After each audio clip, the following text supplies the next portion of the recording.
Everything I need to tell you. I dedicate this book to my mother. I dedicate this book to Greg Norton. I dedicate this book to Rowan, Ben, Carly, Chris, and Kaylee. I dedicate this book to its first reader, Megan. And lastly, I dedicate this book to anyone who can make sense of it, and anyone who believes me. You are the first to hear this story. I want to make sure I tell it right, and I tell it accurately. If you have information that would be beneficial to the study of the mind, soul, and reality, please reach out. There is a reason I'm publishing this book now. I want people to see this as a process. I want people to see my writing in an imperfect form, to understand that I'm keeping it the way it is to show you the pitfalls of my translation work. I don't want people running into the same mistakes I did when understanding these concepts, because what I plan to continue to talk to you about is not always something that can just be conveyed. Understanding all of this is in of itself a process that I wish to share with you, a process that within it holds truth, and I want to share that with you. It is in this that I tell you now, at some point I plan to rewrite this first book. At the moment, there is a second book that I am in the process of publishing, a second attempt at translating all that I need to tell you. Please watch out for Everything I Forgot to Tell You, in which you will find the answer for what is unanswered here, as I better lay the groundwork that many of the ideas in this book are based upon. But just as well, the first portion of both books are about understanding more of the process of translating all of this information, and how this information came to be. I want to show you how to comprehend the ineffable, in that if you're able to do so, you'll be able to see how everything works for yourself. Getting you to that point is a process. And just like the process of writing these books, you will need to undergo the process of making mistakes. And that is why I leave this book in the way that it is, to show you that in everything, there is a process. And in it, in my process of translating these books, I may not get the translation right, but that is because I lack the words to do so. My process isn't a process of coming up with ideas. It's a process of understanding and remembering a language that I once understood. In this, and in future books, I hope you see what I mean. But this is just the introduction. This book is the introduction to what I think will be a very long conversation. One that I'm very excited to have with you. It is in that process that I only ask for your patience and the openness of your mind. Introduction. This book is part of a series that I must write. This series is Everything I Need to Tell You, starting with this small book. This book is an introduction to, well, everything. The hidden keys behind reality, the secrets of the universe, the definition of time, the many definitions of time. All of this will take a while to explain. This first book is getting to know me. I think it's important that you do, at least somewhat. I hope you see what I mean within time, but for now, I think I have a lot of explaining to do. And it starts with my first translation of something that cannot be translated. I need to translate myself, my life, to you. I need you to know me in a way that could never be written down into words. I need you to know me in the way that only getting to know someone could truly manifest, an impossibility that I try to accomplish through the medium of word, which is what makes it impossible. This is the first of what will be many paradoxes to unravel. And this is only my first attempt at telling you. With that, I present to you this book I wrote long ago, and with it, some ideas that still need translating. But within all things is some form of everything. Everything I need to tell you. This is my first book. I do not consider myself a writer as I do not think I'm very good at it. Some parts of this book will be difficult to read, and other parts may be boring, but that is up to reader's discretion. But I tell you this, all parts of this book are from true experience of life, and what I experienced as someone who found the answer to the ultimate question of why we are here. This is my first attempt at translating some of the key components to understanding everything I need to tell you. So please, take this as what it is. I am aware this will not be perfect, so all I can do is keep at it. Things may not make sense now, but I'm hoping later, when things do make sense, it'll make sense why. Thank you for everything. Memories. To experience is truly something that cannot be replicated. That's what makes our memories so precious. To remember is an experience, a re-experience of an experience through thought. It's a beautiful thing to remember. We end up spending so much of our time looking fondly back on an experience that we're no longer a part of the experience that we're experiencing now. So then what are we experiencing? Might I do this with you? If you have any shred of affixation to the words in this book, then I ask that you maybe try to experience something with me. An experience of an experience as an experience to experience. And maybe, along the way, we'll grow together, and I'll finally be able to stop saying experience. The first rule of life is that you are mud. A little mud boy, if you please, or girl, or any non-conforming construct of identity. It's whatever your preference, because, you're mud. I would like to offer you a concept of my own devising. Think back to when you were a child. Then further, a baby. Now further. Do you remember being in the womb? I don't. It's not like anyone was saying, hey, pay attention. No, they were telling me I was going to be the cutest baby or a little heartbreaker or some other white mom colloquialism. You might not know this, but when you were a baby, you were about on the same mentally and emotionally constructed level as a houseplant. Or better yet, mud. Yeah, let's go with mud. Okay, be mud for me for a sec, okay? No, dumbass, that's not how you mud. You're not even doing it right. I'm sorry. I didn't mean it, okay? I'm just teasing you. Enough bullshit, though. This next part is important. Imagine a farm. Any farm. There's soil, but no crops. No seeds have been planted. This farm is barren. Now imagine a heavy rain. A pouring rain. And after the rain, what is left is mud. Now you are the mud. At first, you are new. Fresh ground with water. A new life, almost as if there were never a farm there before there was rain.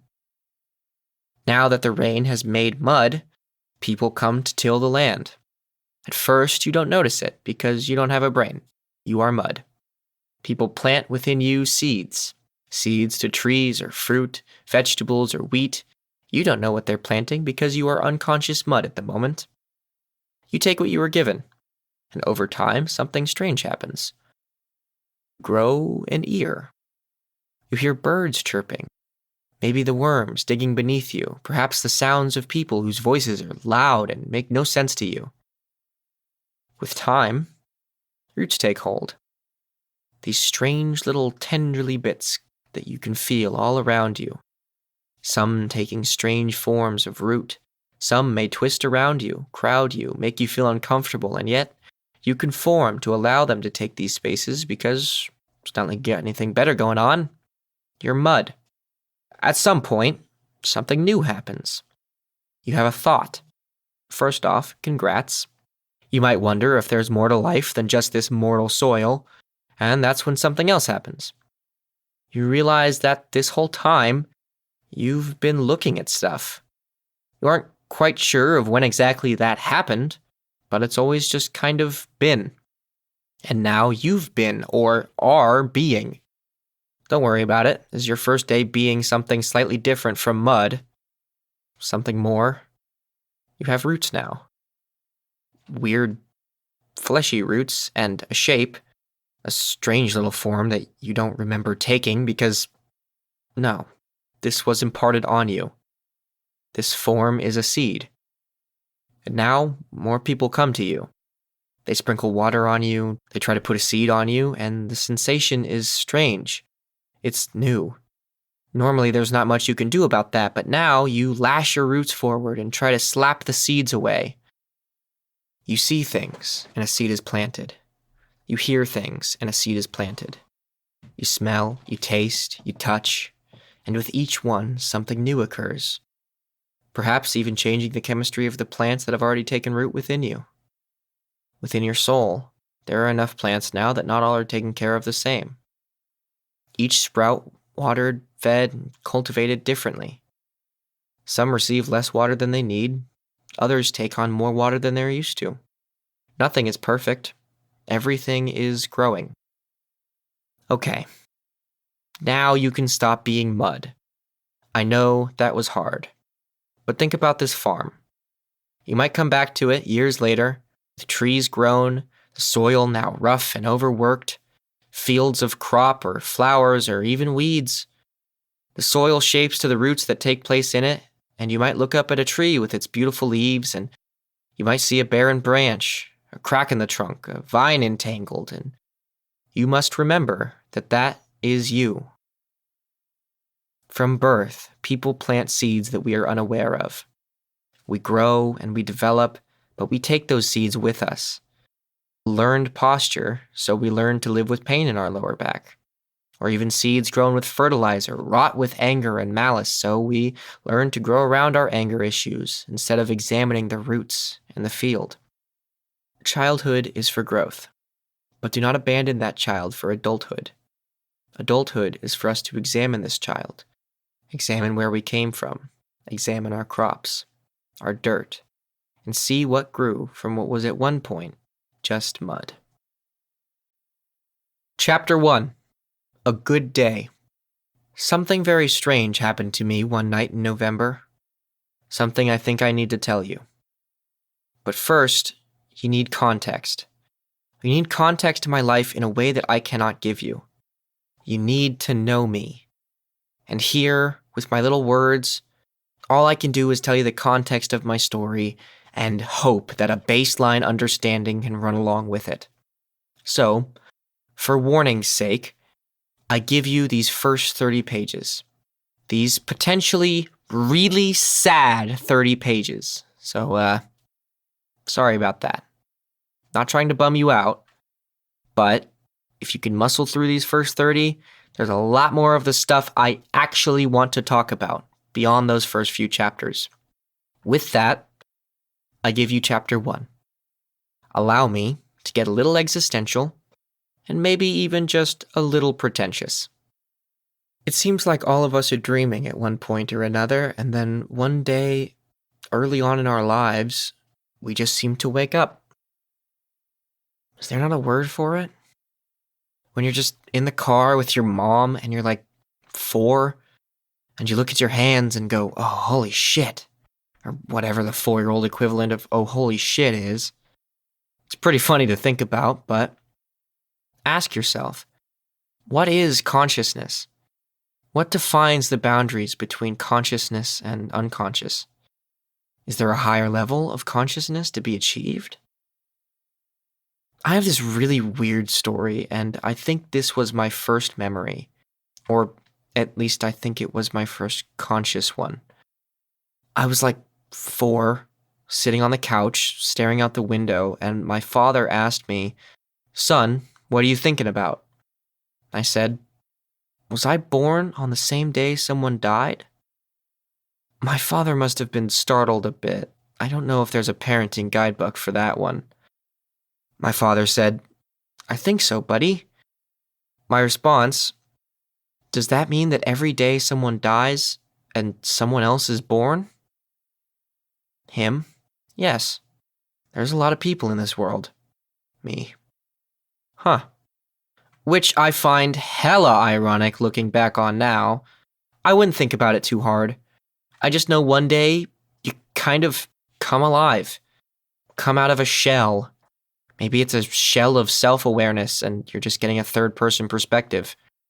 Maybe your consciousness lingers before you obtain it. Like home buyers checking out the neighborhood and thinking, oh God, the location of this soul is just terrible. I could never live here. Or, oh, the me is really well decorated.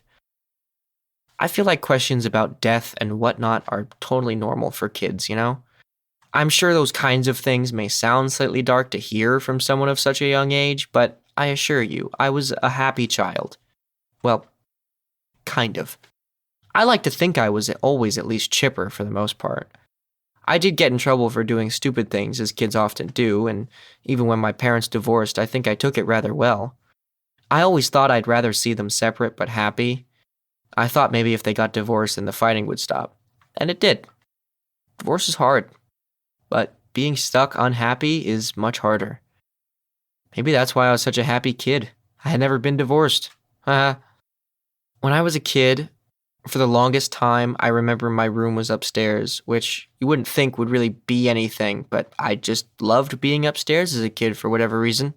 It was like a safe spot, It feels better for the soul to sleep upstairs, where your mind is closer to the clouds in which to wander. Maybe I'm Icarus. I was too happy of a child. Flew too close to the sun of joy and cast into a shadow. That's exactly how it felt just about every day after my father remarried. A shadow over everything. When my parents got divorced, I would often go to the school counselor, not because I was having a lot of issues, but because this was third grade and I just wanted to get out of class. Occasionally, though, there would be something, a fight, an argument, custody disputes, or whatever, and I would actually need to talk to somebody. So I would go to the school counselor's office and I would tell her about my problems. I remember almost every time I went, she would never really say anything of value. She just kind of pull out a game of Monopoly or Parcheesi or something, and we would play that for a while. To this day, I'm not really sure of what her purpose at that school was.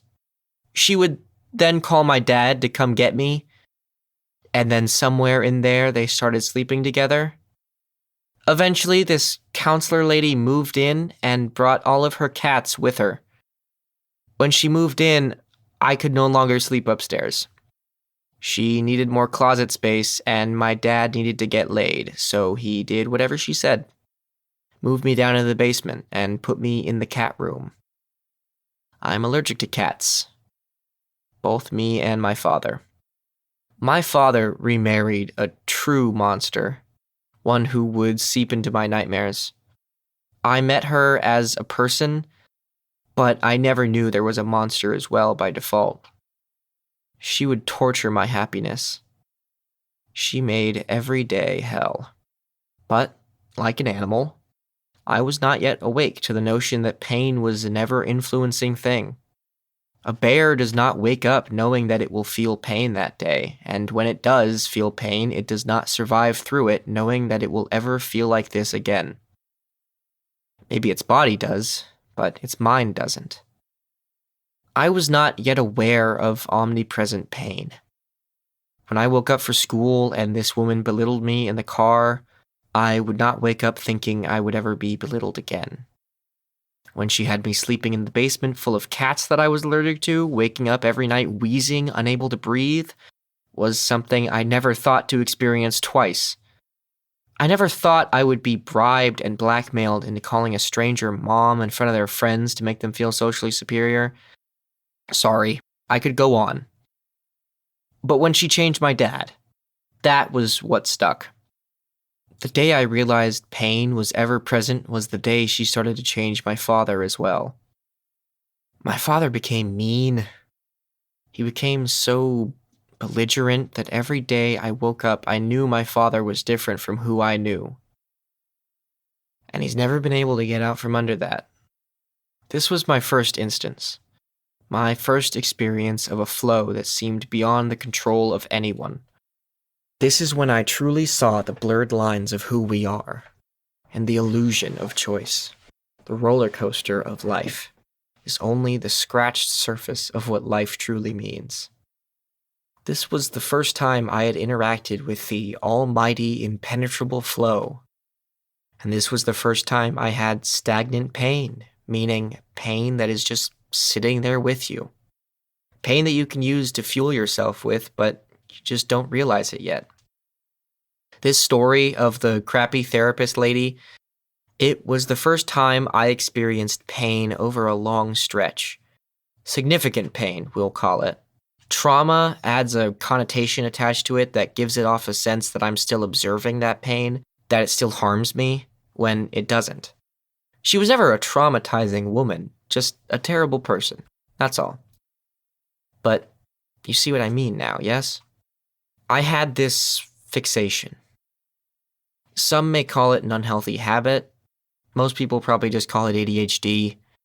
But it's always been something I do. Thinking. I'm always thinking. That doesn't mean I'm smart. I might be wise, but not smart. But one thing's for damn sure. I can't stop thinking. In school, always distracted by my thoughts, never present, never listening to a word anyone said. I was just one of those kids, always watching Power Rangers in my head. Nothing was ever actually going on up there. It's only now that I realize stimulating conversation is such a beautiful rarity, such a remarkable thing to come by, and I truly believe it can be found in every conversation with the right words. Yet, those thoughts, teachers didn't need those. Schools don't teach you to think, they teach you to answer. So I think any and all intelligence I might have had as a child was suppressed. Chapter 2. An Introduction to the Snow. I tell you this next part of the story as setup for what is to come, to further establish my character and what the world meant to me at the time. The experience of this flow that life has. Do you know what I mean? I once knew a man by the name of Ben. Ben had a lot on his plate, a lot that would normally be enough to break a person. But he persisted, without sadness. And when I asked him one day on a drive, "Ben, how do you manage? You're going through so much shit, but what? You don't care? Are you still happy?" And all he said to me was this. "'Cause Cooper, being sad is gay, and I'm not gay." And that just goes to show you how much a person can say from not really saying anything at all. At 4th grade, I left the public education system. I wasn't doing well in school, and so my mother put me in a private school. I remember showing up the first day to this rather small little building, the parking lot of what was no place for a school. Everything was so strange to me, as I'd only experienced suburban normalcy. At least, what was normal to me. Suburban blandness. As I sat in the front foyer of the school, I saw each student walk out in single file when it was time to leave. As the line entered and shortly exited the room, my mother and I just looked at each other confused and asked, "Where's the rest of them?" And then chuckled, but that was it. About 20 kids in the entire school, 6 teachers, including the principal. This wasn't something that I was used to, and I loved it. However, this was a high school. That didn't stop anyone. Somehow, no one ever really even asked if a 4th grade kid should be mixed in with a bunch of high schoolers. So, I started on a Tuesday. I got a uniform, a forest green shirt with khaki pants, no jeans, no logos. Mr. Greg Norton was the principal, founder, and homeroom teacher. He would gather us all in the main room every morning, and he would just read the paper. If he saw something interesting, he would talk about it with us, or maybe even show us a video of the news with a projector. This man, who was so reserved, so poised and classed, was the first man I ever saw do something because he was bored. In Idahoan culture, if you're bored, you wallow in it until something happens or you just stay bored forever. I would walk away from my mom's car on cold winter mornings. I never wanted to be late because he would lock the door on us if we tried to come to school late. seeing the strange layout of the school with a weird taxidermy possum he called Geraldine. I come into school, sit down in a place I wouldn't be called on from, and just watch. The second the clock hit 8 o'clock, he would just start shouting, ranting, and raving about something. Greg Norton exposed us. He would show us things that made us hate him and then say, "Good, now you feel something." Greg Norton was what the entire state of Idaho needed.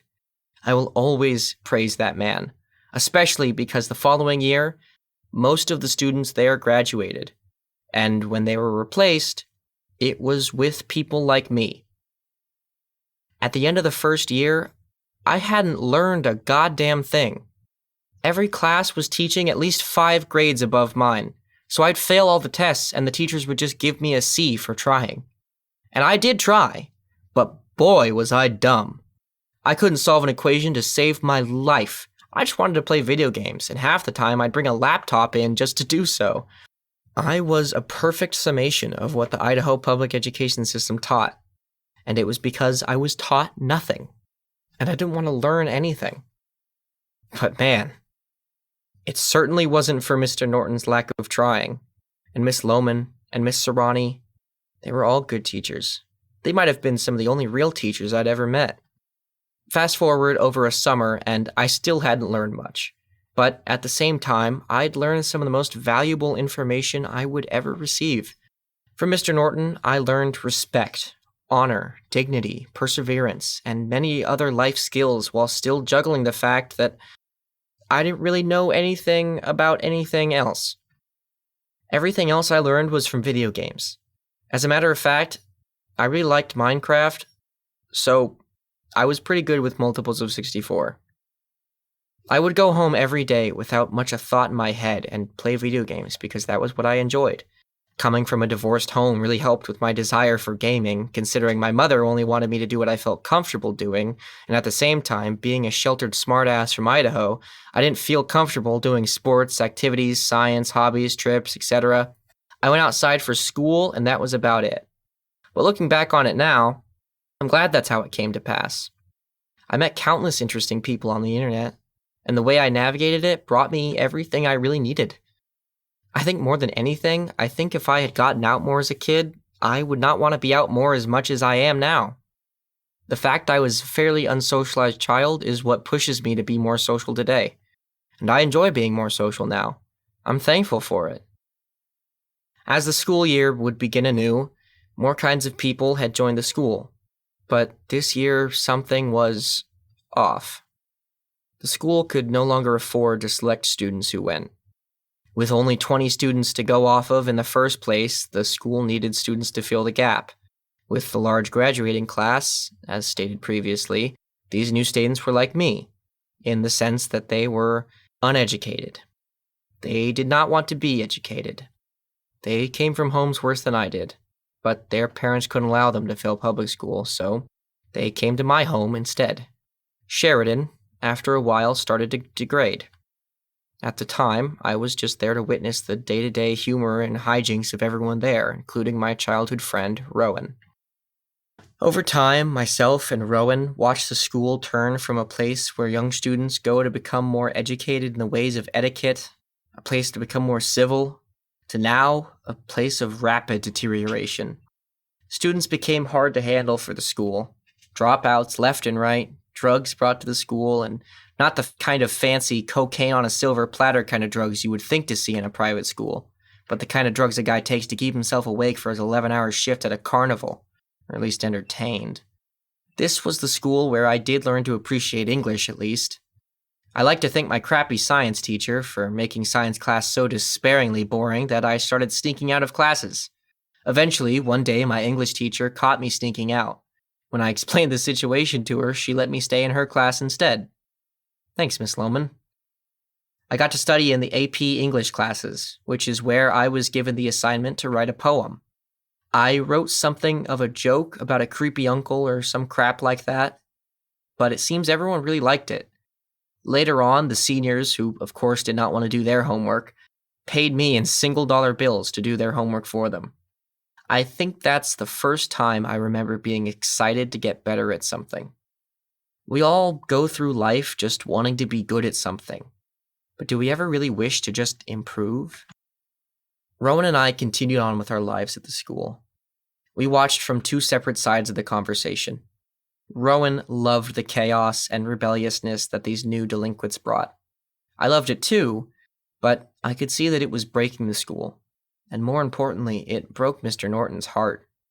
He truly cared for his students, truly loved them enough to treat them as the respected individuals he'd longed for them to be, even when they didn't deserve it.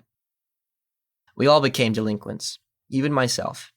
I only cared for my grades and the way they reflected me to Norton. I only wanted him to know that he was still getting through to somebody at least. Kids would often be found getting a quick hand job in the bathroom, trading drugs in the field out back, or just filling the men's room with vape smoke. That's not to be misconstrued as me saying, woe is me, my school was the most corrupt school on planet, it was like inner city Harlem times a million. It wasn't. I'm only sharing the reality of the situation. It was a school of unpolished ruffians, myself included. I say that as if I'm any more polished now today. There was little violence, only 1 or 2 actual fights throughout the year, so that was nice, but the majority of the people there came to school with malicious intent. That much is certain. Students dropped out, others graduated. The first year that I attended Sheridan changed me so much, I felt compelled to give a speech at the graduation. It was a very memorable speech in my mind. Probably not great, but the best speech I ever gave. The next year, Mr. Norton asked me to give a speech. I declined to do so as I was too nervous the next year. The next year, he said, go on up there, give a speech, man. And the next year as well. Each time, I said, next year, I promise. It was around the end of the 4th year that I really meant it.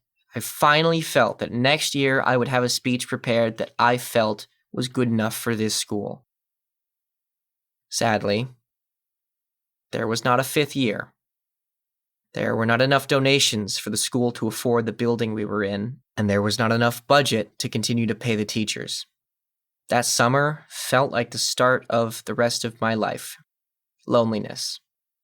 This surrounding aura of being by myself. Both freeing and caging at the same time. I tried to fill my summer with video games, staying up late, sleeping in late, never exploring, never growing, just shit-talking on the internet. There are many people in the world like me. The best part is that none of them know their potential. Probably none of them will read this book.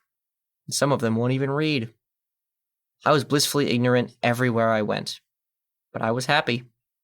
And I was kind. I managed to embody some of the most important fundamentals of life while not really living at all. It was wonderful. But then came a time I was looking forward to, while shying away from as well. Driver's ed. I think in America, driving is a child's first ever experience of freedom. Even with the limitations set by our guardians, driving is the first American standard of freedom. Then comes cigarettes, war, and drinking. Whoopee. Idaho has the tractor law, meaning that since the majority of families lived and worked on farms, kids were allowed to start driver's ed at 14 and a half so they could drive tractors legally. I started driver's ed at 14 and got my license shortly after I turned 15.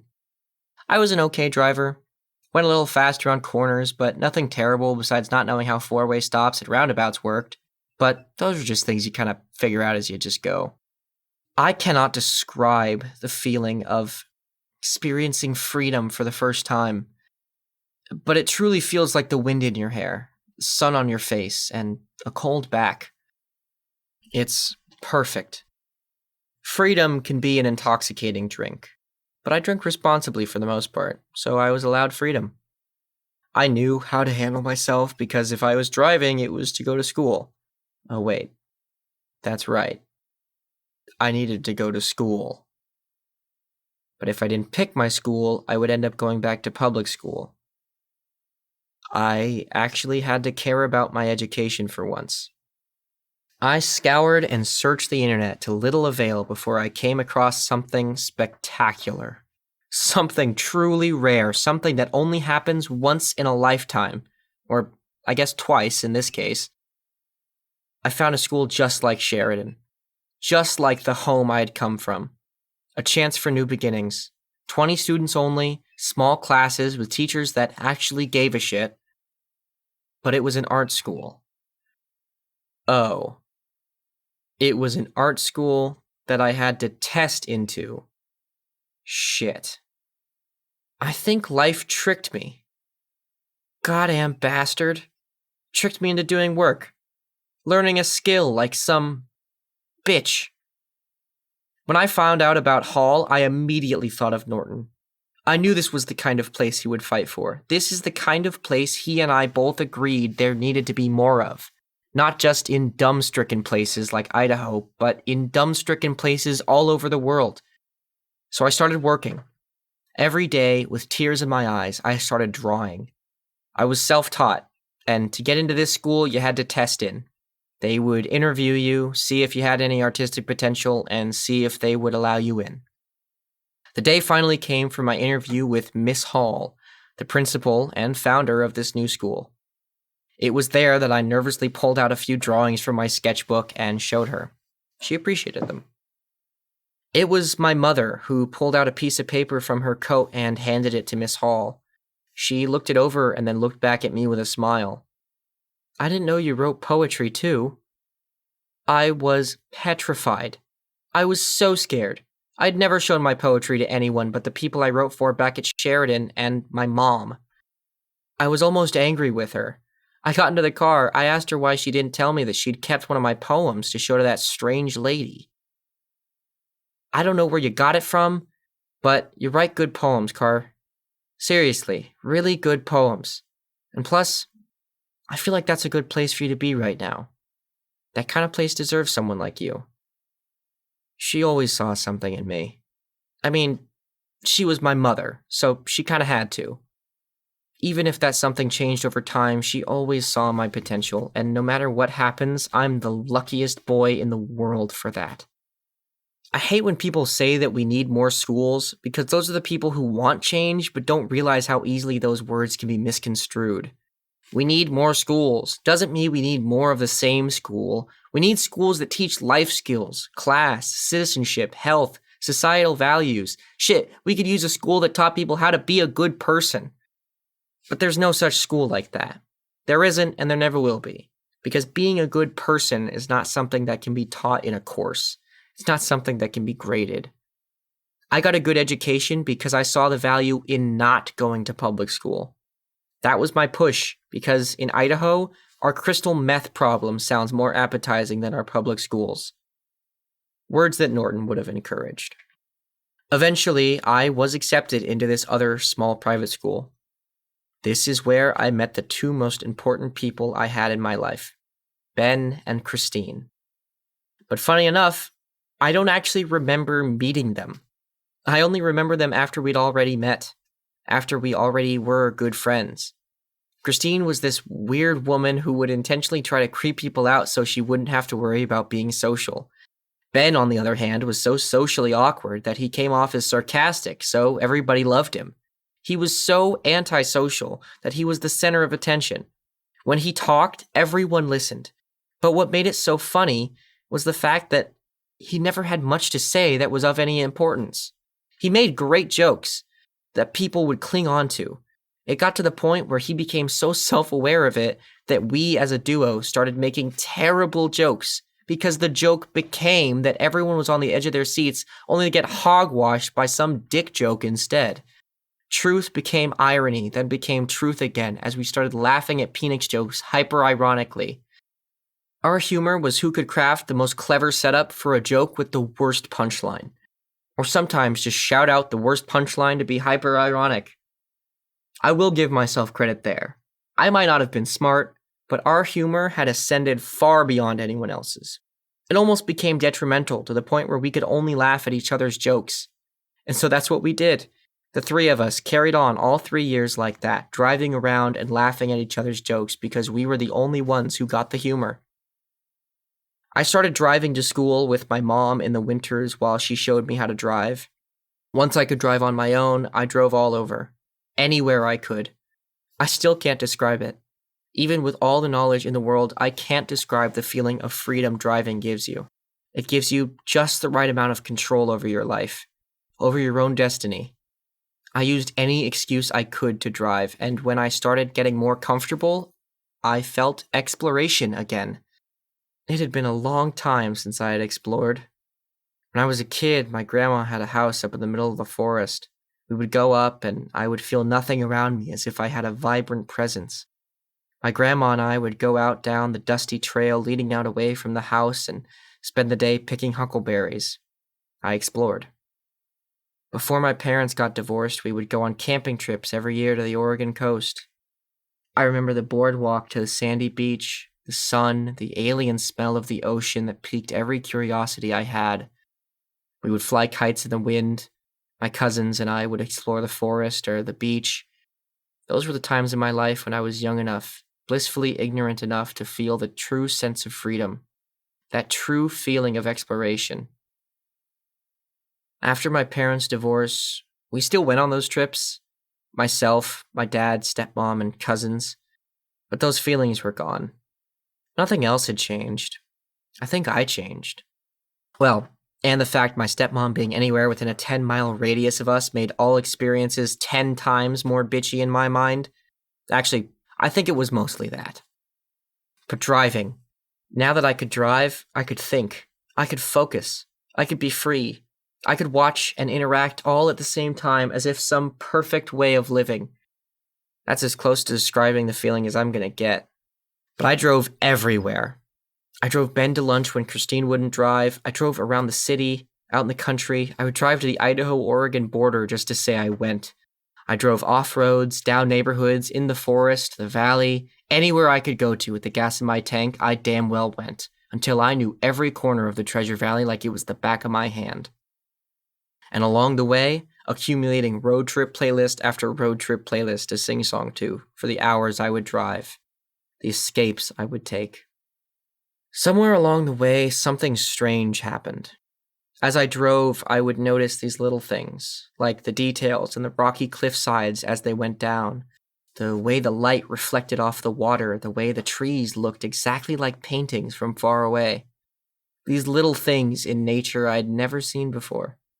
I don't know why I had, but it was as if all of a sudden I could see these things now. I guess you could say I was somewhat pissed that I could only start seeing these things now. I started to drive anywhere I could in nature. The mountains, the forest, winding riverside roads, there was nothing like it. So, when that feeling would go away one day, it felt like I had been given something only so that I could wallow in knowing that I had something I lost. My time at Hall was shorter than my time at Sheridan, but important to me all the same.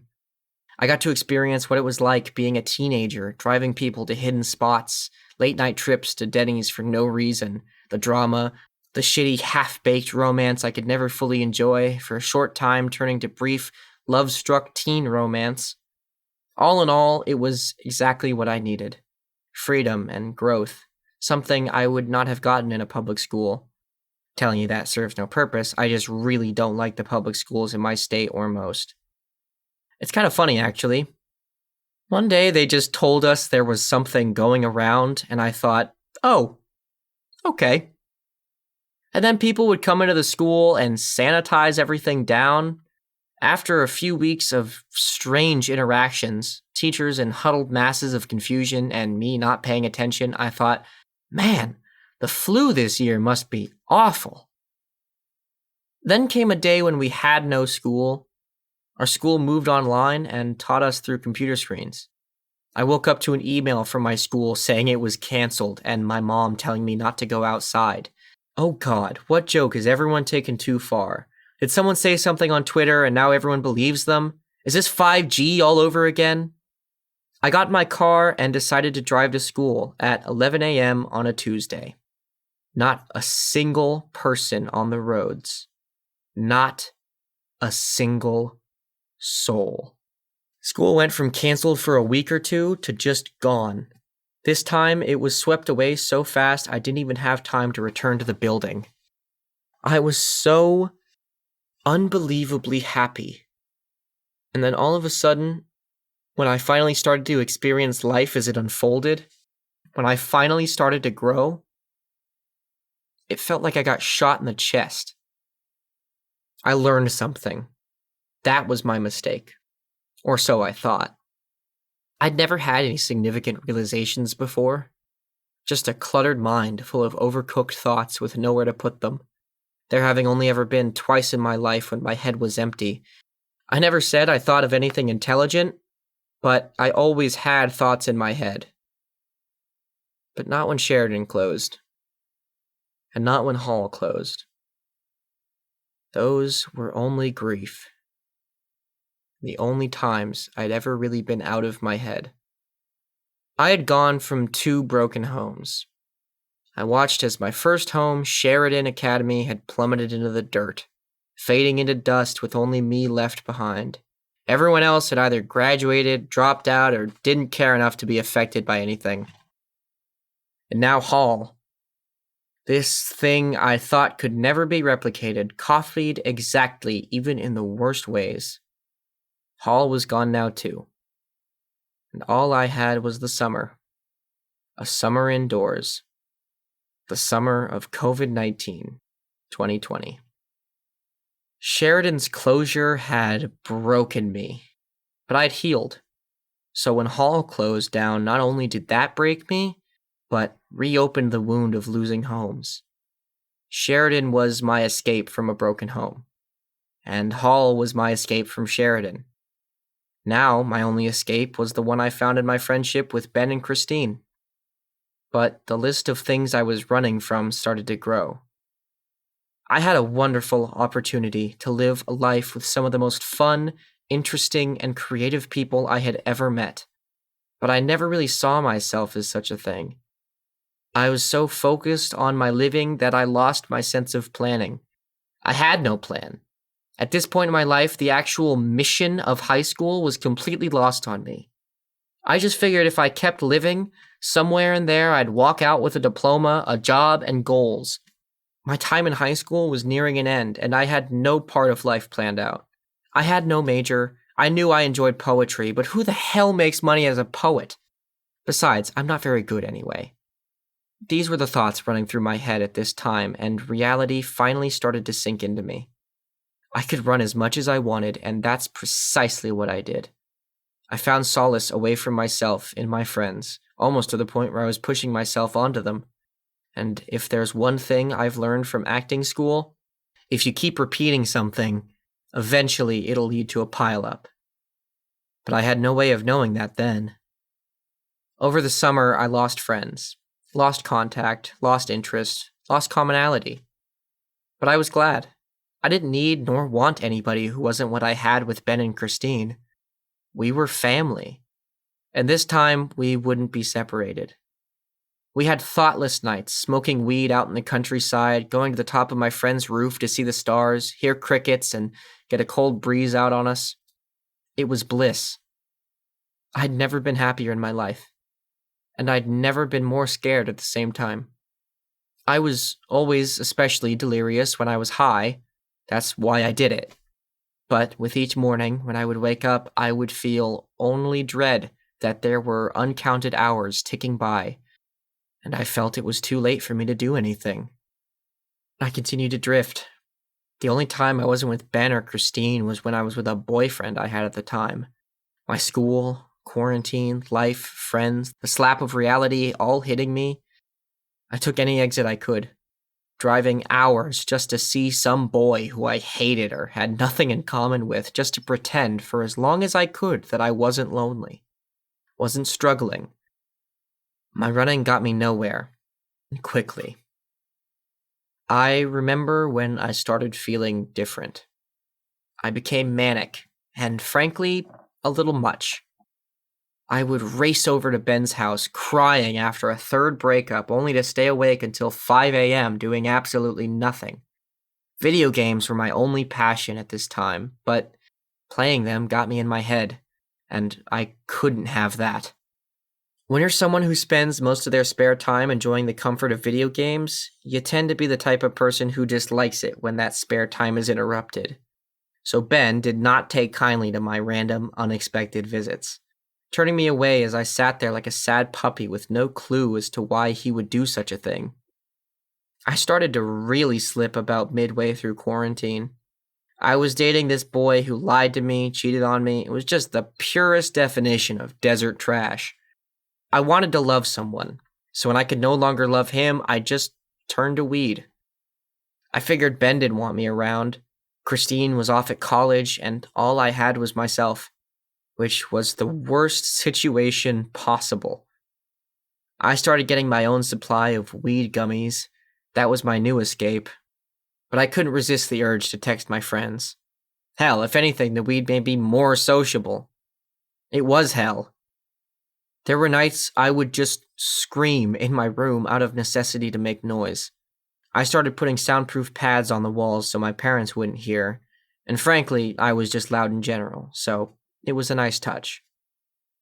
I would go to bed at 4 a.m. and wake up any time past 1 p.m. There were days I wouldn't even see the sun with my sleep schedule. In fact, it got so bad that every night I would always stay up 1 hour later than the night before, and sleep in 1 hour longer. So with this strange rotation, there came a week when I actually woke up at 6 a.m. and went to bed around 8 p.m. It's funny how some problems fix themselves like that. Myself, however, I couldn't fix myself. I was dumb, ignorant, selfish, unperceptive in almost every form. But if there's one thing I started to become, it was humbled. I knew my life wasn't going anywhere. I knew I was in the worst place of my life, and I just wanted nothing more than for everything to end, and in that desire, I could see myself for what I truly was. A formless mass, the almost everything I called myself. I knew I had potential, but more so, I knew I had wasted that potential. I let everything go because I knew I had missed my mark, but the world didn't miss me back. It was the last time I saw Ben. I knew something was wrong, but told myself I was just being paranoid. But I had to say something. Ben was having more reason to be sad than I was. We were both attending online school by this point.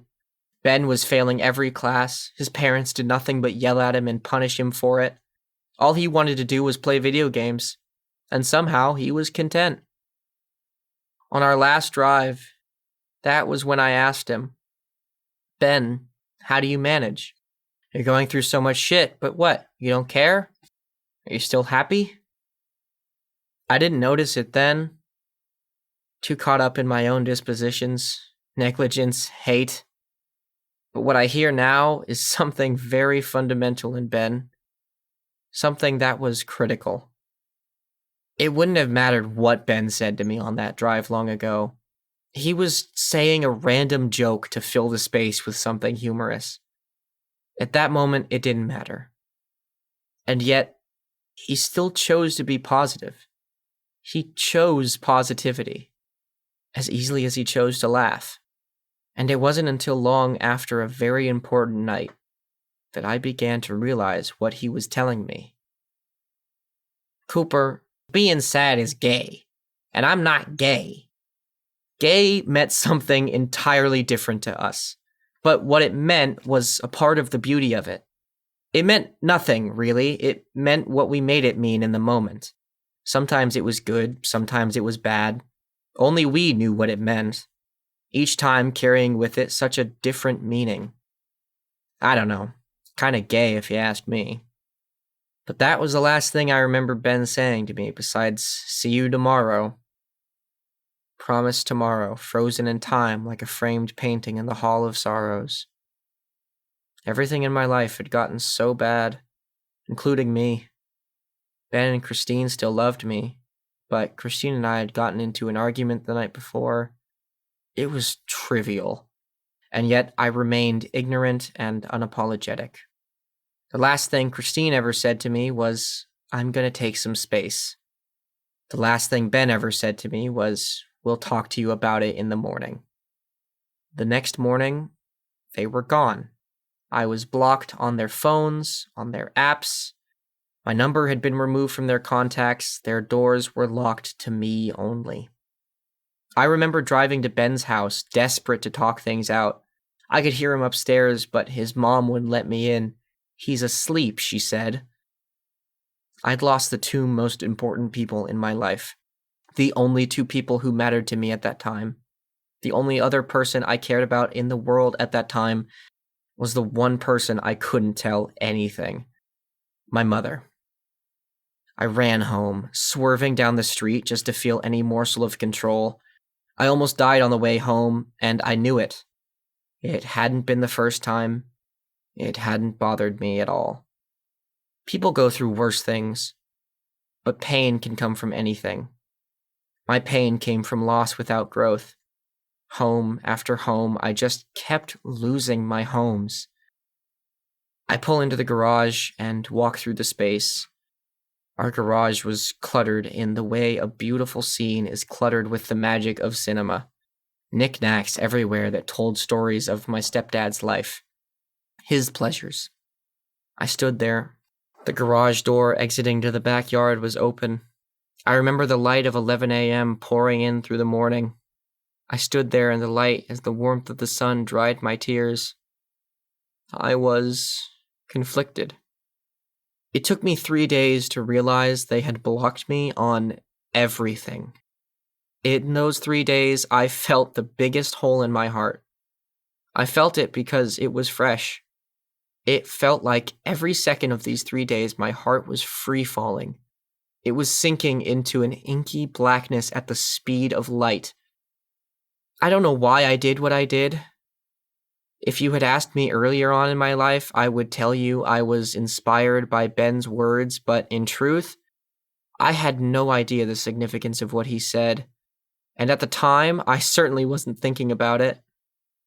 But one day, I just went down the street to the lumber supply store, bought about 7 pieces of big, thick lumber bars, and took them back to the house. Picked up a saw and poured my tears into my carpentry. I screamed as I cut because I knew no one was home. I knew what I was doing, but I didn't for the life of me know why I was doing it. Over those next 3 days, I built a torii gate.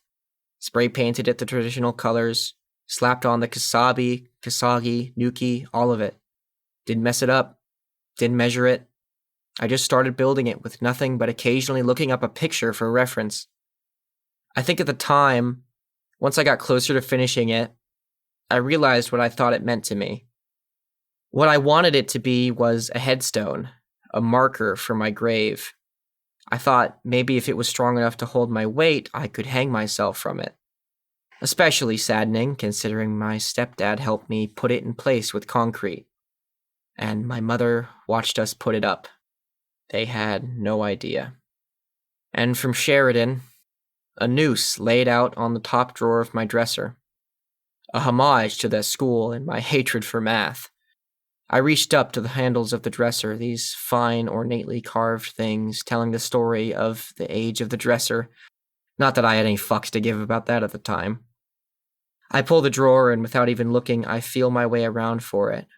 Once I held it in my hands, I look over at my window, unable to see the torii gate as it stood, but knowing it was there. I thought, I can't be that cruel. My parents don't deserve to find me like that. I knew I couldn't hang myself from the torii gate, so I had one last option. I actually had a chuckle, as I thought to myself. One last joke, before tying my old noose to the ceiling fan. I stood on my nightstand. Everything within me was ready. I felt no fear. All I felt was my heart still sinking. I remember standing there for a moment longer, waiting to feel something. Anything, desperately, waiting for the view from halfway down to pull me from the pedestal before I fell. I was almost mad, expecting my body to do something, but it gave no signal. For once, I felt no fear, and it was infuriating. Why now? Why now, motherfucker? I remember flashing through the images of my life from the past 3 months, seeing every instance in which this snowball built up as it flew faster downhill. And in this, I had a small realization. No part of my life had been even remotely enjoyable. And in this moment, I remembered my bucket list, a small list of unfinished objectives, and in this moment, I thought, maybe I'd at least like to go out on one good note. And that's when I thought, before I die, I'd settle for my last act to be at least that I watched something good on TV. And for some reason, that was it. No big goals or plans. I just wanted to see a good movie before I left. So, I stepped down, got into bed, cozied up as if nothing just happened, and put on, of all things, the Sonic the Hedgehog movie. For the next 2 hours, I just kept anxiously glancing back and forth at the noose dangling from my ceiling fan, thinking to myself, is this it yet? Is this good enough? And when it finally ended, I looked up at the noose and thought, fuck it, I'll just do it tomorrow. What saved my life in the end? Not any epiphany, not any newfound source of strength, not even the great comedic stylings of Jim Carrey, who played Eggman perfectly, by the way, could save me. What saved me in the end was pure, unadulterated laziness. Chapter 3: The Mind Electric. So, for the next few days, I just didn't do much of anything. I simply existed, not much more than just dreading every day, praying that a good fucking movie might come out so I can end myself with at least something of an experience. But I couldn't end it yet. I had a symptom of loss that I could never truly express. I lost myself. I truly was lost in my own self to the point where even when I tried to talk to people, I couldn't. Or my attempts at humor were god-awful, and I knew it. It got to a point where when I had to leave the house to get food, one final meal I always thought, eating nothing for the next week but the famous Wisconsin mac and cheese from Noodles and Company. But every time I went there, I would do or say something weird. Just something different. Nothing noticeably weird except to me. Just things I wouldn't do. I started speaking in ways I wouldn't speak, and at the same time, it felt like I couldn't speak. Like, all of a sudden, when I tried, I just suddenly became socially awkward. And I thought, why did I say this to someone? At the time of saying it, I never fully believed myself or the words coming from me. Furthermore, I isolated myself to find the problem within me. I was more concerned about my mannerisms than my life overall, because something was wrong. Some screw was loose, an axle was bent, or a gear not turning, and it stopped all function in my body and personality. I didn't know what I liked. I didn't know what I wanted. I was as blank as a person could be. I was truly gone. But more than that, I was fucked up. In my darkest hour, I turned to weed. Every night, I took edibles until I forgot there was a world beneath my feet. But any respectable stoner would know that's not a hard feat to accomplish. I would get so high I would start blacking out. I would wake up in tears thinking about Ben and Christine, and before I knew it, weeks had passed. And I'd completely forgotten about the movie. I was absent from time and space, unaware of where I was. It was terrifying, mostly because I couldn't stop. And I didn't know why. I've had an unbreakable coffee addiction since I was 12, so I was vaguely familiar with lower forms of addiction. But the way weed was affecting me was getting stranger and stranger. I began to resent it, but not once did I stop, because it wasn't the weed I was addicted to. I was addicted to being absent from the passage of time. I was addicted to the idea of not being here, without the commitment of actually committing suicide. Dark, I know, sorry. I know this is bumming you out. Well, anyways, there was one night in particular that really struck me, but I have to preface something before I tell you this story. This was the first time I'd left my house in weeks. First time I left my room in days. I've told this story to people before, and I only write it down now because I trust you. You, stranger, you. This is a true story, as I would tell it to a friend. It was dark. I was in my room alone playing video games. I'd just taken my third edible of the night when I took myself away from the video game, and I thought to myself, man, I really want some munchy snacks right now, but I don't want to drive anywhere while I'm high. Already you can get a sense of my shining intelligence. I thought hard about what to do. I thought the best course of action would be to just go back and continue the video game. I sit back down in my chair, and suddenly I'm in my car. I had blacked out. Somewhere along the line, I had gotten up, gotten in my car, driven halfway across town, and picked up 5 boxes of chocolate chip cookies. They were piled in the seat next to me. I looked at my hands, looked at the speedometer only to realize I was going the speed limit of that road. But I was terrified. For the first time, I wasn't even quite sure where I was. I immediately pulled over and decided to go back home. I was being stupid. 2 hours later, I was further away from home than I was before. I'd blacked out again, and this time I was about 45 minutes away from home, driving down the highway with not a single other soul on it. I was awake again, but for how long? I knew where I was this time because I frequented this highway, but where the fuck was I going? And how long until I blacked out again? Another time. This time, while I was out, something strange happened. I started dreaming, but I could feel my body stiffening up in a way that was almost painful. I heard voices. Ben and Christine. Something was happening. In a short spur of the moment, a flash entered my mind, and I saw them. I saw they were together, and they were having sex. It was like a dark, lucid dream where all I could see afterwards was blackness, and I could hear there were disembodied voices, both unsure of what they were doing. In this blackness, my eyes started to burn. I felt my pupils dilate as something grew brighter in my mind's eye. At some point, I was free again, and I opened my eyes. The light, I could see it now. What was burning my eyes were the high beam lights of a lifted Ford pickup. You know, one of those modded out cars that douchebags drive. Those were the lights that woke me up. I checked the time. It was 5:45 in the morning. The early bird gets the worm, I guess. From behind me, I could see the neon pink glow of the sun starting to rise. I thought my night of torture was finally over. I thought quietly to myself as my pounding heart faded to stillness. Maybe I've been hard on myself. If Ben and Christine get to fuck, then fuck them. I refuse to let that fuck up my now morning.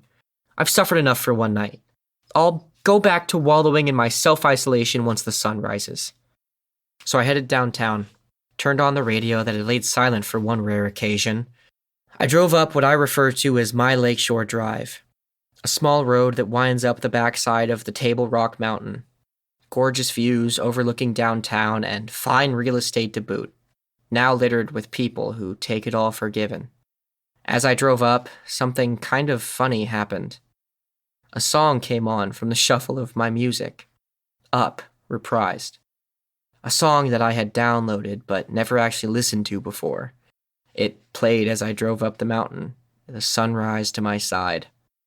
It was one of the most beautiful moments I can recall. With a beautiful, perfect melody to boot. I'm going straight up, the artist sang as I wound up the turns on this canyon side hill, my favorite drive, to end a terrible night. But of course, the swing of irony had to land itself right in my way. About halfway up the mountain, still feeling a cool buzz from my high, something strange appeared. Something I'd never in my life seen before. On the mountain, where the subdivision of rich houses ended and the dirt road leading to the rest of the way began, lay a crossing arm, one that had just been freshly installed. I swore the paint could have still been wet. As I drove up to it, blocked my view with its towering center post, supporting a microphone, camera, and a light. Being the goonie that I was, I spoke into the obviously obsolete microphone and requested access. No answer. I pushed the big red button on the side, no effect. The song came to an end, and I unplugged my music. I sat in disbelief for a moment, and then I just sat in silence. The only interruption were the birds chirping after having just arisen from a slumber in their well-tended treetops. Fuck! I screamed as loud as I could into the microphone with no hope of gain whatsoever. With my hopes dashed and my spirit wavered, I drove home under the curtain of the trees. I never did get to see that sunrise. And it just kept getting worse. Every night was a new battle, and every week I was losing. It was about a week or so, maybe 2, after that night that I had gotten a text from this guy that Christine had been dating since she went to college. He told me him and Christine broke up because he found out she was fucking Ben.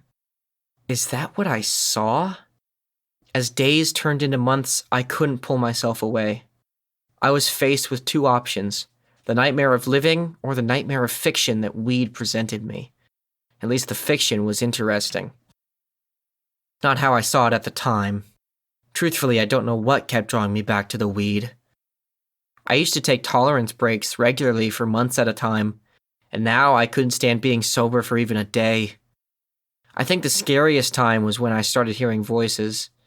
I would see little splotches of black ink in the corners of my room, occasionally seeing distant stars within them, as if time had peeled back the corners of my room to show me the stars. There was a blur of time somewhere in that era of depression that really got to me, when the black splotches would start singing to me.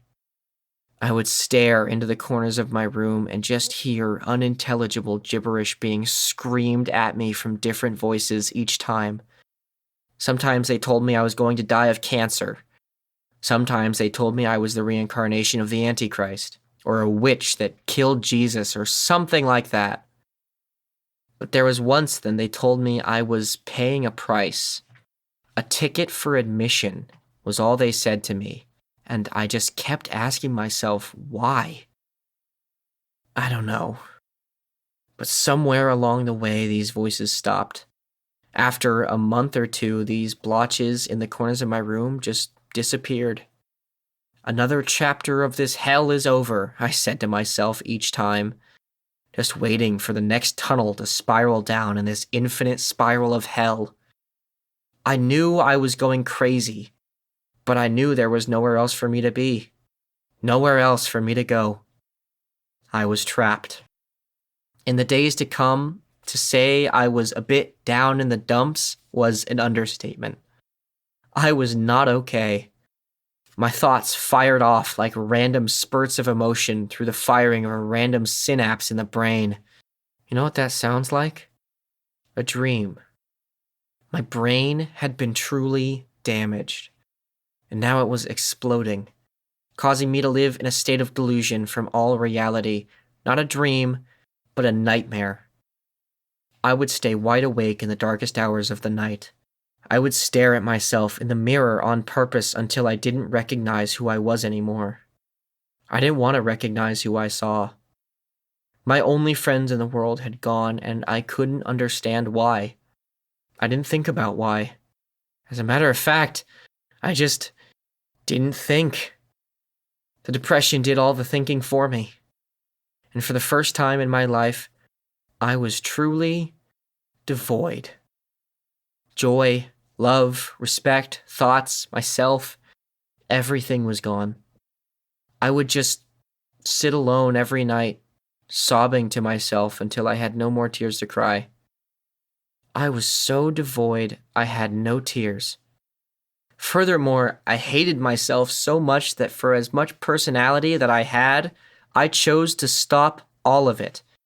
If I had to interact with another human being, I would speak in the blankest, basic way, just out of sheer emptiness. I'm not saying my words were empty. You wouldn't have been able to tell that I was depressed, and I certainly didn't leave the house in all black with my eyes like I'd just cried themselves into a coma. But my words became more like plastic. No meaning, and bad for the ocean. Note to future self, it's hard to convey comedic speech through text. My words were devoid of any personality, but I wanted nothing more than to just stop existing.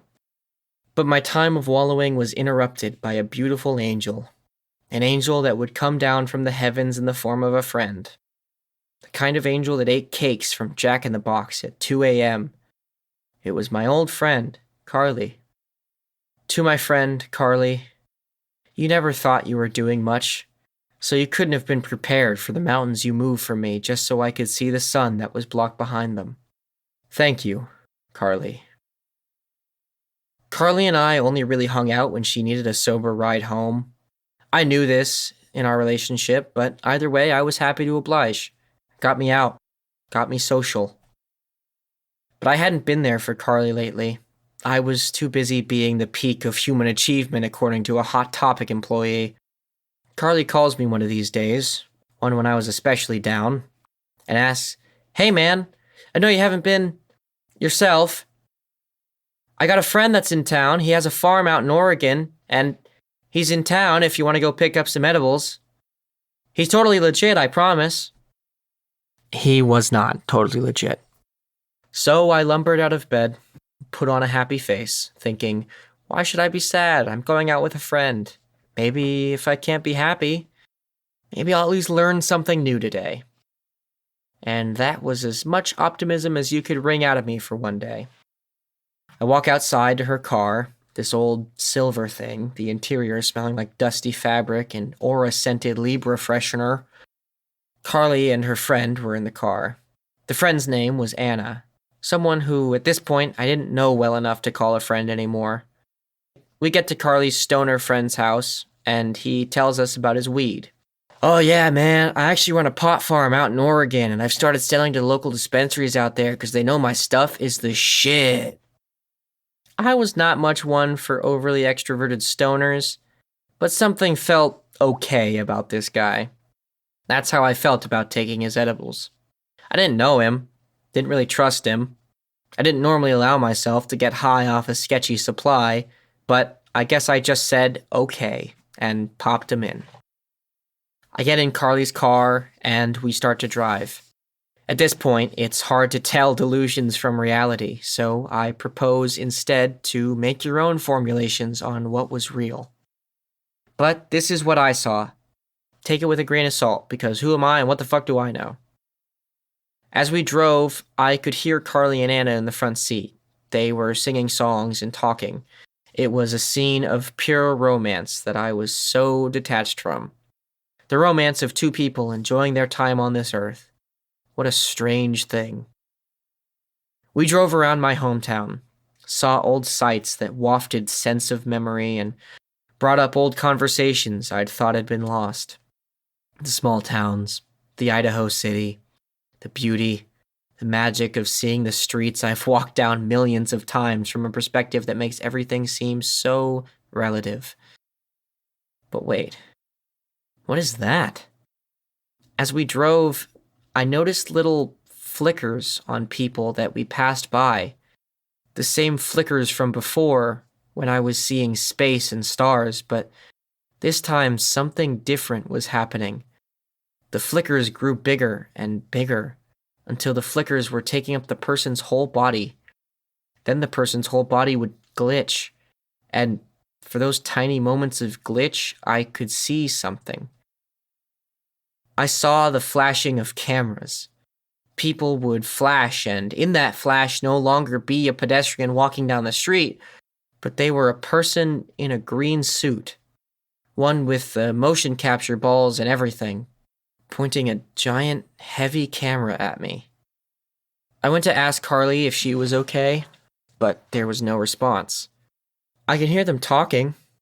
They're singing to a Lady Gaga song, partially dancing in their seat.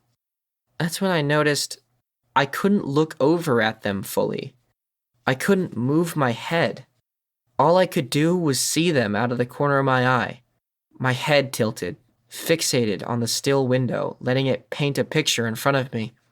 The music faded. Carly asked me a question, but I couldn't hear it. Her voice faded with the music, until I heard nothing. The radio went dead silent. And yet, From the corner of my eye, the two girls still danced, still sang. Their song had not yet ended. Here I was, trapped in between a rock and a melody. Forever? A beautiful melody started playing. A rhythmic song like a calm dance. One dance for all things, like a rhythm anything could follow. In it, I could hear the sounds of the waves and the flow of time as it curved. It was perfect. It was too perfect. It needed to be interrupted. And so, it was. Everyone. I could see everyone, passerby, pedestrians, people driving cars, all of them hidden by green suits, all of them hiding behind massive cameras. I was seeing them as they saw me, and the song was interrupted. A voice, one talking about me, but not to me. This voice sounded to walk into some place chaotic. Voices were murmuring as this one voice commanded authority over the air. The voice talked a while in unintelligible questions, pauses, and questions about me that I could not hear because of the beautiful music. And then the music went to a lull, a soft ripple in space which could pass through my ears as gently as ever, and I could hear clearly. A man bouncing around ideas to colleagues before the room goes silent. All but the other voices hush as he speaks on, one final time. And this is the part where he figures it out. I was terrified. This was not something that happens on weed. I couldn't move or speak. Maybe I was in a state of stunned silence, but all I could see were the hidden things, the hidden people with cameras who seemed to be recording my life. Another voice came through. This not the voice of a man of any kind. This sounded too angelic to be human. This will come at a terrible cost. Cost? For what? What have I done?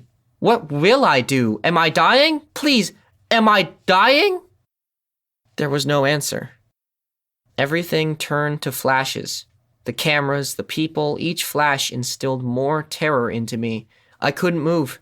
I couldn't hear anything. What were my friends doing? I couldn't see them anymore. Were they okay? Oh God. Oh God. The car stops. Why? Why did the fucking car stop? Did they notice I'm not moving? Do they see what I see? Oh God. Do they know what I know? And now, know something I don't? Oh God. Oh God. We're here, says Carly. The car door opens and I plop out of it, catching myself on the ground. We're here? It was like everything stopped. The moment was over, and now I'm back to reality. I knew all of that was fake, but what terrible cost. And that song. What was that song? I've never heard it before. I don't think that's something my mind had made up. It was too clear. But I'm on the ground, and I'm free from this self-made cage of discomfort. I can move again. It was over. Myself and my two friends started walking. They wanted to show me this cool spot they had heard of by the river. As we walk, someone passes us by, and they flash. And it's one of them again, in a green suit, covered with white balls, and they're carrying a camera on their shoulder. I close my eyes, and the song starts playing again. It wasn't over. I wanted so badly to just go with my friends wherever it was they were taking me.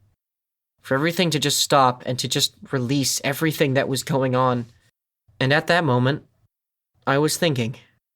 I thought, maybe if I release, maybe if I listen to the music, then it will go away. Like when a song is stuck in your head, so you listen to it to get it out. Right? I don't know how it works. Does anybody really know what to do when you hear strange music and see people glitch out of reality on a Tuesday? Well, I didn't, so I gave in. I focused my attention on the song. All I remember next is this one moment. I was sat on the ground, underneath the sanctuary of this tree, the ground beneath it carved perfectly to create this square little island below us. Off the side, along the riverbank, were these piles of stacked rocks that looked resemblant to little cities of stone. And then everything was gone. I remember the drive home, kind of. The sky looked like this strange shifting pattern, like a shifting, warping oil pastel painting of the sky, overlapping itself in this way that felt splotchy, but deliberate. I stumbled into my driveway. We were only gone for a handful of hours. Carly pulled away, and that was the last thing I remember seeing before I blacked out again. When I came back to, it was hours later. The sun had gone down, and I was in my bed. I awoke, and all around me there were these screaming voices. I awoke to my room filled with shadowy figures. During my long-standing depressive state, I had experienced sleep paralysis a few times, but I wasn't paralyzed. I sat up and saw more shadows fill the room. Just various different figures standing there, motionless. My body started shaking. It was 2 a.m., and yet I had nothing to do but scream. I shouted at these figures until I realized they couldn't hear me.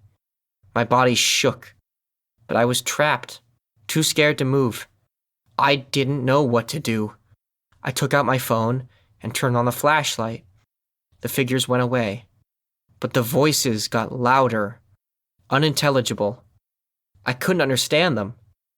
I wrapped the covers around my head, and somewhere on my phone I wrote a rough draft of my will. It was ironic, really. This was the only time I thought to do this. Maybe this time I really thought I was going to die. Not by my own hands. Maybe that's why I did it. I started writing, and that was when I blacked out. All I remember from that night was that I wanted Dancing Queen to be played at my funeral. And when I woke up, exhausted and gray the next morning, as I woke up, the queasy feeling in my stomach was quelled, and for a moment, I thought it was over. And I didn't really know what to do about that. I mean, what can you do? You know what I did? I thought I was crazy. Let that reality sink in, let it unsettle me, and then went on with my day, almost as if stuck in a loop of habit. I got up, I got in my car, off to get myself that good old Wisconsin mac and cheese. As I got in my car and started driving, for some reason, at this point my body not being my own, I turned left instead of right at the intersection leaving my neighborhood. I went the opposite way, as if I was just on autopilot, just going for a drive. As I drove, I thought of nothing. I saw the snowy blue mountains in the distance, and I thought of nothing. And then my arm started to shake, and I felt this sensation within myself. I didn't know how or why. I hadn't taken an edible. I didn't feel high, but as my arm started to shake, my car started to swerve. Terrified for once, I pulled over to the side of the road next to a crop field. I sat there, taking deep breaths, and even though it persisted for a good few minutes, for some reason, this time, I managed to calm it down. I sat there for a moment, for the short while I could, enjoying what peace I had. It was then I realized the mountains were in front of me. For such a distance I saw them, and for once I felt a small sense of joy. I felt the tiniest increment of health in my life, and for a moment, as my heart began to find stillness, I felt just a little bit less empty inside. I turned around knowing it wasn't safe for me to be on the road right now. I went back home and went up to my room. The noose still hung around my fan like a decoration I didn't even come to notice anymore. How much time had it been since I put that thing up there? Weeks or months? I didn't even know what day it was then, but I found that wasn't too unusual for me in general. All my life, I'd always been the most forgetful person in the room. By this point, I'd forgotten who I was in the truest sense imaginable. I walked over to the window and opened the blinds to see. It was dark out. What? What do you mean it's dark out? I checked my phone. It was 11 p.m. When I'd gone out to get food, it was only 3 p.m. I'd just come back home. My whole trip only took about 30 minutes. So what the fuck just happened? I didn't feel hungry, but as I settled into my disillusionment, I realized I was pretty hungry. But it was too late now. So I went downstairs and scrounged whatever leftovers I could find that my parents had left. No one really cooked much in my family since we all ran on different schedules. My mom had late nights sometimes, and my stepdad was usually on call. And with me always losing track of time, we just never really made ourselves dinner. But this was not me just losing track of time. This was not just some dream or some weed-induced disorientation. I had no idea what was going on. And as I ate, I felt the shakes start to come back. So I thought the best thing to do was run upstairs and distract myself with video games. Something that took a lot of mental energy. Or physical, or something. But I had to think of something quick, otherwise I might throw up the only food I had had all day. I ran upstairs, turned on my computer, and as I sat down, I felt it. For lack of better terms, it was like my ass was the do not touch button. And as soon as I sat down, I triggered something I did not want to trigger. This next part scared me terribly. When I woke up, I was in tears, and I couldn't tell the difference between fiction and reality. But this I know to be false information, made to scare me. This was a part of it, a part of the price. I saw a vast desert, and in the distance beyond some mountains, I saw 3 large suns that grew closer.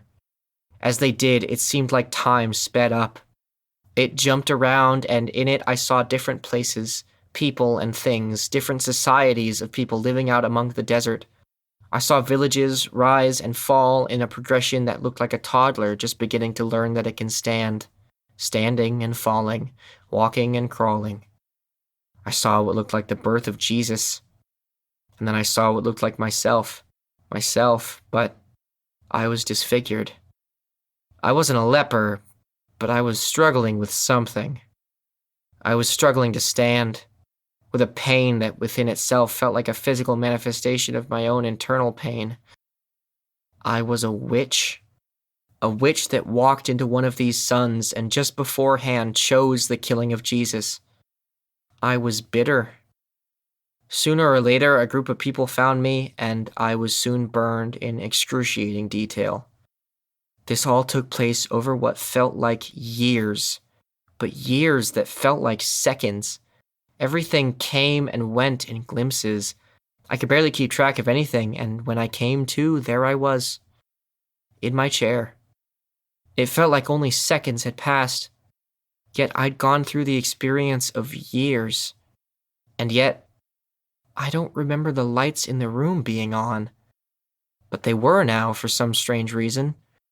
I thought maybe my mother had come in and turned them on only to find me, well, however she must have found me. This was when I became paranoid. I creeped out of my room into the darkness of the hallway. It was just after midnight. As I walked out, the voices returned suddenly, shouting and screaming at me. This almost funny duality of unintelligible noise. If I heard a voice clearly, they weren't speaking English. If I heard words being spoken in English, it would only be a word or two before it was all unintelligible again. I panicked and ran into my room. This time, I came out with my phone's flashlight and music playing through my headphones. I checked, and My mother was asleep, as was my stepdad. Paranoid and still hungry, I decided I can't stay here. I realized by now that the shakes seemed to get better with certain kinds of music. So I got in my car and drove to the only place that was open after 10 p.m. The worst place imaginable. The California Mexican food restaurant. We only had one in our town, and for some reason, well, the reason being stoners and drunks, there was never anyone there before 11 p.m. But the second it hit 11, the place was packed with a line out the door. Frequented by the entire population of Douche Town, it was home to all types. But for some reason, mostly douchebags. All either getting into fights with the staff over the sad quality of their food or being too away from things to care. I got in line, knowing exactly what I was in for. They knew me since I hated myself enough to frequent their establishment. I was a night owl, and I always tipped, because I realized that if you tip them and they remember your voice, they'll stop serving your food cold. Or at least, they'll leave it in the microwave for 30 seconds longer. My mom at the time had invested some money into real estate which she was trying to sell. A studio apartment downtown that she bought as a project to flip and resell. But in that short amount of time, it became my favorite place in the world. It was a hassle going there sometimes, just because of the traffic and the parking garage leading up to the floor of the apartment. But it was heaven. The views, the lights, the magic. Maybe it was just because that was where Christine, Ben, and I would spend a lot of the summer together. But honestly, I don't think it was them. Nothing about that place was bad. And even after everything with them, its essence never changed, never faded. So that's where I went. I sat on the couch trying to go to sleep after my meal, but the shakes came back. And this time it felt like all the energy was fading from my body. I felt cold, and there were no blankets. So I accepted my fate. And this time I wrote my second will, shortly before deleting it as the sun came up. Watching the sunrise in the town I grew up in, the small city I'd only recently fallen in love with. It's funny. In retrospect, even though I didn't realize it at the time, sat wrapped in my own thin purple hoodie, I think that was one of the most beautiful moments in my entire life. I still think about it all the time. I went home at around 11 a.m. the next morning. My parents had just gone off to work by then, so I come home. Everything's safe. Everything's fine. But by this point, I'd spent 2 nights with the fully realized expectation that I would not be waking up the next day. I came home, and at this point, I knew what I was experiencing would not be over yet. So in the meantime, I decided to doodle around with some paints. At this point, I was just casually waiting for my next encounter with death through torture, like a prisoner waiting for his sentence to be carried out. I began filling my time by making a small painting, and that was when I got the idea to make this. In its original intention, this was never meant to be a book. This was nothing more than an examination of a self-diagnosed illness I acquired and developed over these nights. I've had many people tell me what they think this is, but I've never found a definite answer. Of course, I've never been to a doctor, and for good reason, because I couldn't. So I started journaling. With my hands so shaky I was having to retype almost every word. I called it separation anxiety. In terms of marijuana usage, the process of when your mind leaves your body and your body's panic in that moment. In later independent research, I would describe it as an excess of energy that has nowhere to go, so one must expel it through the use of mental focus or physical activity. I noted its symptoms: uncontrollable shaking, racing uncontrolled thoughts, a constant feeling of coldness and the inability to get warm. I thought I would use this research to maybe develop a means of curing this condition, a condition of which I only knew about, that only I had been experiencing thus far, something that even now I cannot fully describe.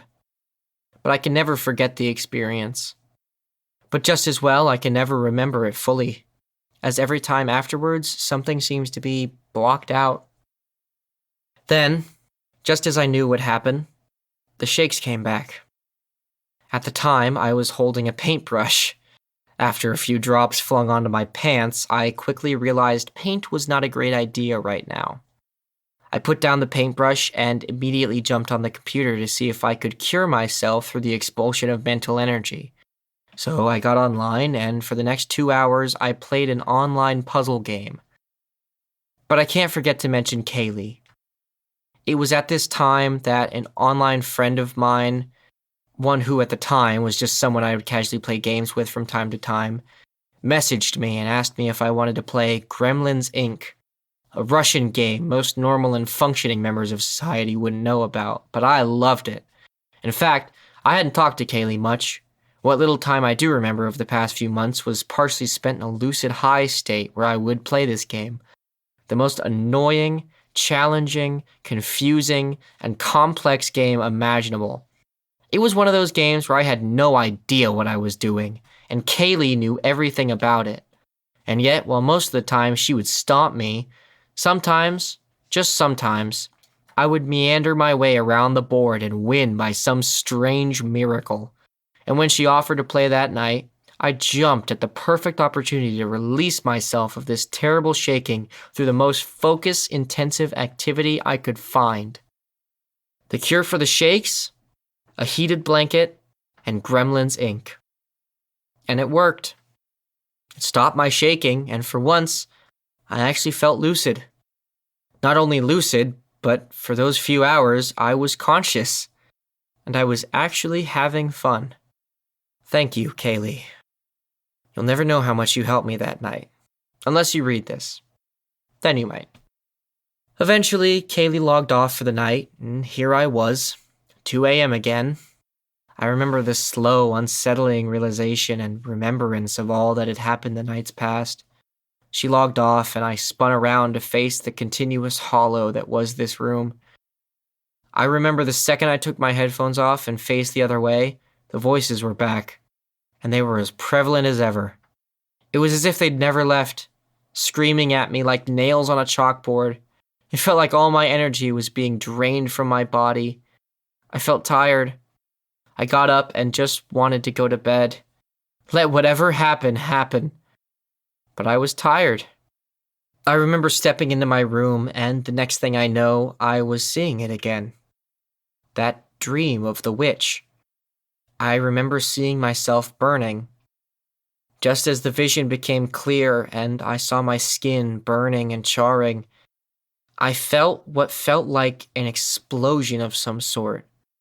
But within this explosion was countless different lives, all whizzing by in the fraction of a second. I remember even though I couldn't visually see most of them, the full weight of their experiences hit me with pounding weight each time. I felt my heart sour and turn wretched and black until my soul was so tormented and corrupt that I was no longer fit for the experience of life, but rather the experience of concepts such as corruption. From this, I saw a vivid vision. In fact, I distinctly remember the music I heard. It was something that Christine had played once in the car, but I didn't know the name of it. I think she called it Sukiyaki. I remember my first creation into existence. I was so heavily wrought with evil and dismay that the only thing I could equate to was destruction. I remember feeling the sky. I remember feeling them as some warped vision. I remember I was once this huddled mass of grief. I was then shot out and spread like a disease in the fraction of a second. I remember annihilating all construction, sweeping as dust and rising. From this, I saw the most terrible sight. I remember in the viewing of this, I felt the sudden urge to vomit. I saw figures that once looked human, masses of skin disfigured and purple, all walking into rivers. I remember flesh as flesh should never have been. Bodies dropping into the river, and all I thought was how quickly it took them to come to the conclusion that this was the answer to their suffering. I saw what truly looked like hell, and I was all around it. I saw myself continue upwards. It was then the song faded, the vision faded, and all I saw was a mass of this corrupted purple, a color of corrupted destruction. This was when I stumbled and fell onto my bed. I didn't feel like I was about to vomit. It felt like I was vomiting, though nothing was coming out. I crawled into bed, huddled up under a million blankets, the voices screaming at me, completely devoid of any sense or meaning. The shaking wouldn't stop. It was like I was seeing double. I couldn't see my surroundings, but just as vividly I could see what felt like the electricity coursing its way through my mind, through tunnels. It felt like I found myself quickly lost in an inky blackness. Those voices, those beautiful voices from earlier called out to me this time. Not just one voice calling over a room, but the voices of others. Not angels, not gods or demons latching onto me as a vessel, none of that. It was more like I could start to hear a language that was always there. A language that was always being spoken, but in a tone that no one could hear. I remember I hated these voices. I knew that I was going insane. As I lay in bed, it became impossible to ignore the feelings. My body shaking so badly that you could hear my wooden bed frame rattle against the wall from 3 rooms away. My mind, I had so many thoughts racing through my head, I felt like I was living 3 different people's lives, dreams and memories at the same time. My heart was pounding so fast, I felt like it would either force its way out of my body or force the food out of my body. In these moments, I heard voices, melodies of violin and piano, songs that had never been sung, visions that could never be replicated. My heart was pounding so fast, and I felt my body shutting down. This is it. I am dying. I can feel the cold traveling up my legs, even with 3 layers of blankets and full clothing. I can feel my brain firing off rapidly, randomly, as it exhausts the last of its efforts to think of something to do to save us. I felt my legs shut off, my waist, my chest and arms, and finally, my eyes lay open. My head was unmoving when it happened. I heard a voice so clear that if I could have moved my head, I would have looked to see who was standing right next to me. This voice uttered words that were unintelligible. I don't remember what they said, but they spoke in this voice that sounded like rhythm. It sounded like pure music in its holiest form. I stared back at the ceiling, and with no context to their words, I shouted into the blank abyss of air, "Yes!" hoping desperately that whatever it was heard me and knew what I was asking. In my mind, I was screaming. I was begging. I said, "Take me out. Kill me. Send me away. I don't care. Take me out. Take me out. Take me out." And there was a voice, unlike anything I'd ever heard. Its voice like a chorus choir of noise. This voice sounded like the noise I would imagine hearing if brainwaves themselves could be translated into music. Whatever this was talking to me. I didn't want to listen. Please, no more delusions. No more. And this voice spoke. And everything happened. And when I say everything, I mean every instance of consciousness that could be experienced at one moment collapsed in on itself to form a sheet of paper. It felt like the universe had grabbed me and pulled me into its heart so quickly that my heart stopped. I felt nothing. Not cold, not fear, not death or life. But instead, I was learning. I say these now because over time, I think one of the most important things I learned was how to keep sane, how to self-navigate myself, and how to search within myself for what made me think in such destructive ways. Since this date, I know so many things about myself. That I'm happy. I learned how to be happy with myself. And most importantly, how to be okay. Something I struggled for quite some time with. But at this time, I wasn't thinking of this. I wasn't thinking of how to be okay. My only thoughts were to write down everything I had just learned.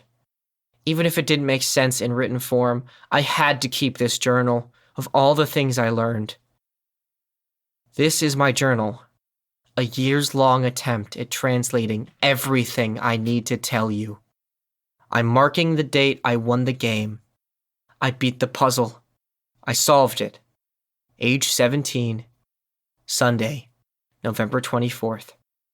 There was a time when I saw the masterwork behind everything for a brief moment. I felt my mind click and I understood everything, but it came at the price of forgetting. And then I became insane.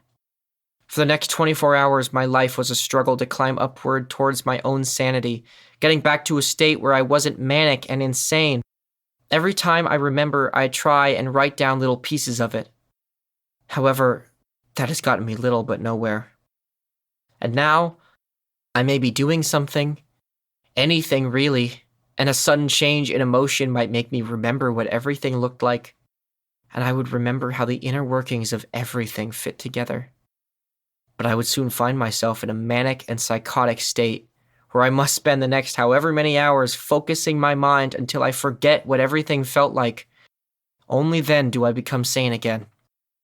I remember when I would have these psychotic episodes, I would go for a drive. Usually late at night, I would have to pull over or stop because I couldn't control my shaking. I would lie awake for days at a time with full-blown insomnia due to my own paranoia and anxieties. Yet, it felt like I'd seen the interrelations of the world to atoms and their function as various working parts. Like molecular science on a scale so large we cannot see it, flowing through us all, as if we are the atoms now. I have seen and felt the ineffable. And now my next job, I believe, is to describe it. I invite you to study, test, think, and draw your own conclusions. With that in mind, I present to you this messy explanation of everything I saw, this ruler of everything. Chapter 4. That night, my soul left my body. Like, actually left my body.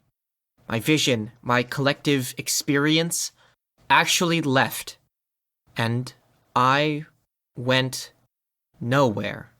It's so impossible to explain because it works on a level that is beyond the very definition of human comprehension. I felt feelings that weren't possible in our reality. I saw things that explained their own function, like watching a machine work and seeing each gear turn. I saw the function of laws. I saw the function of certain laws that explained the truth behind things we couldn't define. Everything follows nature. Our reality follows nature and allows for nature to exist in our reality. I saw lights flash and objects move in ways that weren't possible in our reality, but were what made certain things in our reality possible. The first thing I learned was the meaning of life. Like a fact, like information, because it's questions like these that actually have an answer. But what scared me was time. I left reality, my consciousness, my awareness, everything. And at first, I was sent nowhere, a place that allowed for everything to happen. I saw, felt, experienced reincarnation multiple times. And I remember how it works. Not like anything I've ever heard of or thought before, but something I actually had to be shown. When we die, our soul is no longer in this world, which makes us retreat into a space beyond reality. But I don't know how to define it yet. It's waking up. And when you wake up, you remember who you actually are. Not who you are on this earth, but who you are. All of your experience in this life is then calculated in the most complex way possible. And it's how you grow. It's why every experience, every life is fitted to us in some way. We live in a perfect system. It's perfect because it is imperfect. It is the nature of the laws that allow for every possible experience to happen. But I was a glitch in the system. I remember while I was out, I would wind up in other places. But if I stayed there too long, I would start to be incompatible with the space I was in. So when this would happen, it would only be a short while before I was kind of kicked out. But the thing is, I knew why. The first thing that happened was I became all information. Like an AI connected to the internet, I saw and knew just about everything. But not because I knew everything. Rather, it was because I knew how everything worked. I saw what made atoms the way they were. I saw the system that creates evolution. I saw how all human experience lies on this spectrum of a much grander spectrum of all experience, of all life. Once I saw and was and knew everything, I started to experience everything, every human experience. I went nowhere, and I was nothing, until something happened. I was connected back with everything. But what was strange was how conscious I was. I was no stranger to delusionment by this point. I just assumed myself to be having another tripped-out fever dream for an effect I really don't think is just weed anymore. But that all changed quickly. I was in a realm of nothing, and I was nothing. What is nothing? It is everything at the same time. In opposition to everything that exists in reality, there is information. Information is like the chaos which allows for order to exist. Information is like a water to have come before land and allows land to form. I became part of what was nothing. I became information. And let me tell you, there's a lot we don't know. The best way I can explain it is like it was feeling every feeling because you are what makes every feeling up. But in reality, there's no real way to describe it, because it doesn't exist in our reality. And that's the thing I think we'll come to find about reality, is that there's a lot more than we thought of outside of it. The first thing that happened was that I experienced something where time wasn't. I saw the laws that hold our reality in the palm of their hand. I saw what guided every connection between a plant and a rock to atoms to people and even karma. Oh, yes, by the way, karma's real. Kind of. I'll tell you right now, most of these things like fate, karma, luck, etc., don't function like we think they do. But they exist in ways, and those ways are like information. But it's information that does not exist as words or anything that can really be conveyed. They exist as experience, but the part in all experiences that is just as impossible to capture. They exist in the nameless feelings, the unseeable colors, and act like the tides of the ocean, like water running down a chain. This brings me to the problem. These things, this information, it doesn't exist in a way that is comprehensible to reality. Our reality has laws just as all things are influenced under law. We exist not only in this reality, but of this reality. So things that make this reality real also make us real. There are things that exist outside of reality, and there are ways, systems, and functions that keep what is outside reality functioning. But they work differently, in different realities. Already, I'm not sure I'm explaining it well enough, but things that are not in reality do not exist because they do not work in reality. And because they do not work, we cannot see them. We can't interact with them. Kind of like the fourth dimension. It's impossible to view directly in this reality, and we're only able to create false illusions of mathematical calculation. But they do not ever actually look like the fourth dimension, because it cannot be seen here. This next part, I have trouble explaining. Mostly because I would never believe myself if someone said this to me, and I don't expect you to believe me. But I can only try to prove it to you. But I left. for what felt like one whole eternity. They are quantifiable. But at the same time, once an experience was over, it felt like it all was just a second ago. And that was kind of like the rule about it all. I was outside time and space. But what's weirder is that I was reincarnated. I saw multiple lifetimes. I learned how to understand a language. I saw the flow of coincidence and the laws that guide what coincidence is.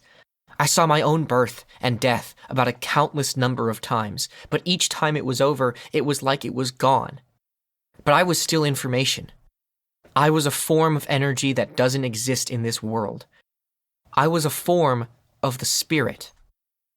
I never used to believe in or think about any of this. A few friends or exes of mine have been very spiritual, and that just means they read about zodiacs and look at tarot cards.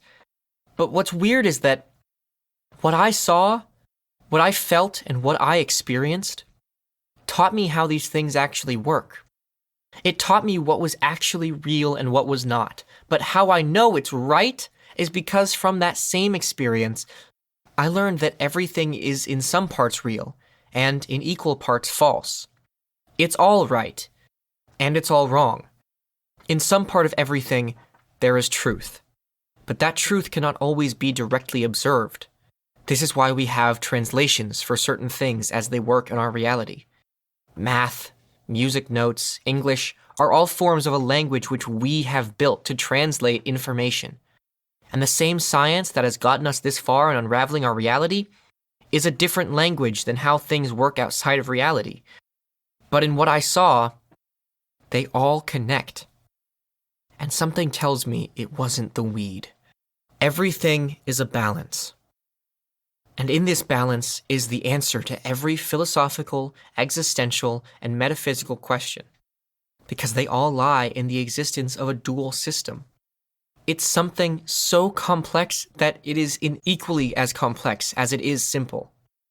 What I actually find pretty amusing about having to try and tell you about all this is that if I explain it incorrectly, I'm aware of when I do. And when I do, I may read the text back and it may sound completely nonsensical, but that's how I know that I'm able to explain some things right. This is a path. This series is a path of growth, but also a path of translation. And this is my first attempt at translating it. I've had to look up a lot of the words in this book, not because I can't read, to see if they match the description of what I saw. But I saw everything. And in that, I saw the truth that exists within everything. Kind of. I learned that within all languages there is a meaning, there is a truth. But in all forms of language, there is an infinite multiplicity of meaning and translation. I learned. I brought back information that I only believed, because I saw it work. I could see everything. And it wasn't just experiences. I was not only conscious, but I was observing how everything worked. No. I gained the information of how it worked. I could see everything, because I was nothing. Listen. We could be here all night. That's why I want to make this short. After all, this is a translation. This book is my first attempt at translating to you everything that I need to tell you. It's a lot, but I know I need to do this. It might not make sense just yet, but I'm confident it will. Ever since that experience, I've come back with knowledge that I did not have.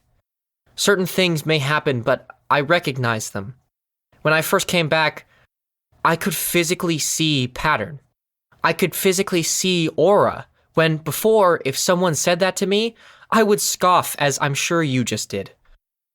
And it all made sense. And it all happened in just a second. The thing is, I stayed out there until the end. And at the end of everything, that voice came back. And this time, I could understand it. It just wasn't speaking in a language I ever knew before. But even before they spoke, I knew what they were here to ask me. They asked me if I was ready to return home. The thing is, my body, this life, this world, is the only place I was ever really supposed to be. Being anywhere else is just like a translation, in that I was never fully myself everywhere, because I was only meant to be fully myself in the physical reality that my body belonged to.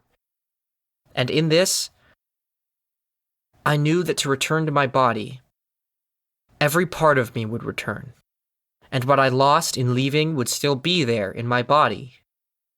After all, I'd only been gone just a second.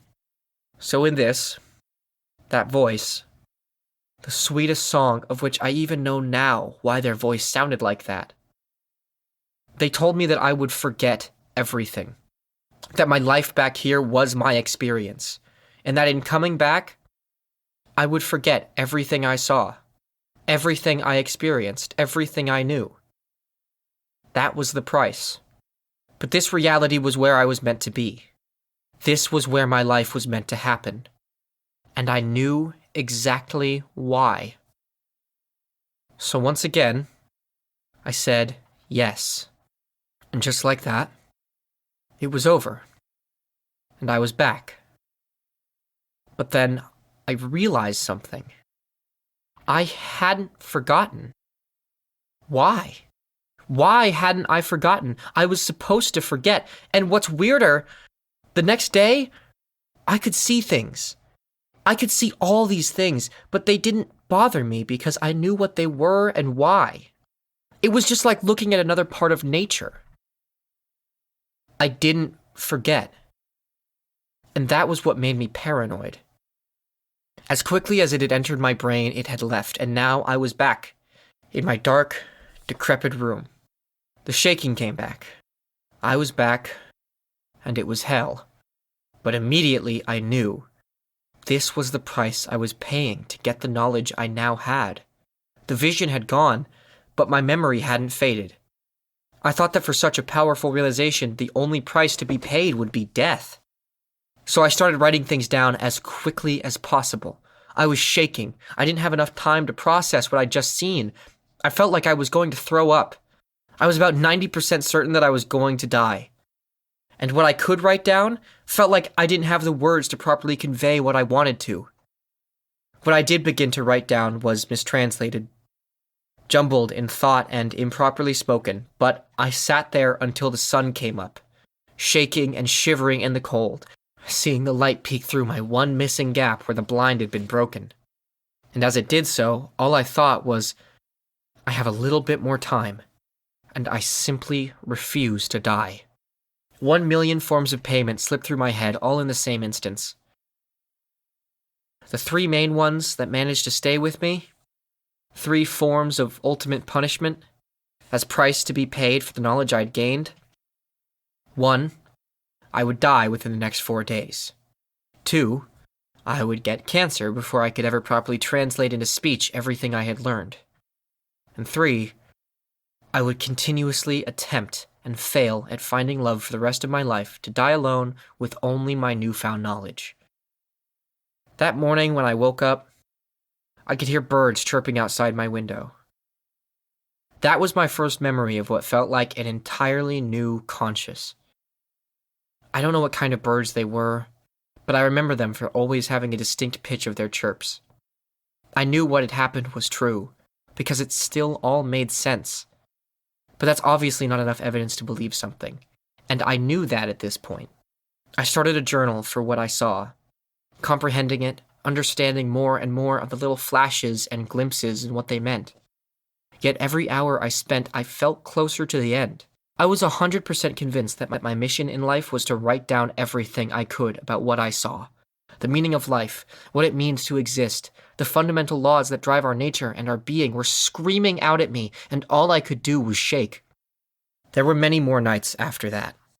Some of them I spent at a condo downtown looking over the town I grew up in, seeing the lights and the people and watching them interact as it proved that everything I learned made sense. Those were the nights that if I wanted to die, I wanted it to be there. I wanted to feel the sun in the morning, the fade of reality as people live their lives on autopilot. The night when people beg to be seen, beg to live in a way they think truly matters. It felt like I got the answer to every scenario you could ever ask why to. Why do people live for the weekends? Why do people feel more lost than others? Why does no one realize that they're the same as everyone else? And why do we choose to exist? Why do we choose to create the cages we live in and create them without an exit? Everyone is deserving of a release in this life. Release from our cages, our tension, ourselves. Release yourself from pain. Release yourself from anger. But allow yourself to live and to feel. Allow yourself to be new, to be reborn. Allow to release. Yeah. That's kind of a good way of putting it. Not the best, but I hope it gets the message across. I could see these invisible strings that attach themselves to everyone. I could see them in action. I could see when two people were attached in their own unique way, and when people were bound by commonality. I would watch this from what I was certain was my grave. A box on Main Street. A studio apartment that accepted the night like a cloak. A beautiful fashion that weaved a pillow I could finally lay my head upon. And for a moment, the shaking would stop. It got so bad at one point I couldn't drive home. I could hardly get to my car, my shaking was so bad. But I remember the day the shaking stopped. I woke up one morning. I'd fallen asleep creating my 4th iteration draft of my last will. The shaking was gone. My body felt sore. I lay there for a moment. It felt like laying in a pool of life. I could feel life as if it were tangible in a way no one can anymore. I got up, unsure if anything was real. I saw the noose I had to kill myself still hanging from my ceiling fan. And that was when it hit me. I know exactly what to do. I just felt it. I wasn't thinking. I wasn't even sure what it was. It took one night. I did nothing but hate myself for a year. All I could see was darkness in everything to the point where I was so consumed by it. I felt like I would never get out.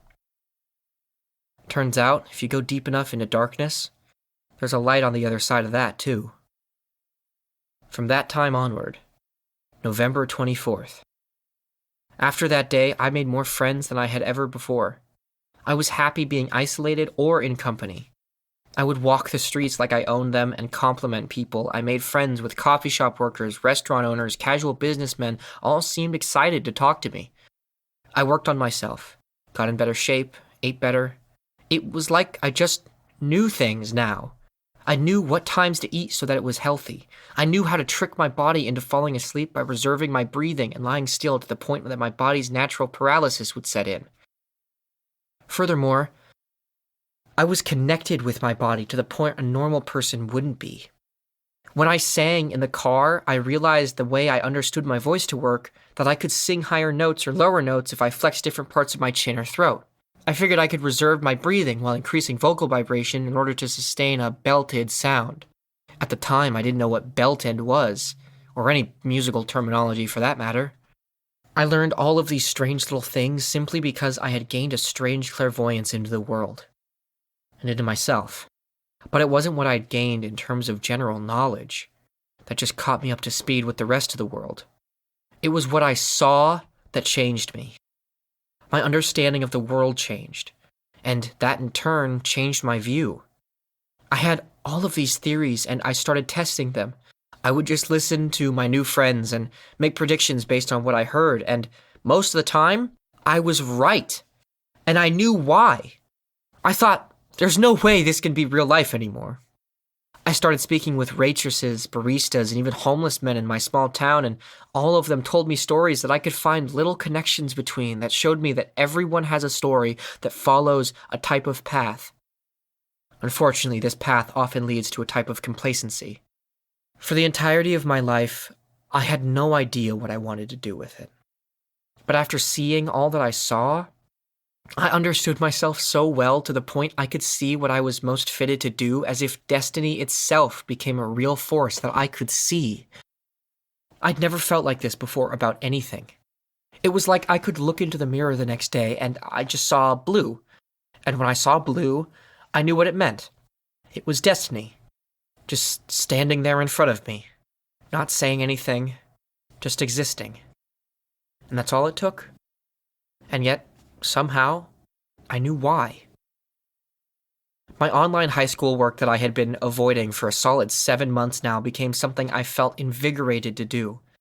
I can't describe this feeling I had of wanting to finish this work I'd been putting off or why I felt it, but I finished 4 high school classes in the span of a month, when before it took me about 5 months to finish 1.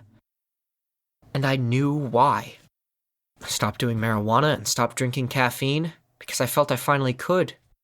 Somehow, none of these had a hold on me anymore. My daily marijuana use that I couldn't live without before was gone now. And when I got headaches from not drinking coffee, they suddenly felt good. Like they were a reminder that I was free. And it was because I knew why. And I decided to live for a minute. Life still had its ups and downs, but nothing was the same anymore. I enjoyed the experience of life as a checkpoint of growth and discovery. At every point in my explorations, my theories of the universe all became more apparent. And they were right. They were fucking right. I think the best way to ask you how to take this information is as an introduction to everything. Everything I need to tell you.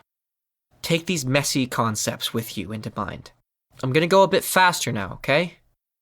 Listen, this might probably be where a lot of things are going to stop making sense. And that's okay. If it doesn't make sense now, then it will in a billion years, so don't worry. Not to brag, but I had this crammed into my head at the speed of what was like a sacred text crash course on 5 helpings of super Adderall. But if I can do it, then so can you. So, I believe in you. And stuff. All you need to know for now is this. Existence is much more complicated than we think it is. And there's a lot more out there. Everything runs on balance. Balance is the only form of perfection that there is. And everything follows balance. Everything translates, and everything has a pattern. And lastly, before we start, since I've been back from that experience, I found myself studying, researching, and very often I will come upon someone who kind of got it right when talking about the reality of our universe, the destiny of mankind, the reality beyond our own. I often run into people who have an idea, just an idea, but it's almost totally right. Other people are figuring this out too. But what's weirder, I know why. Okay, are you ready? And no, this isn't a self-help book. The first thing I learned is everything that I'm about to tell you. But the main thing is, it is possible to exist outside of this reality. And here is everything I learned from doing so. There are laws and principles that both work inside our reality and within. They are essentially all of our ideas of things that are not material. This reality is bound to material, and a certain combination of laws that affect that material. There is a multiverse, but it's not quite what you think.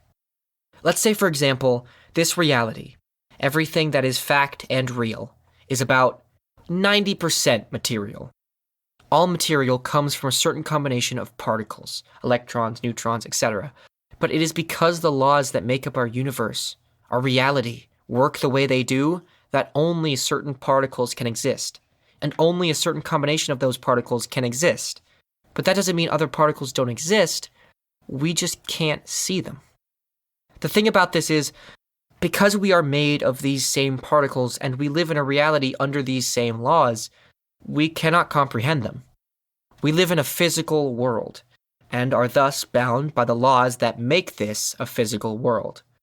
And therefore, even our process of thought is in some way physical. So we cannot physically even think of anything that is not just an illusion of something as it would exist in this world. We can think of things that are impossible, but only because they are illusions of thought. It's hard to explain. But it is because of this that I learned that there is a pattern of all creation, a true pattern. And beyond that, there is something else, something I can't explain, but it essentially is experience. And there's a lot more to our experience than just this reality. We are bound to this reality, and the only naturally recurring process of escape is death. But what if I told you there was another way? What if I told you there was a way to escape reality?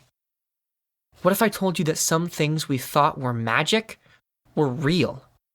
And it is all unlocked through a process that happens within.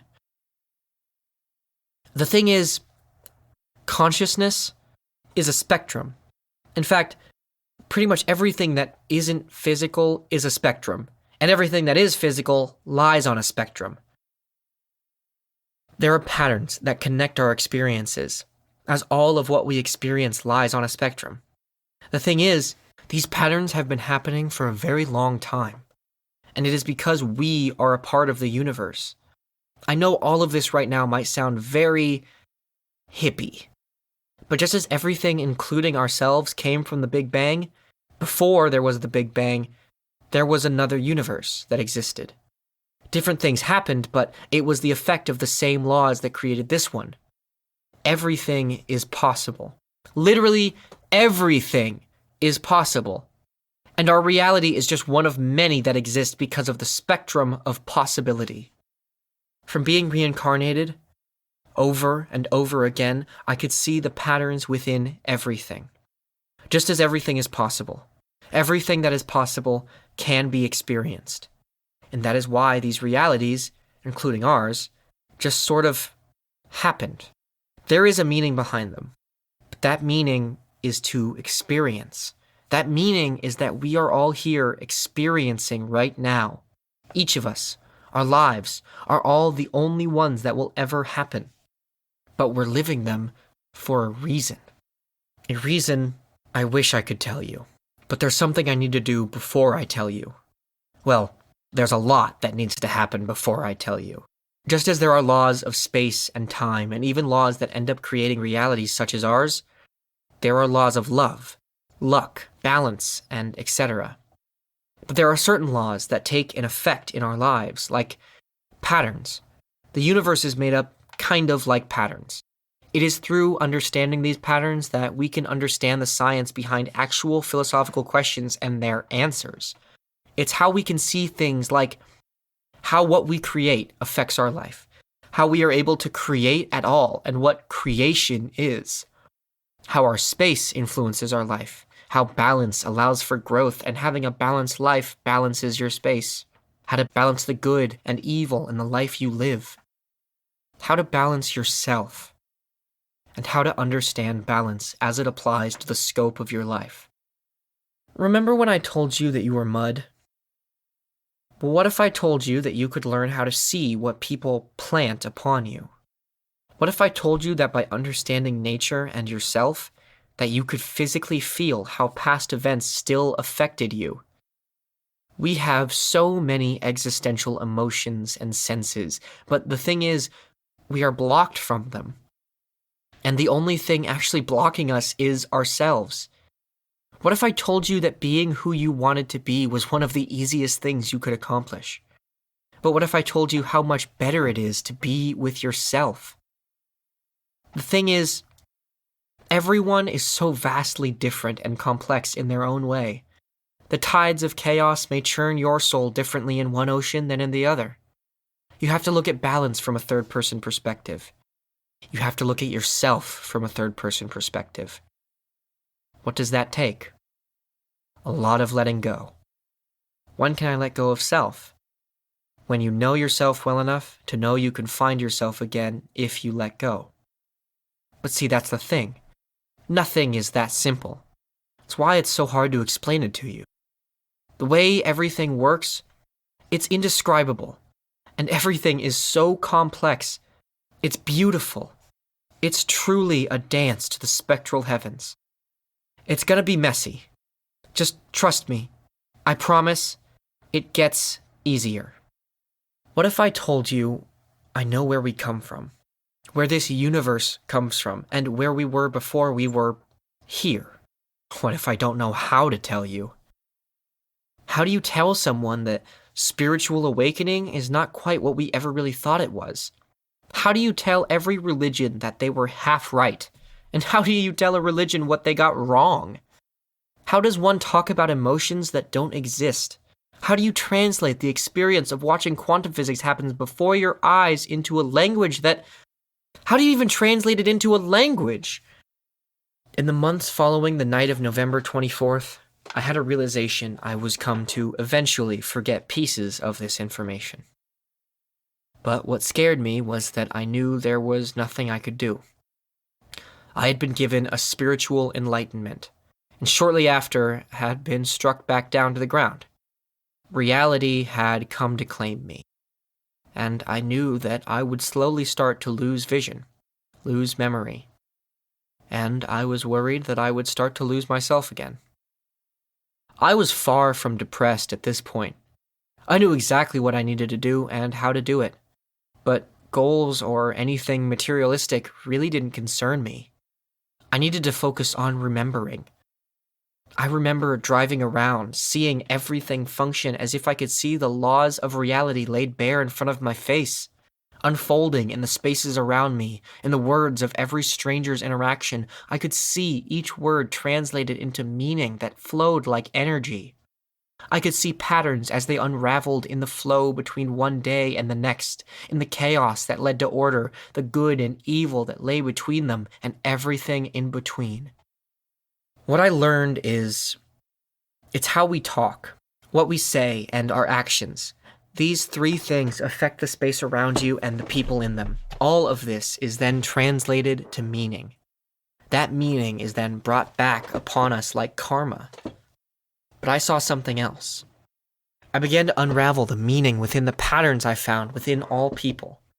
Everybody has something, not consciously or even subconsciously, but I believe there is something even deeper than that. Some things that we do because they are written, encoded so deeply into our DNA that it has become a part of our evolution. Pieces of culture transcending even through descendancy with no tie to behavior or learn from experience. It is from these experiences, only the experiences themselves, that we replicate, perhaps as our own way of interaction. It's hard to explain, but I will attempt to show you an example of what I mean. Please, follow this disillusioned fool for a moment, if that one day I could be so lucky to be a disillusioned fool. What is chaos? Chaos is in everything non-physical.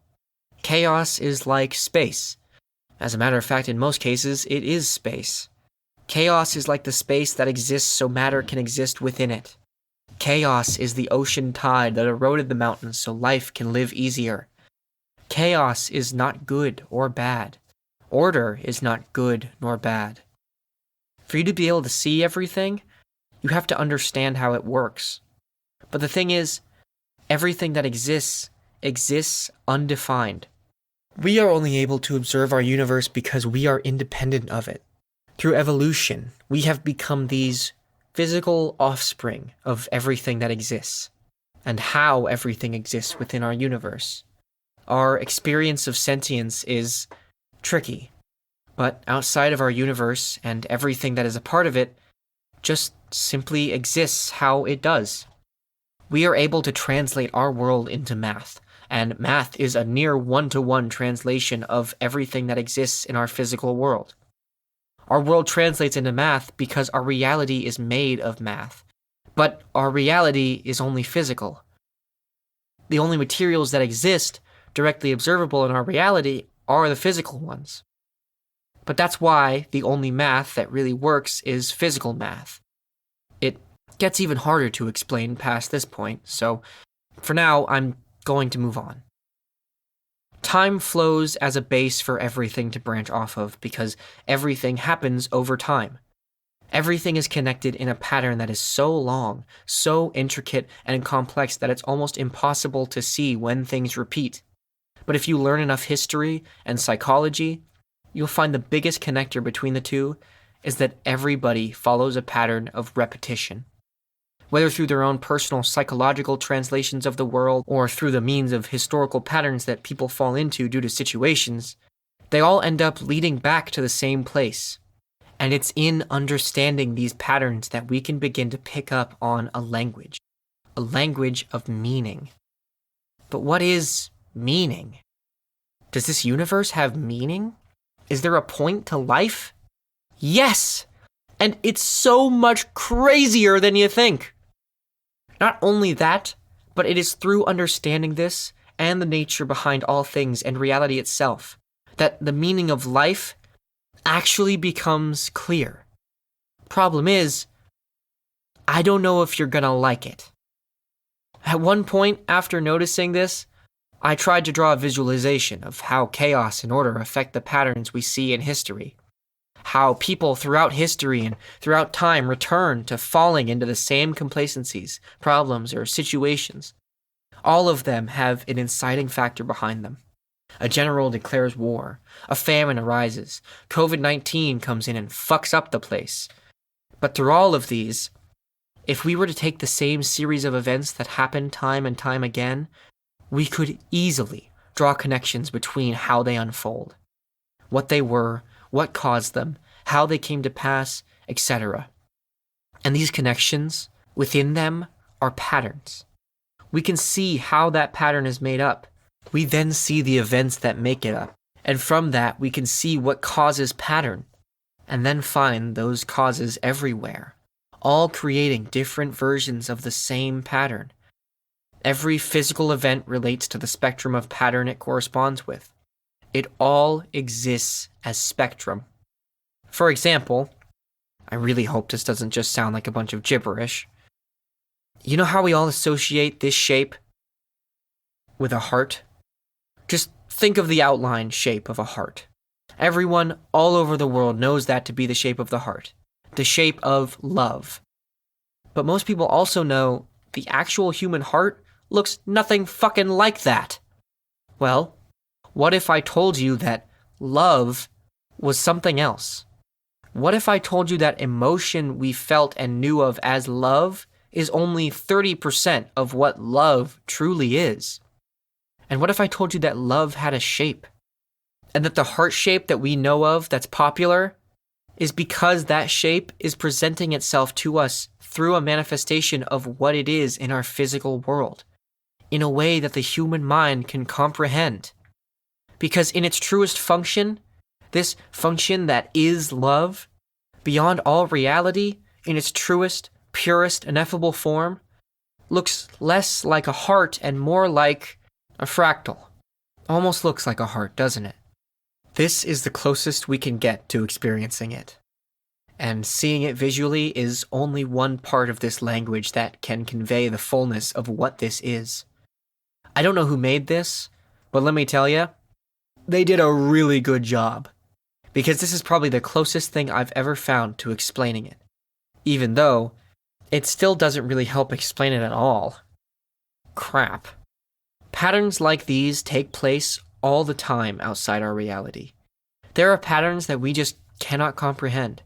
Even this is a translation of what this would truly look like, and no trippy video of this has ever done a justice to what it looks like. Of course, it didn't look exactly like this particular fractal, but this is the closest translation I could find. It acts like a fractal. All the same, it acts as a system. There are many systems like this. Sometimes there are other geometric patterns. Sometimes they are their own kind of reality that exists in its own form as an experience. The best way I can relate it to is thus. Just as we have sounds like buh and guh that make up a word, that make up a language, that conveys meaning, the universe and what is beyond it has different energies that make up information, that convey meaning.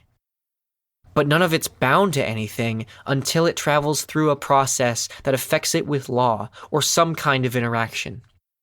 It is through a very complicated system of these interactions that the laws of our material reality are formed. And what is once a type of formless energy outside of our reality is then translated into the specific type of energy that makes up our reality and is allowed to exist and interact within it. Like I said before, all of this is a language. As we grow and evolve, we are all born of this energy that was once an energy outside of this reality. What does that mean? Well, it's complicated.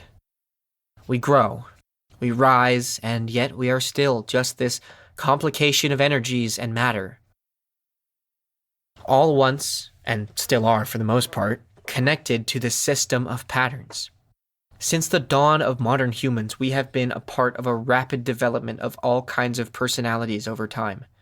Personalities grow and evolve, but this growth has a cap, a limit before it ends up caving back in on itself, causing a shift. These shifts are like the tides of the ocean, the swing of a pendulum. And what the effect is may be different.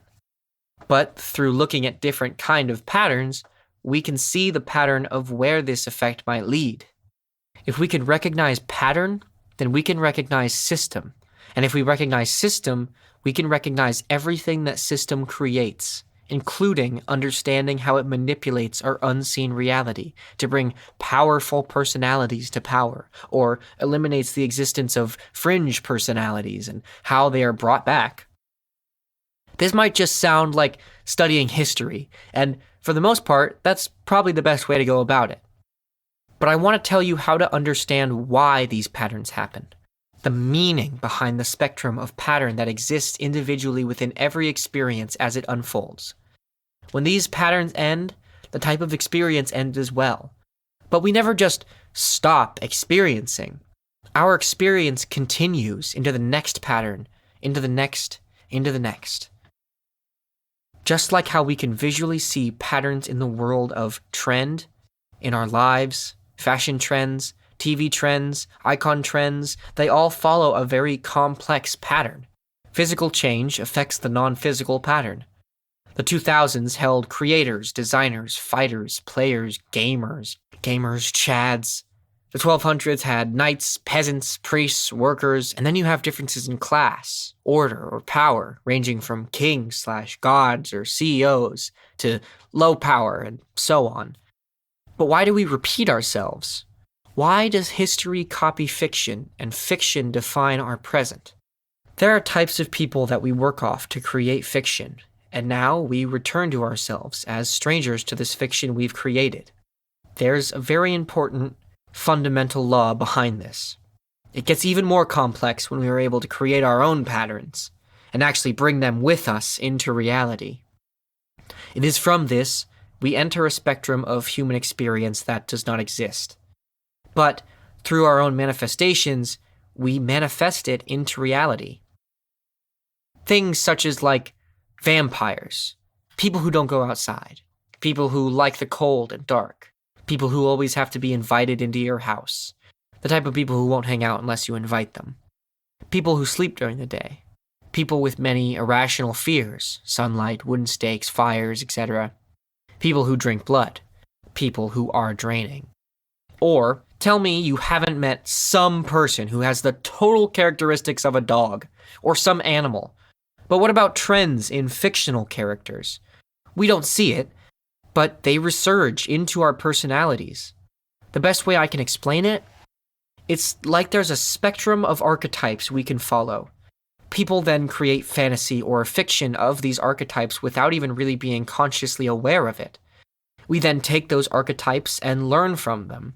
But always, they somehow end up resurging through this cosmic ebb and flow. We still have vampires today. All of these words can be used to describe someone you might know. And we may jokingly refer to that person as a vampire. But it's not only this. There are heroic traits, villainous traits, or traits so obscure that we would only see them shown as fictional personality. Maybe there's a book a person has never read or heard of, and yet they could occupy this personality exactly. These are all traits of man. but they slope to being unbalanced in a more negatively charged way.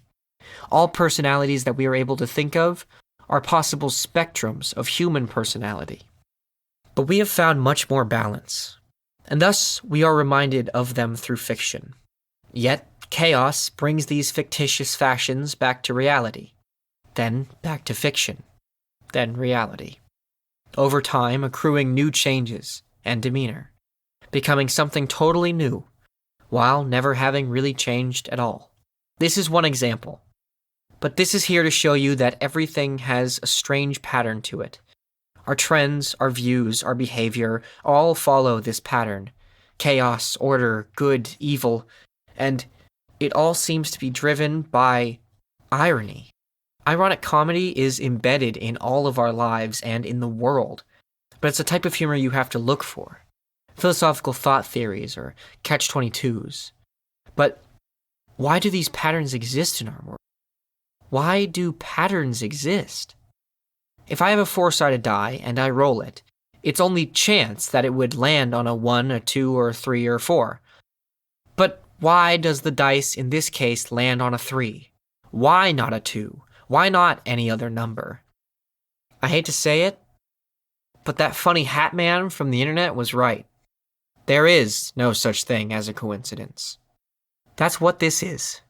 This is the in-between functions of all reality, including chance. The idea that a thing happens randomly for a reason that cannot be illustrated can be used to prove that there has not yet been an explanation given to said thing. But that will become more apparent later on. For now, I am far from being able to explain this perfectly. But when you say, it's just a coincidence, or it's just random, you're right. You're half right.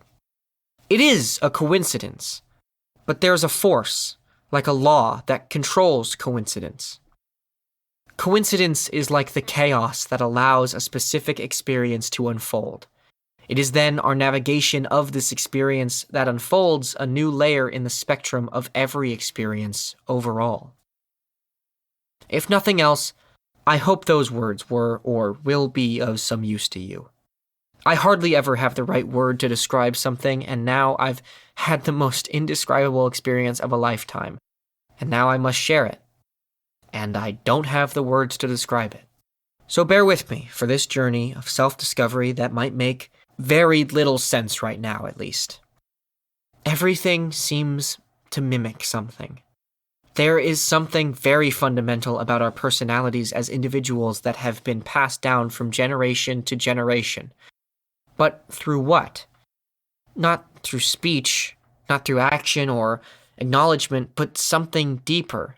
Something so deep it surpasses the functioning subconscious. I believe our souls are shaped more closely to a vase than a formless mass inside our body. Perhaps our soul starts out as a formless mass, but through development of character and access to life, are spun and woven into a shape that allows us to be full, to be delicate, to not be stuck as one shape, but to be formed, having different points of protrusion, having different curves of our form. Our lives are then painted onto our soul, as to be like color on a vase.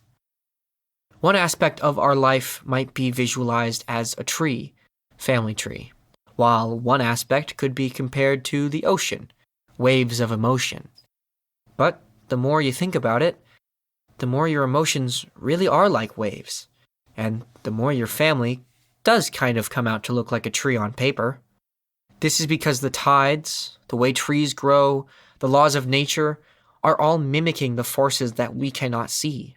So, we in turn mimic these forces as well in our lives. The force itself is hard to explain other than to compare it to these mechanisms that work in tandem with each other to create an equal mix of chaos, order, and positive and negative.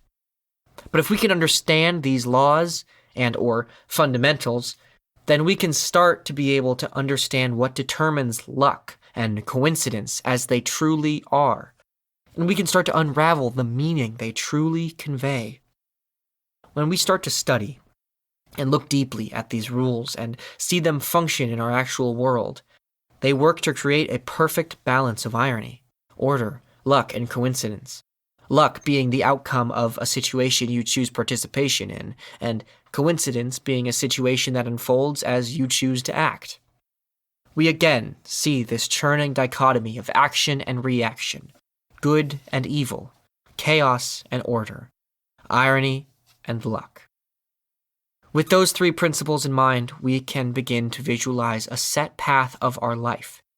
We all have differentiating flows of how much chaos we have, how much good, how much irony, etc. This does not mean we are fixed to anything. In fact, we are probably more free than anything else in the universe.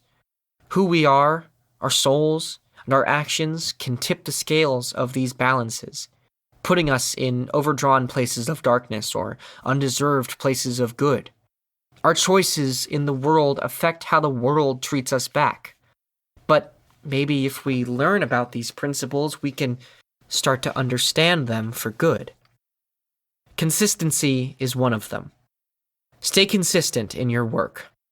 If you make your bad days into work days, then your scales of balance will heavily shift in your favor of progress/reward. I remember learning this through that night. And then later on, when I might start to feel shaky or shitty or paranoid that I might spontaneously combust from all this, I would do schoolwork. Or I would work on something that I wanted to improve. At one point, I saw my own wave.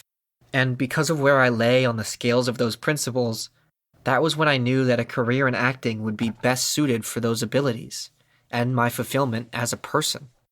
So, there came a point when I would practice reading scenes or monologues on bad days. Due to this practice, I found myself taking lessons from a former student of a fine dramatic arts school, the school I now currently attend. But now that I'm putting my efforts more fully towards acting, I find myself always doing nothing on the weekends. And because of this, if I have a bad day on a Saturday or a Sunday, I do nothing about it. Which, this is just a note to myself, stop doing that. I can feel that my scales have shifted now. I'm no longer improving on my bad days. But I needed this as a reminder to myself. Because now, I think I'm going to miss improvement. And knowing what improvement is helps a lot in learning how to improve, which, turns out, is only something you can figure out for yourself. And it starts with getting to know yourself.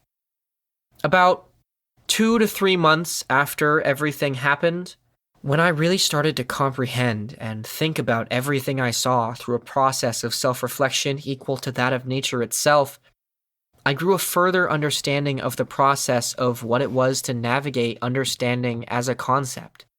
When I could finally break each passing moment of that vision, slow it down, and discover its fractured pieces, examining them, I felt like the ruler of everything.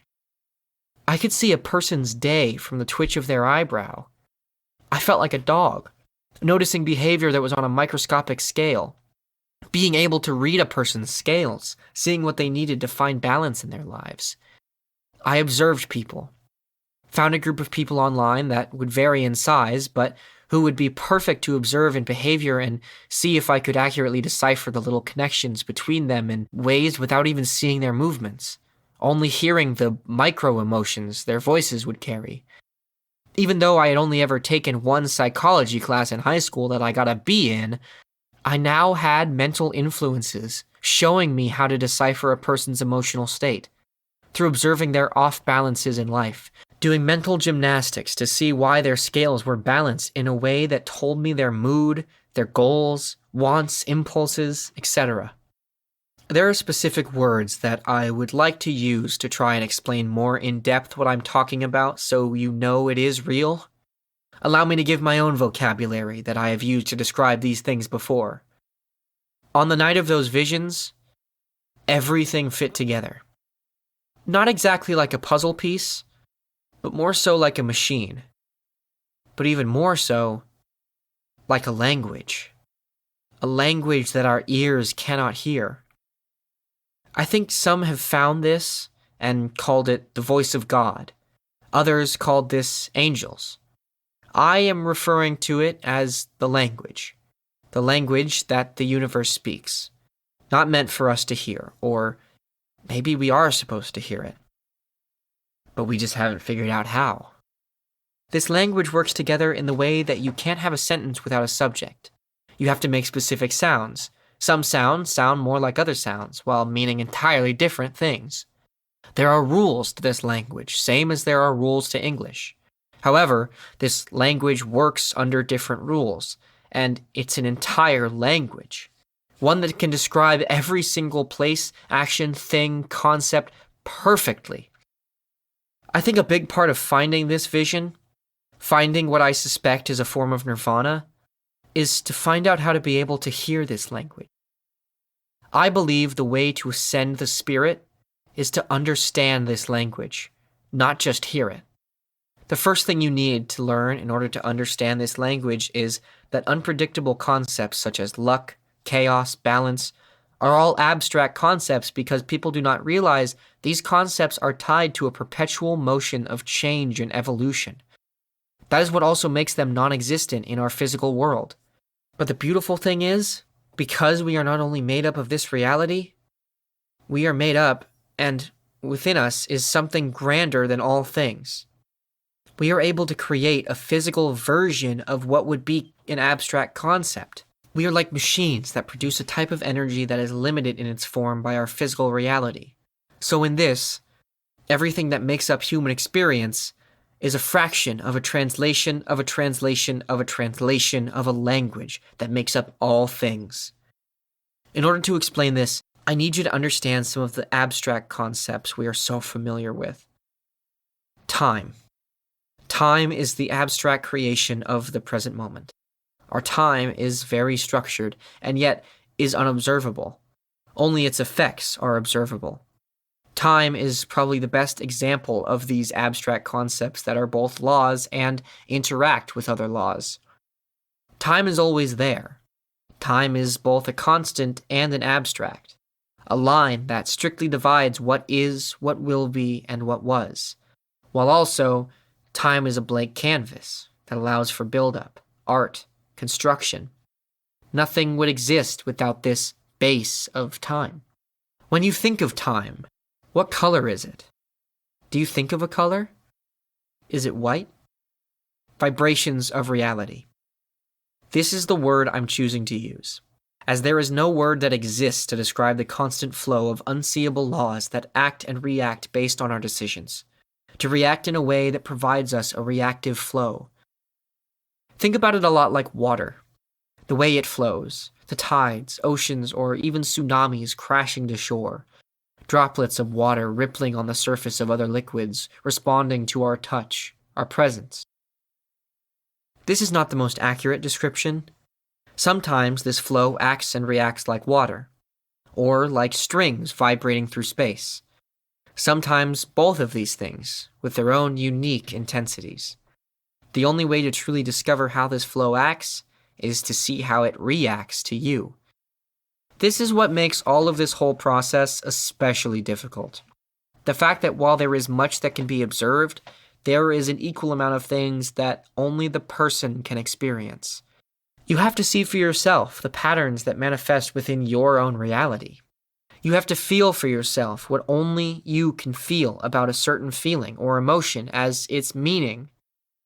Even if the emotion is common or casual, its meaning is something unique to only you.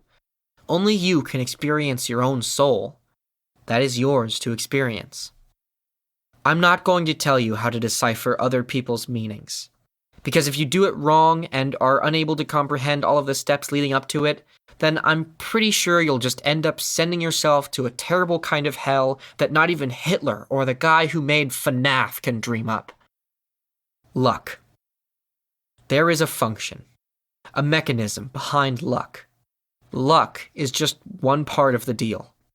But it is from this system that things like luck come from, and the systems that other functions like the mechanisms behind reincarnation come from.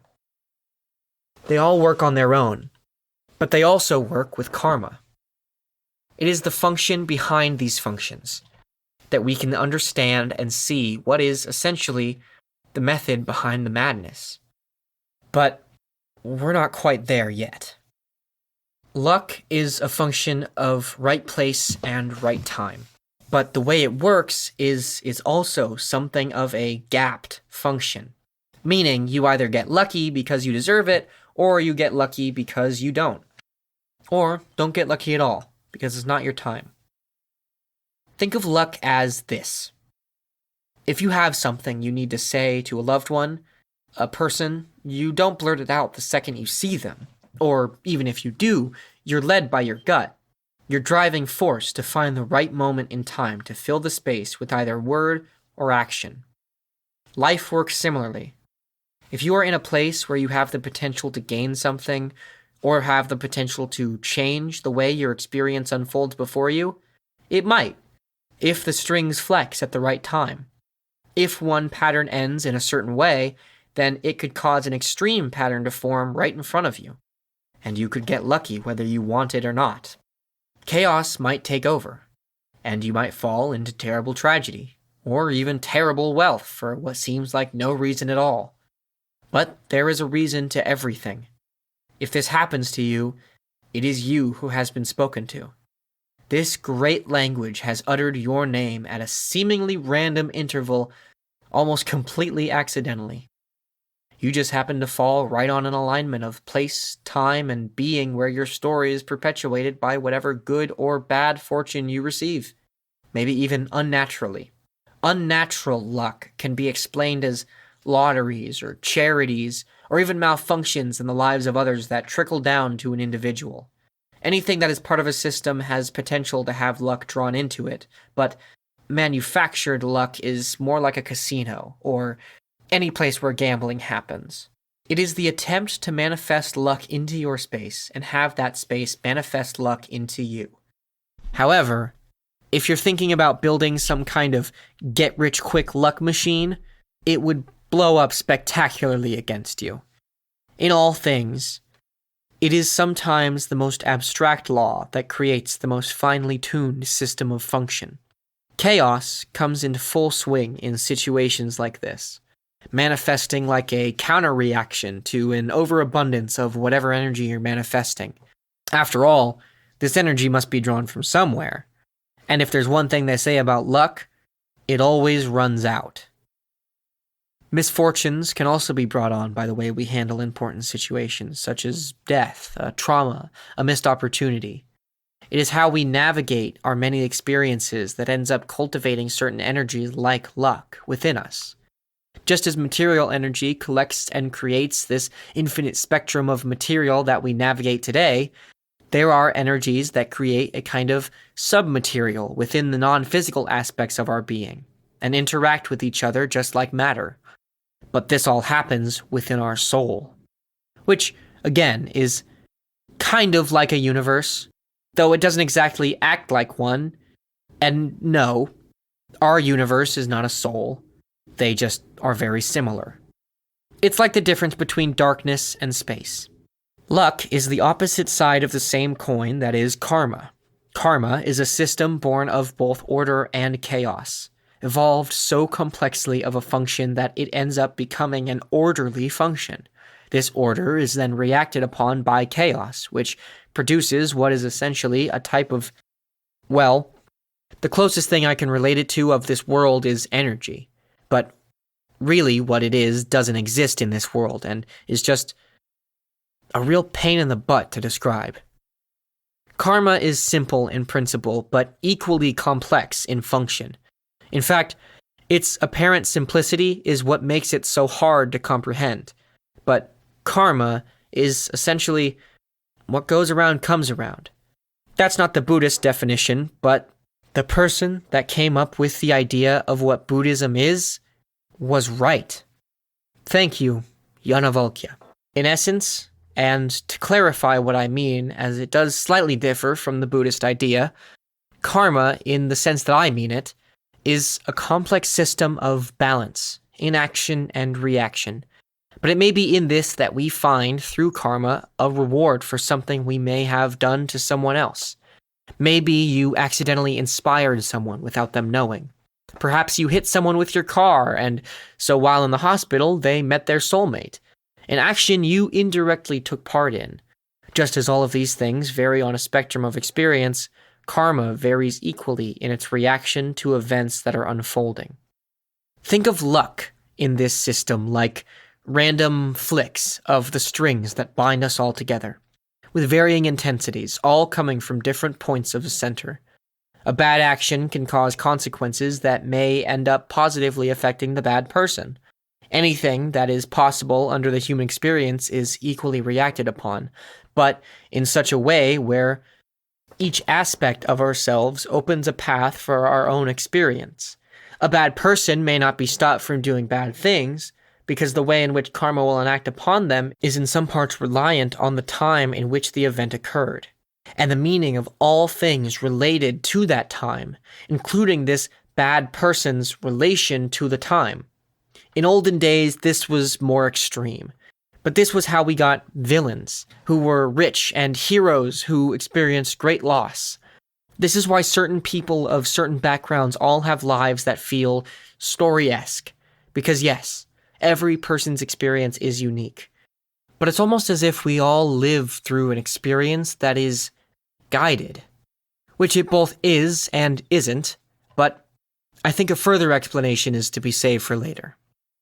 Essentially, luck is a combination of the system's chaos, order, and risk and reward, which, when combined, this ends up with luck having to do a lot with right place and right time.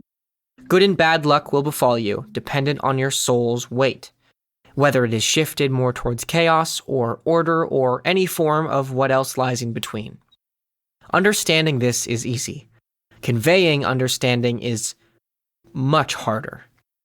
Imagine yourself walking along the key of a piano. Your body is not heavy enough to press the keys, but no matter where you go, you're always walking along this repeating set of keys. You might walk backwards or forwards or stay in place for a while.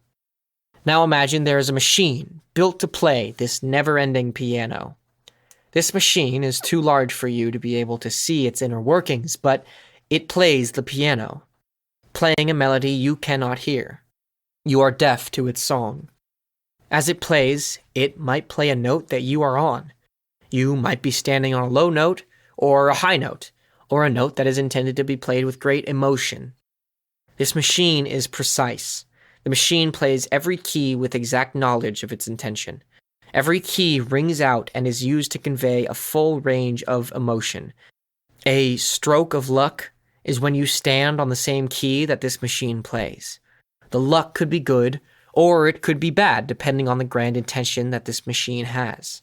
You might be somewhere different and feel the vibration of the piano as nearby keys play, or you might even see a key be pressed right in front of you. This all working together creates the grand construction of what we only see as chance. Each key played in such a way where anyone standing close enough would see a key pressed in as random and uncontrolled.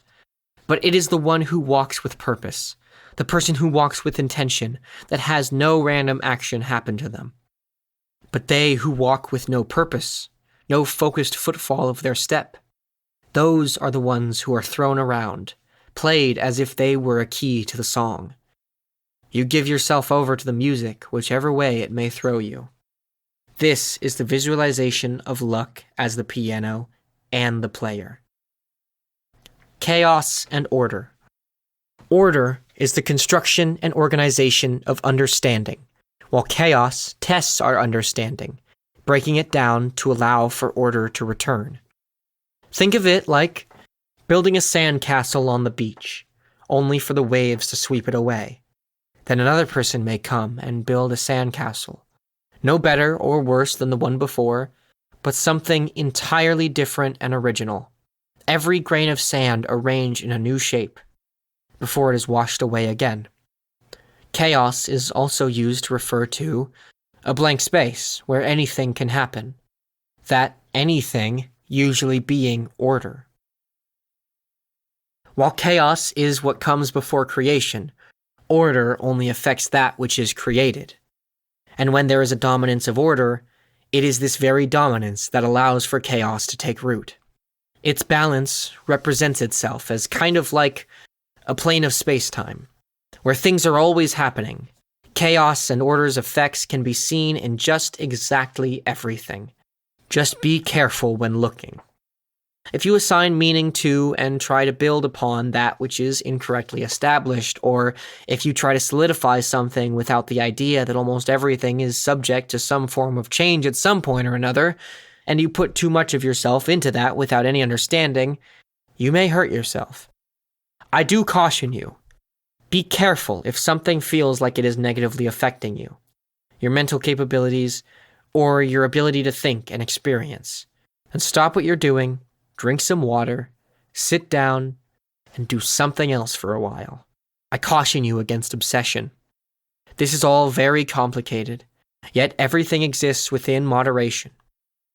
Know in this that I haven't explained everything yet. This is only an introduction after all. Balance. There is a balance of everything, and it comes from chaos and order, positive and negative. Everything is either controlled by one or multiple of these forces. All matter is positive because it exists. It is made of energy, and it all vibrates. Balance is something that is made to be impossible, but also easy to achieve. You can achieve perfect balance, just not while time is still flowing. And balance is not just the weight of your two scales, chaos and order. It is your mental efforts, your physical efforts, how much you learn, at what pace do you grow? Are you a good person? Are you a good person who does bad things? Chaos, order, good, evil, want, need, have? It's all hard to explain. But everything is a balance. It's like a field of energy, holds the galaxy together. It binds us, penetrates us. It's, holy shit, it's just the force. That's just the force that I just described. Wow. Balance is not like the force. That was a joke, I promise.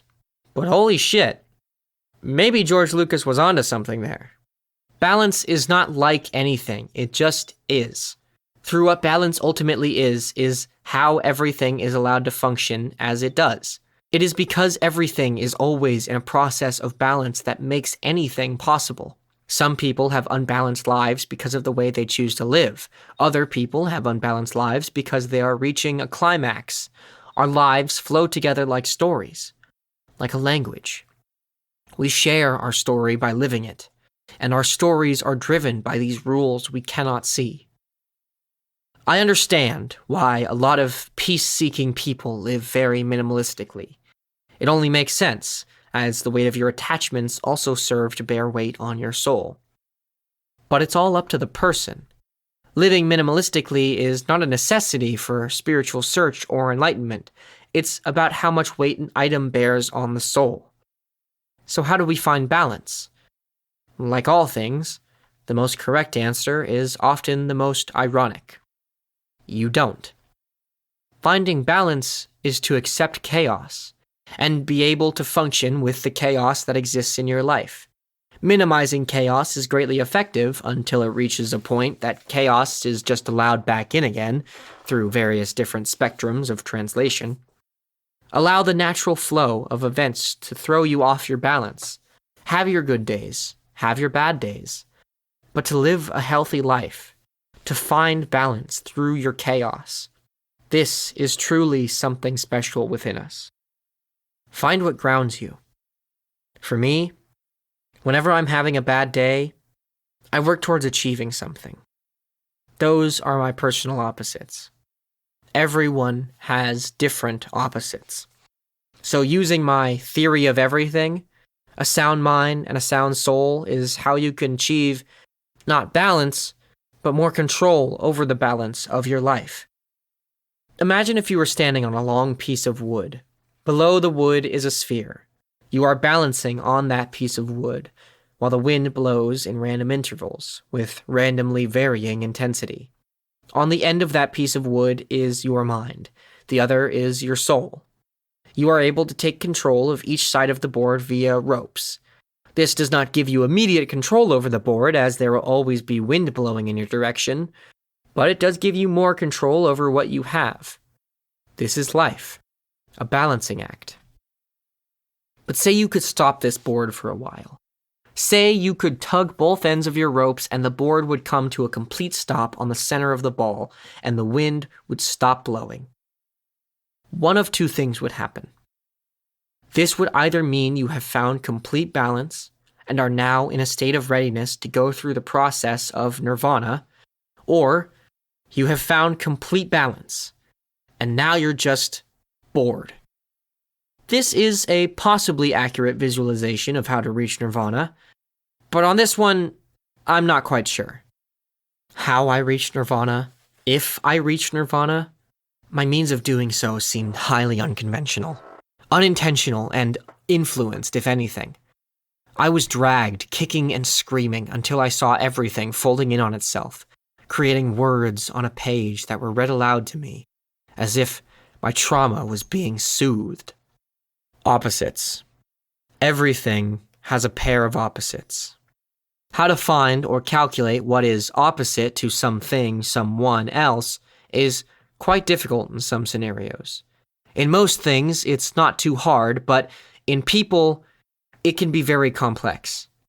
Finding an opposite no longer becomes an easy task when you're dealing with the opposite of one thing that might also just be 100 things at the same time. It's easy to see that everyone has their own unique lives. No life, no experience, no lens the same. The laws of time work at different speeds, different intensities, different wavelengths for each person. And just like a law of nature, with every action we take, every sensation we feel, there is caused an equal and opposite reaction. It is then from this ripple, this flow, or even this vibration that other systems come into place to continue this process. If something is created, then so too is created in opposite. That doesn't mean that everything always has a direct opposite from the moment of its existence, but rather becomes part of what could even be a simple or entirely complex process of opposites.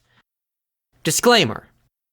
Even now, as I write this part of the story, I get the strong feeling that there's something I can visualize but not properly convey to the form of speech. My explanation of the flow of opposites does not convey my theories in their entirety. Hopefully, my haphazardly placed thoughts can form something similar to what I see in your mind, same as I can see it now.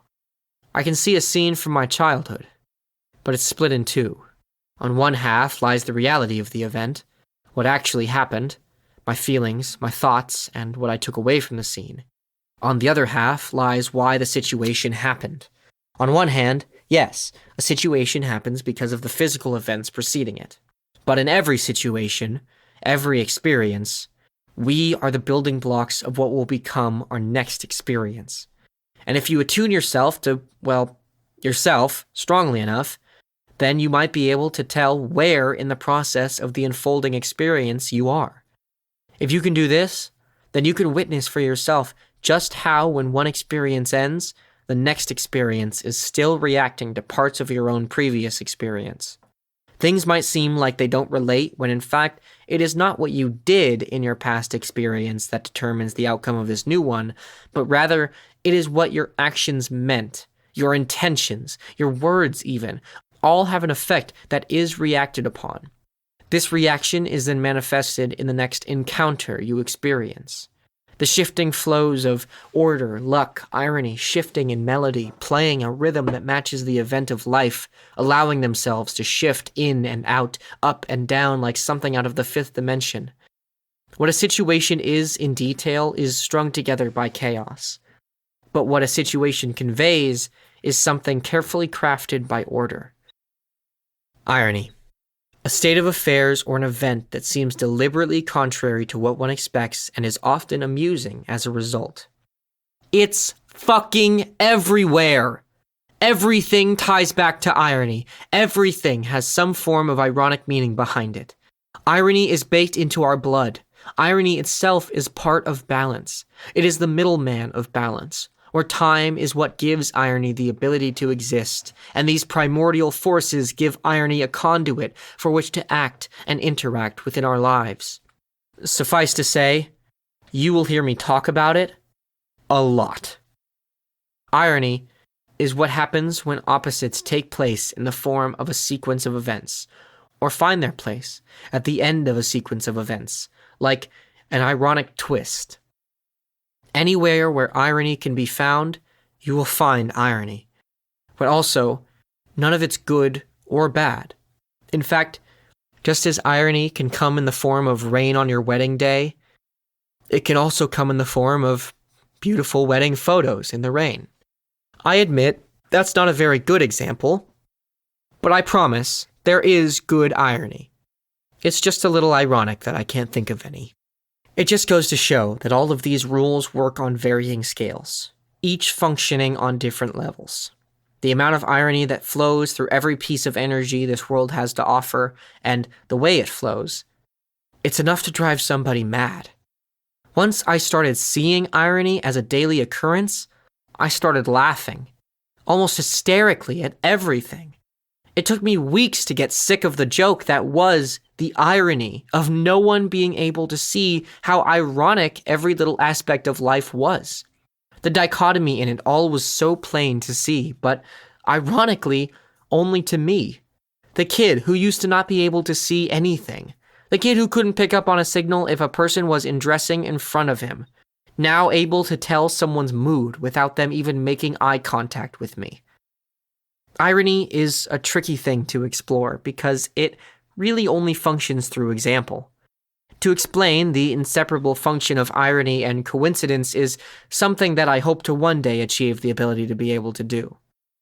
But I wouldn't be surprised if I never did it within my lifetime. The best thing to do would be to analyze irony. See when it appears in your day-to-day. Ask, what is irony? What can it apply to? And where can I find it? This is something that would almost be easier to explain in graphic media form than a written medium. But all of these acting functions can be observed in a day-to-day existence. The problem is how to put them in the form of words while keeping the balanced integrity of the explanation/implication. If there ever was a way for someone to translate a pure analysis of the function of these cosmic structures to a form that can be collectively studied and understood, I will marry them. Maybe. I don't know if I'm ready for that level of commitment yet. There's still so much I haven't done on my Minecraft world. Positive and negative. Positivity and negativity is both a more abstract concept to explain, and yet a more scientific concept to grasp. Positivity and negativity are the two main forces that make up the vast 90% majority of our reality. All matter is positive. All matter is energy. But then on top of that, the state of certain energies makes up the spectrum of energy that material can rest on. I know for a fact I've never read a science textbook, but I feel like all of this should be in there somewhere. All matter is positive. I would say space is negative, but it's kind of neither. Negative energy affects matter, making it less positive. The thing that makes knowing this basic principle so important is that we live in a reality where positive and negative are what essentially make up all matter. This is the case for most things, but it's the way that the forces of positive and negative manifest matter and affect energy within our reality that make it kind of look like we're in a simulation. I've heard a lot of people, mostly on the internet, say or think that we are living in a simulation, and I just want to say right now, we're not in a simulation. It just looks like that. Now, I'm never going to rule out the possibility that I could be wrong, because I can't really prove anything right now. And who knows? Maybe everything I saw beyond reality was just a simulation and we're all living in Hyper Minecraft.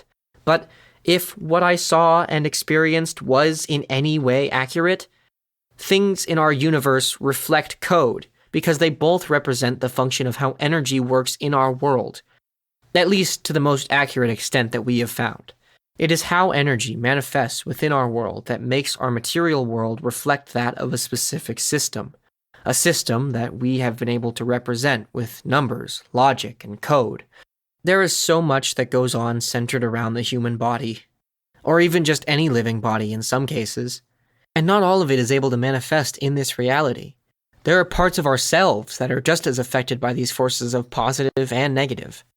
This may be confusing and easy to misinterpret. In the flow of strings, there are three main states of flow that blanket certain states of being like the base of an outbranching structure. Those three states are positive, negative, and neutral, which is both. They are represented by three symbolic spirals. Neutral spiral. Order creates chaos. Chaos allows a space for order to exist. Positive spiral. Purity creates positivity. Positivity allows space for purity to exist. Negative spiral. Pain creates negativity. Negativity creates a space for pain to exist. These are all more extreme versions of the spirals that can occur in the tides of the four main essences. Every event or repetition in life can be tracked back to these laws in some way or another, which then are traced back to the fabric they as strings create. Mind, body, and soul. Our soul is this warbling sphere of our creation. Our soul does not define our destiny, but merely contains it. A soul can change shape, color, or sense. Our soul is where the strings of life connect to in us. Our soul is how strings are translated. We are all connected to this reality and what is beyond it. We all have these strings that attach to us, just as our physical form attaches us to this physical world. They all mean something different. These strings themselves function in a way that without them, we would not have a soul. And, well, reality would be a lot different to us if these strings weren't there. Without the soul, our strings would not have as strong a force of connection. As if one string was made of multiple threads all intertwined to create something thicker, like the strings on a ball of yarn. This is how we obtain consciousness. This is what defines the nature of our relative consciousness. This is what separates our consciousness from the consciousness of animals. This is what makes us evolved. But this means we cannot hide. There are many cases when people are punished because they simply just aren't being honest with themselves. They can push the truth they face so deep down that the lines of truth become so skewed that that person truly has no idea what truth is anymore. This is an easy task. There is a just punishment that occurs when you try to skew the lines of truth. You can hide them, lie to people, etc. But you must know deep down what is the fundamental truth. You must know deep down what is your fundamental truth. It's okay if you don't know it, but if you actively try to suppress it, or destroy it, or diminish it, there will be active drawbacks that occur due to the nature of opposites. And if you don't acknowledge what is true about yourself, you cannot be true in your own nature. You will essentially be blinding yourself, and you will walk not as an evolved consciousness, but what I like to refer to as an NPC. It is what it sounds like, a non-playing character. And unless you know the true nature of what would make someone an NPC, I would suggest we all refrain from calling people that. I don't want anybody who reads this book to be out there being rude. What I actually mean is that there are people who do not take an active role in their own lives. That ability we all have to be on our own autopilot is a sense that can be strengthened, abandoned, or even indulged in the sense that some people get so comfortable within their own autopilot that they just never seem to come out of it. And in most cases, it's not the person's fault. We all have different spectrums of our own soul. And it's hard to explain, but sometimes the soul gets stuck in this mode of just waiting. And though they are a person, same as you and I, with equal rights on every level, their soul is not active. They're like a sleeper agent. There are several main and, of course, spectrums of reasons to all of this, but I think those would be best saved for a later date. Through introspection into ourselves, we can understand our own soul. But this is where some tricky questions arise, like, what is a good person? But I propose to dig deeper. Ask yourself this. Can someone be truly good in the soul and be self-conscious of it? Or do no good deeds come from those who seek to be good? Do self-aware good people only seek to prove themselves as good? If my idea of the soul is right, then the answer is even harder to find. And I leave it up to you. If you know that the mechanisms of the universe can only see the truth of your soul, and yet you do good things, does the fact that you know all of that automatically discount any good deed you do? Because now they have become self-aware good deeds, not deeds done from the goodness of the heart, not deeds done without a second thought.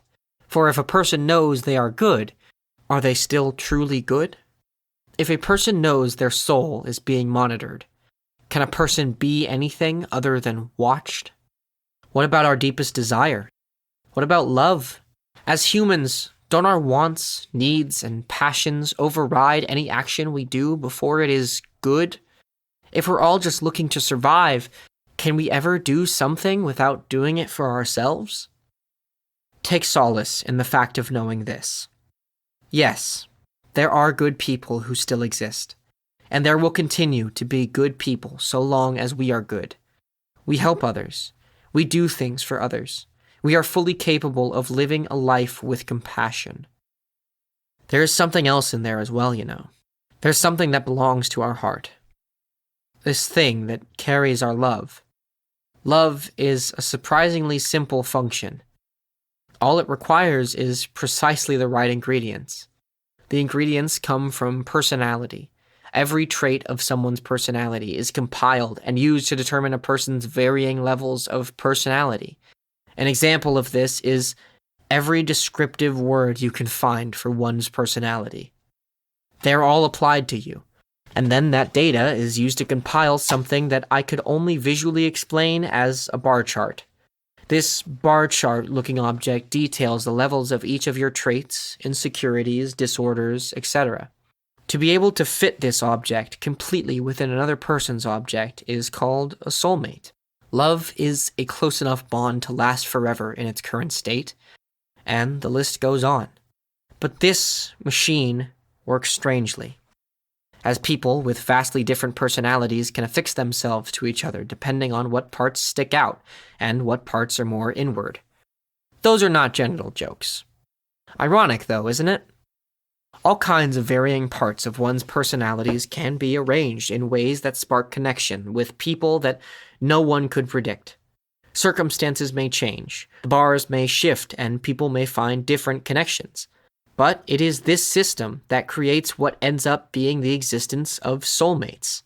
So yes, soulmates exist. Though, I will tell you now, I'm only self-taught in Photoshop, and this is probably not the most accurate representation of this function in its entirety, but it gets the idea across well enough for now.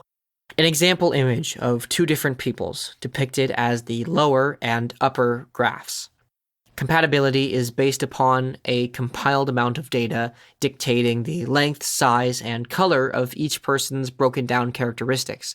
Everything that we create, including who we are, lies on a spectrum. And when it comes to creation, as stated before, everything has an opposite, including the part of your soul that handles and translates love. But like all things, I should warn you, it works a little differently than you'd think. What we are, who we are, our personalities in this life and even elsewhere are all subject to change. You may never meet your soulmate, but you are always doing this spectral cosmic dance of higher and lower, affecting and being affected by each other from a far distance. And proximity to each other only changes the shape of this beautiful pattern, but doesn't destroy it. It's funny, or rather, ironic, actually. Some of the most beautiful things are in fact so beautiful that I seriously don't know how to tell you. That's part of why this is and must be a process. So, for now, I guess you'll just have to trust me when I say, you are in the middle of something beautiful. In terms of where we all are, we have just recently learned to walk, and are already taking our first steps in rhythm with a divine dance to a music that we cannot hear but instead makes up our existence. and we're just learning the steps as we go. In this, we are making our own dance. And from what I saw, it is beautiful. And those are the only words that I can even fathom to try and explain it. Inhibitors. On a totally separate note, one of the many things I saw was the pattern of relations between what is and what makes all of human suffering. And it's a lot to unravel. Listen, I didn't come out of this with any godlike abilities. I'm no different than my fellow human. We are all more alike than we ever really thought. And just like our universe creates obstacles, hardships, and pain to teach us, we also play a part in manifesting our own obstacles. And sometimes we get lost within the obstacles of nature because we cannot see them. The thing is, we live in a very advanced society, but there will always be a certain amount of chaos, tragedy, hardship, and good fortune that exists, but it is how it exists that ends up changing. Everything is always reacting to something. And just as the cosmos has imparted within us certain qualities of evolution, as we evolve in our own way to become more than what we are, we undergo this interesting process, both a process of natural evolution for survival and a process of evolution that separates us from each other, so we can better interact with each other. It is from this that we evolve gender, and further as we go, we reinforce gender. But now we are all evolved to be very conscious beings, yet we still have a rather primitively constructed idea of gender, but one that is instilled within us. And we all do these things. We all put things into the world or embody certain functions that reinforce these gendered constructions within us. These are only one example of what create our inhibitors. There is so much that we cannot see, that we are all actively navigating, both within the universe we exist in right now and within the universe that exists within us. When it comes to our personality and its self-construction, we all have inhibitors, meaning things that exist within our beings, our nature, our soul, that either free us or confine us in certain aspects of our life, and influence the base of what we inevitably construct to be our personalities. These could be traumas, fears, morals, or even a set of aspirations that inhibit us from even thinking to do certain things. We can become aware of our inhibitors, while at the same time our inhibitors can run so deep that no one but only our most enlightened self would ever find them. Once I started to grasp the concept of these, the idea of reincarnation as I understood it then was further reinforced and made further sense to me. As there are inhibitors that could run so deep, it feels like we've carried them over from a previous life, or dug down so deep you might not ever find out what's really inhibiting you. Inhibitors could stop you from living truthfully. If you're more spiritually inclined, with spiritually related inhibitors, you might be stopping yourself from reaching a spiritual growth. There are intellectual inhibitors, spiritual inhibitors, moral inhibitors, and even sexual inhibitors, etc. These inhibitors are okay. We all have them. I have mine still. They're not meant to be overcome. They're meant to be overcome with purpose. They are there to give you flaws because, for a higher purpose, flaw doesn't exist. It is a human concept. So is perfection. To be flawed is to be beautiful. No perfect person is interesting in a conversation. We wouldn't be beautiful without our flaws. In fact, if you saw the closest thing to perfection that could exist, it's really fucking boring. If God were perfect, that'd make sense why he doesn't talk to us. A perfect person has nothing interesting to say. The main two differences, and the only two major differences that I have seen, is that over our 2,000 years on this planet, men have been bred and raised to have the same inhibitors as other men, while the same for women is true. And even now, this occurs during our period of gender equality activism. People fight for a free world, when it's the way we live that cages us. We are all so equal that we ended up creating the differences we see within each other, Everyone's inhibitors are different, and they develop with each generation. These inhibitors are products of our evolution. But why we have these, why certain inhibitors are the way they are, why we can't see them, and how we can not only start to recognize them as they show up, but I've found through understanding oneself, one can understand what inhibits them and how their inhibitors are affected and cultivated through their development. Most importantly, we can see what these inhibitors mean and say about our souls, our past, what we need to cultivate self-growth, how to accept ourselves, and how to start our journey of self-growth from wherever we are in our own individual process of life. Just the same, a lot of our political issues stem from the existence of these inhibiting processes that prevent certain parts of ourselves from being outwardly shown. Our current society often finds itself reinforcing the inhibitors of women, with certain cultural aspects that we have come to love, like American Girl dolls. We imprint colors to each gender, which can enable this. For women, this comes in the form of lots of pink colors, etc. Pink is a very feminine color, and femininity is a human construct. Pink is our constructed language of femininity, and as we all collectively developed, femininity can also develop inhibitors, while masculinity can as well. There are men and women, created equal, and from then we created feminine women and masculine men, which then became a crap-spackled standard of perfection. From just my own experience of observations, men have much more processes that inhibit them from growing easily, and oftentimes, while both men and women have access to the same level of intelligence, it ends up being the inhibitors of man that derail and often misguide our understanding of certain concepts. Both sexes can get past these inhibitors, but doing so is really tricky if you have them.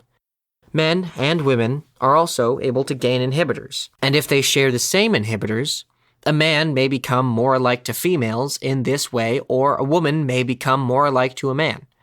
This isn't to say that our inhibitors make us manly or feminine. Our inhibitors are something we cultivate from the moment we are mud.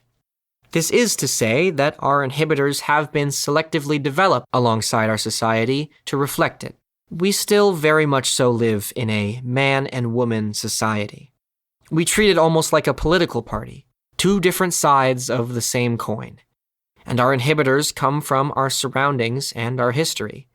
This is why it will always be very difficult to escape our male and female-dominated society, because we've already written it down in our history. It has been established in a way that we cannot ignore. Unfortunately, it would be more detrimental to our society to ignore history than to learn from it. But we must learn to read our history impartially. Our society is built on history's values. We need to change our values, not our history. But right now, we are constructs of our history.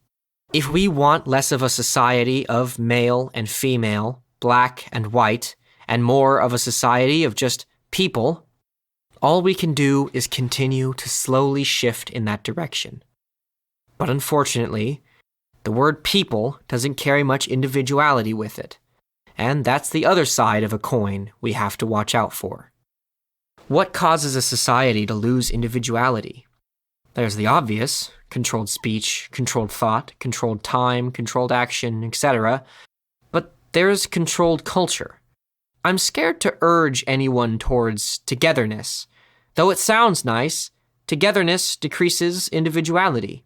Decreased individuality erases culture. It erases history. It erases personality. We as humans do not have the capacity to be together just yet, but we want to. So, if we were to try and find togetherness and unity in the state of being we all inhabit now, we would become a mass, a flavorless, colorless blob of a society. We want everyone to live in harmony. We want a society where everyone gets along and fits in. But it's what we'd be fitting into that scares me. Because when everyone's living in harmony, no one will be. And that's some Incredibles wisdom right there. Sometimes it seems better to fight over the things we love than to not love at all. There are other mechanisms that construct our personality, but just as change can come to any personality and persons, change can come to the mind, body, and soul as well. We all have our inner ego and our outer ego. The inner ego is the subconscious mind. The outer ego is the personality, whether it be conscious or unconscious. To only care about the outer ego is where selfishness is born from. Isolation is a closer feeling to the inner ego. The feeling of isolation, whether it be good or bad. To grow your inner ego and your personality closer together, to grow the two separate souls and combine them into one, is to make splitting the awareness between the two entities much easier. Almost as if the distance between the mind and the soul are lessened, making it easier for them to talk to each other. Doing this allows for the creation of something rather beautiful. Something I often see in those who have experienced positive isolation. A personality born of the soul, not born of fabrication from one's surroundings and experiences. I like to think of this as a docile personality born often of wisdom. These people often take little to anything seriously because the process of self-fulfillment has been automated. This makes certain tasks such as conversations, certain observational tasks, less important to the experience of life, often leading to conversations that rely on sarcasm to stimulate the discovery that lies within conversation. Is this making any sense? What is inhibited and not inhibited within our soul is what gives us a broad range of spectrum to our personality. And this is also part of the visualization for love. Love is the connection between two people that forms on a subconscious level of the soul. On the surface level, talking is connecting, like that god-awful chit-chat bullshit we all do. Then you have personal connection through actions, body languages, actions that speak louder than words. For me, I think it is the language of humor a person speaks that I find the deepest level of connection with. Then you have love. And you need to have mastered all of those stages of connection with that person.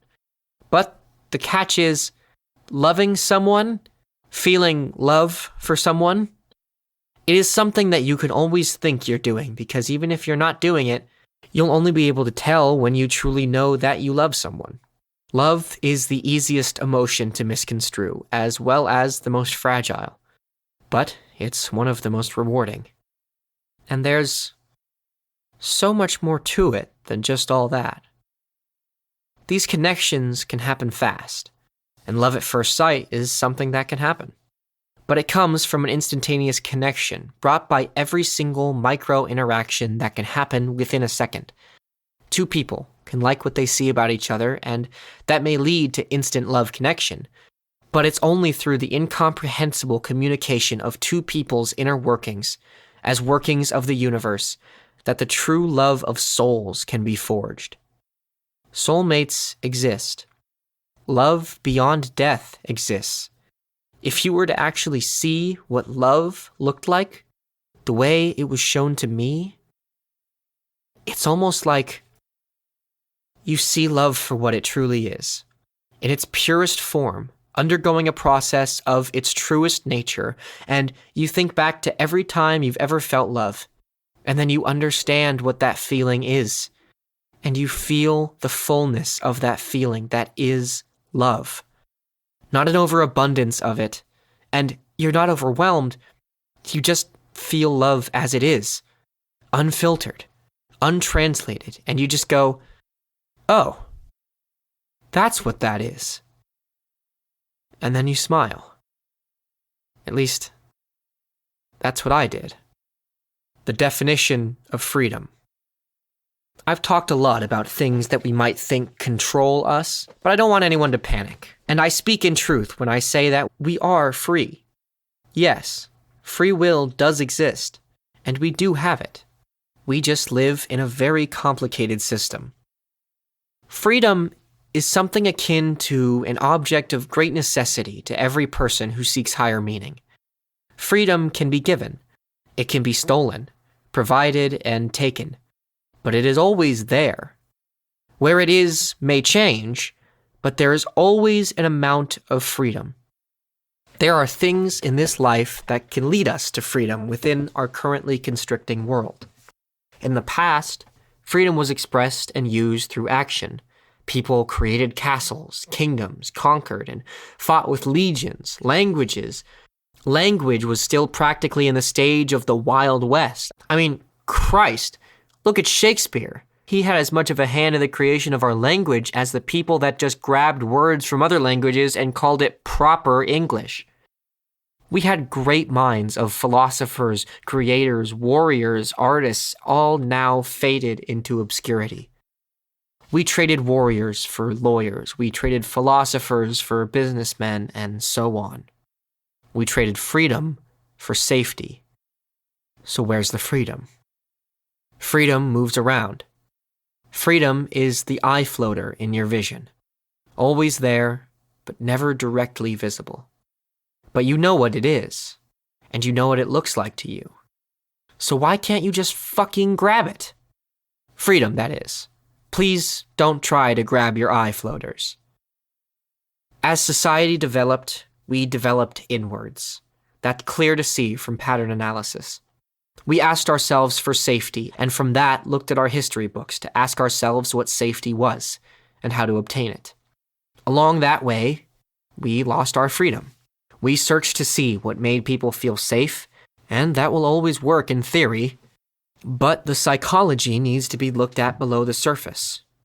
From every angle, and now in modern society, we are faced so inwardly that our freedoms have moved. Even in the most dystopian of societies, freedom is there.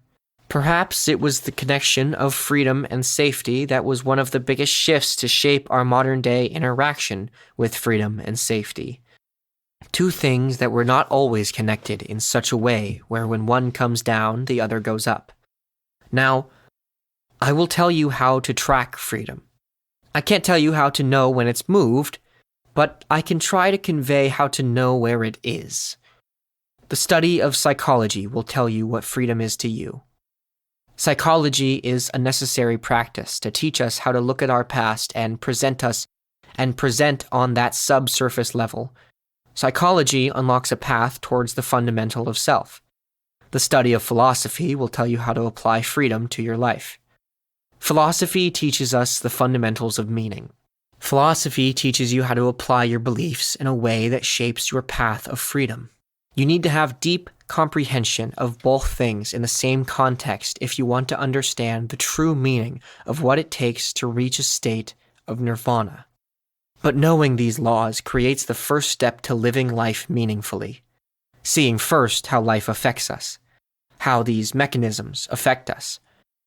I would ask a friend what their goals were for that week or that day, and when they would tell me, I could then accurately predict whether they would succeed or fail, whether they would learn or be pained, and I could see why they would fail, due to the balance of their activity and their reasons for doing it. I could see people with the same vision that life could see me with. I could see how the great big mechanisms in the sky function for them on a given day. I could see what things they needed to find the irony in and what things they needed to let go of. But I knew I would lose this. And eventually, I did. These laws. The reason why I saw these laws encompass all other laws. Before any language existed, the language of this universal flow spoke freely. It spoke in tones, minerals, atoms, particles, metaphors, religions, past and future. We just added our own words to describe it. And over time, we developed new words.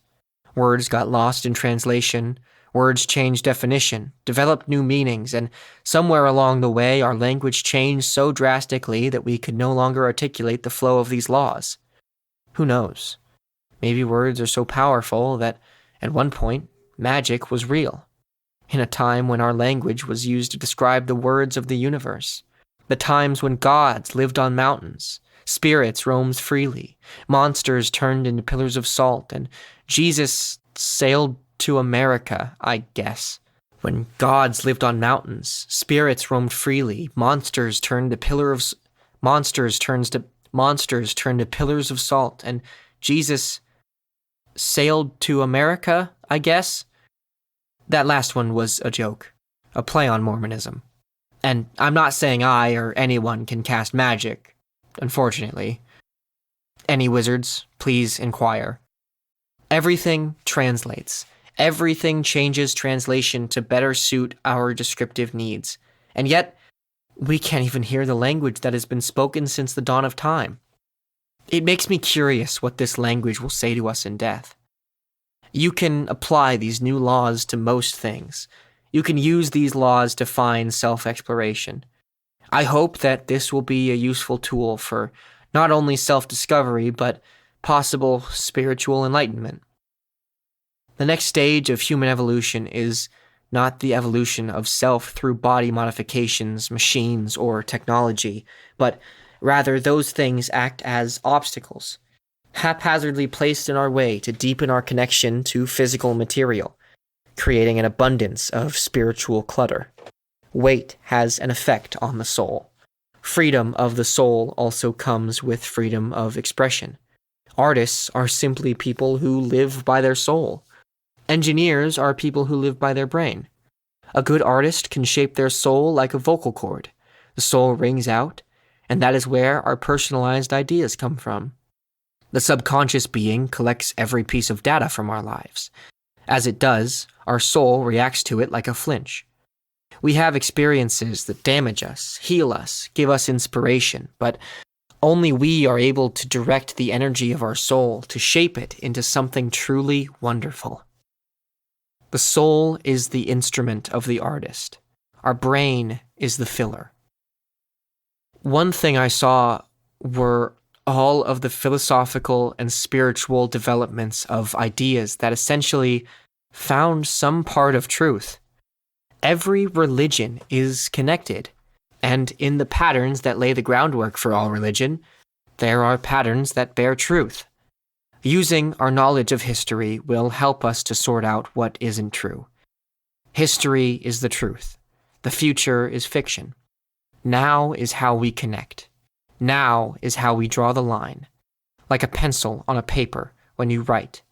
There is a fine line between what you have written on the page and what you will write. Present is the more abstract form.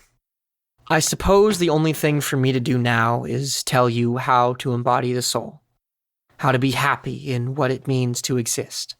This is something very hard to describe, but something that I feel very heavily. My attempt at explanation may waver, but I will attempt to explain everything as clearly as possible because there is a rhythm to life. I'm trying to process the answers and translate them to English. Ideas so abstract that they are ineffable. So how do I explain it? To ramble doesn't serve to get the idea across. And I would barely call this anything but a ramble. My only goal is to convey what I learned on the night of November 24th in the way that it was conveyed to me. But my theories are contextualized by a story, and I need to make sure I tell both things right. I do not wish to convince you of my sanity, nor prophecy, nor any conspiracy whatsoever. However, I will know if my messages have been correctly conveyed. Because if it is not, then no one will learn from it.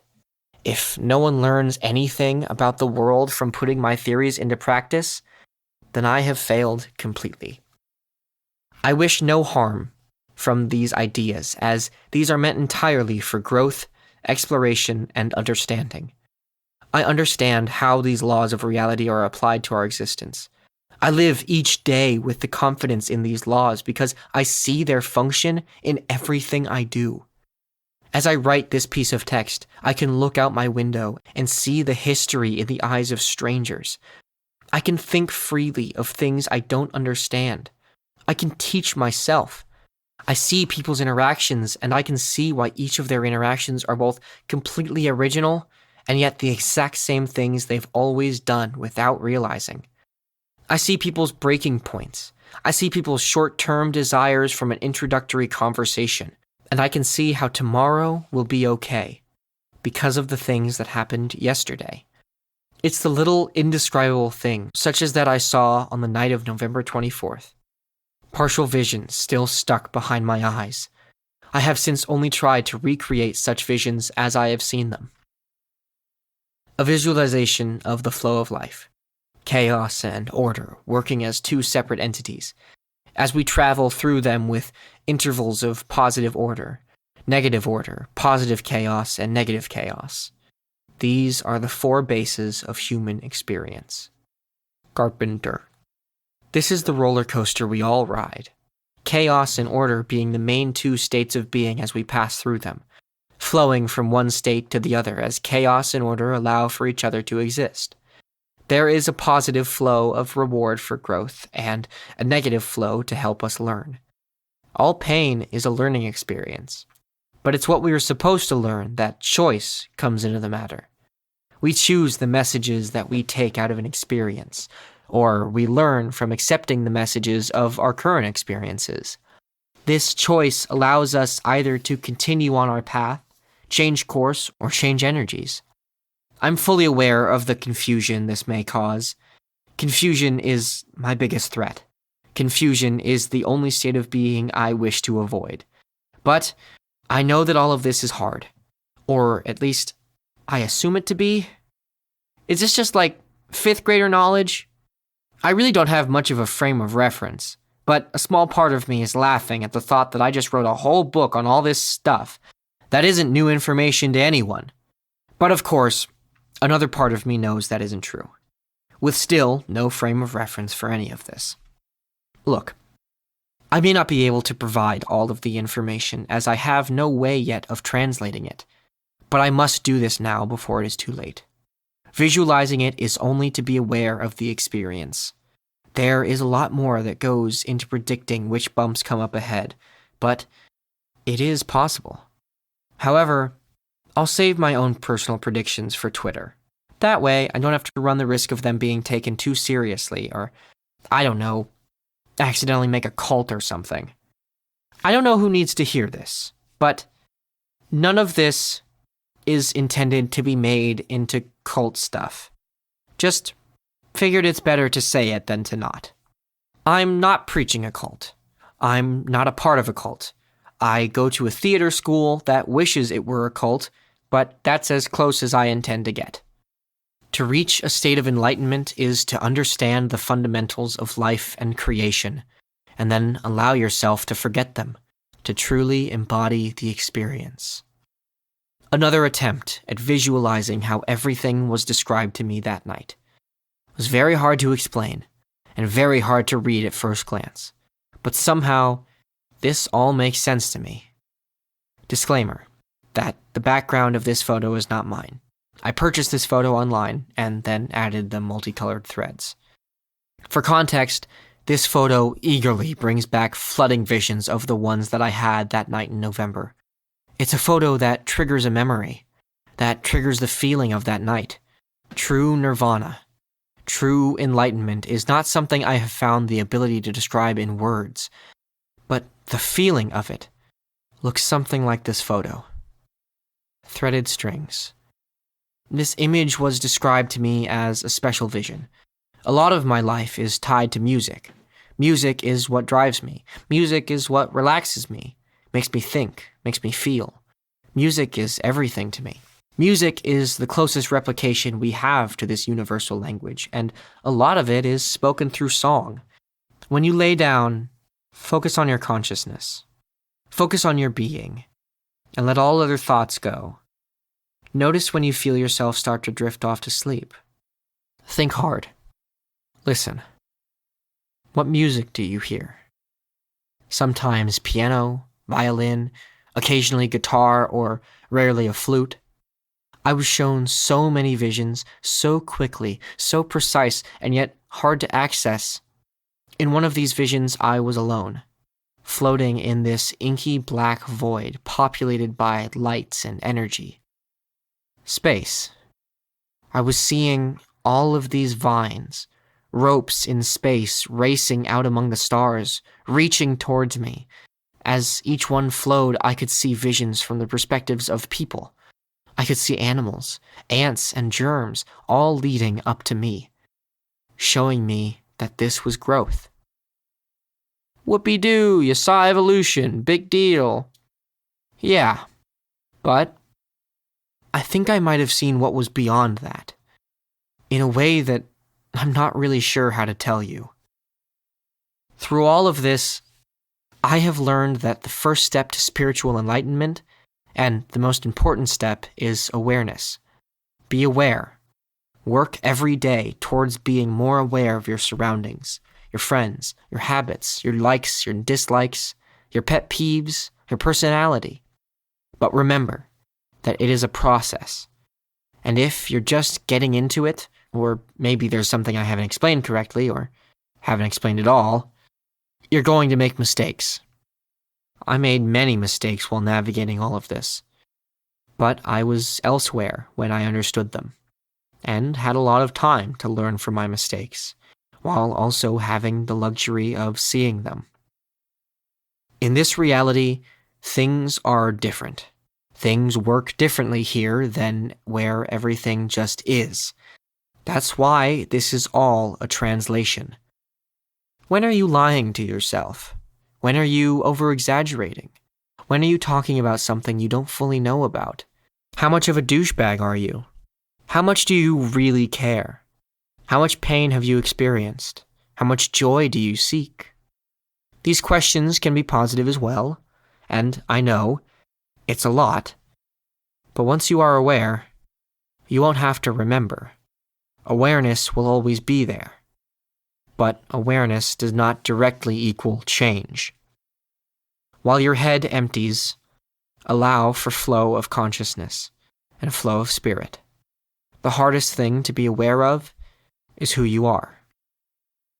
I name this chapter Ruler of Everything, after my favorite song of self-discovery, The Feeling of Self from Concentration of Tones and Lyrics, a song that used to scare me back in grade school. A song I learned to love while driving in high school, and a song I learned the meaning of afterwards, as it helped me to learn meaning as well. Chapter 5. Allowing yourself to forget what you probably should remember. Let's talk about religion. Can we talk about religion? I've been dying to talk about religion all day with you. Let's see, where to begin? Let's start with... here it is. Everything connected. And how we got everything so wrong for such a long time. Oh boy. Every religion is based on a fundamental truth, at least somewhat. But there are points in every existing religion where people started to get things wrong. In one of many visions, I could see the ways in which every religion was interpreting something. At first glance, all religions look so vastly different, but quickly, everything started to make sense. I began to see how Buddhists understood the flow of balance and even learned how to master their relationship to it, how they seek to understand the existence of what they believe, but in this they do not see what else functions to create the laws of our reality. I could see they thought they could escape the flow of balance by achieving it, but there's a lot more to it than that. And most of this they actually figured out. Then came the ideas of Judaism, which was the first time I ever really saw what the idea of sin was, the 10 Commandments being mirror images in which gave reference to the laws of life. Furthermore, I saw Judaism for its years, and how time wore it down. Unfortunately, Judaism was greatly misinterpreted. The commandments were a misinterpretation of rules that were already in place. The person who received the commandments was able to see some of the language that life uses to communicate with us, and then wrote down those words to fit the narrative of God without question. This in turn created some of the most common misinterpretations of when mechanisms of life reach out to us. From there, I saw these people, and their interactions with the peoples of ancient Egyptian beliefs. And there I saw very accurately portrayed was the complex inner workings of life, and their strive to give an answer for what happens after death. From what I have seen, the mechanisms and complexities that lie within the system that is the end of our mortality are something that I myself am still trying to untangle. As of right now, I hate to say anything is impossible, but I don't think we are meant to know what is on the other side of death until we reach it. The ancient beliefs of the Egyptians were very intelligent, and because of this, their religion was intelligent as well, which is a big leap forward for a religion to be able to practice intelligence, because intelligence invites skepticism, and a lot of religions have a big thing of not wanting to be argued with. But even Egypt fell victim to this, as people became rulers, and rulers portrayed themselves as gods. Religion changed to fit their narratives, and along that way, lost sight of a belief that could have gone a very long way in the right direction. And from them, their views of the stars and astrotheology in the way that influenced even the Greeks and Roman stories, showing us that everything is connected through the stars, showing us that the sky can hold up representations of life in a way that holds meaning and truth. But the sky is simply too vague to be focused solely on it and it alone. Star signs began imposing qualities given by the stars unto people in a way that is kind of onto something. At first, when I saw it, having never believed in astrology before, seeing the creation of the idea of what will eventually become astrology today, I saw something that looked like it was based in truth, but then quickly, through a spread of ideas among the populace, became something that is just too vague to convey the correct meaning of, well, what I think was its original intention. There is a way to read a person's personality only looking through qualities that exist in our life and in our sky, but you cannot accurately read it from looking at the sky alone, hence why modern astrotheology is very vague. It is because of how vague we made it, that through this it became something of a commodity. It is corrupt in this way. Astrotheology seeks to prove itself by proving its theory, and since it seeks to prove it through looking at the sky alone, its theory must be made very vague. Then came the guiding star, the Star of David, and its interpretations. How, after time, from the stories of Christ and Judaism came Christianity. And once I saw this unfold, I simply heard my own inner monologue go, oh boy. Christianity was fantastic at conveying stories that held a deep connection to the functions of life, and it was because of this that they were made popular, but then proceeded to go through just about every form of misinterpretation and corruption you could think of. This goes for almost any religion, philosophy that is alive in modern-day America, Mormonism, Catholicism, a few other big ones as well, all stemming from the Bible. The stories, the sins, and commandments all have been bastardized from a very early point in their creation, but still spread through stories that mirror life. And this is why they get spread. I saw rebirth of idea after idea until I saw the idea of rebirth under Taoism and Hinduism. With this explosion in the idea of karma, reincarnation, many forces or deities, all very profound, very deep thoughts that are so rightly profound that it only makes sense for these ideas to be cradled within the oldest believed religions in history. But just in the way that Hindus discovered and cultivated these methods of body and soul work that opens people up, it can also allow for misinterpretation, inaccuracy, and corruption, which, in the end, are the three dark horses of all religion, because they exist in every religion. But honestly, Hinduism is pretty accurate, from what I've seen, but it doesn't seem like there's really a conducive method to the art of spiritual growth. Hinduism is more about the laws and who does what, but it only provides the idea that these laws are here without actually portraying everything that is here. Alongside Taoism, I would believe these two religions are fundamental in their connection to everything, but it does not explore for what everything is, and excludes a couple of fundamental laws while not fully exploring the fullness that they are. It seemed clear that as every religion began, at some point it became about the people, and not the actual study of the ideals of what the religion's intention was. The people and kings or those who are worshipped of these religions act as the period does to a sentence. It ends it, only for something different to form in the absence of the continued blankness of the page. In praise to hippieism. A lot of Hinduism shows up portrayed in modern-day culture, usually being practiced in a different form by a bunch of hippies. In this case, I actually use the term hippie rather fondly. Hippies, in their own way, have kind of found a circle-back method of connecting themselves with the universal flow.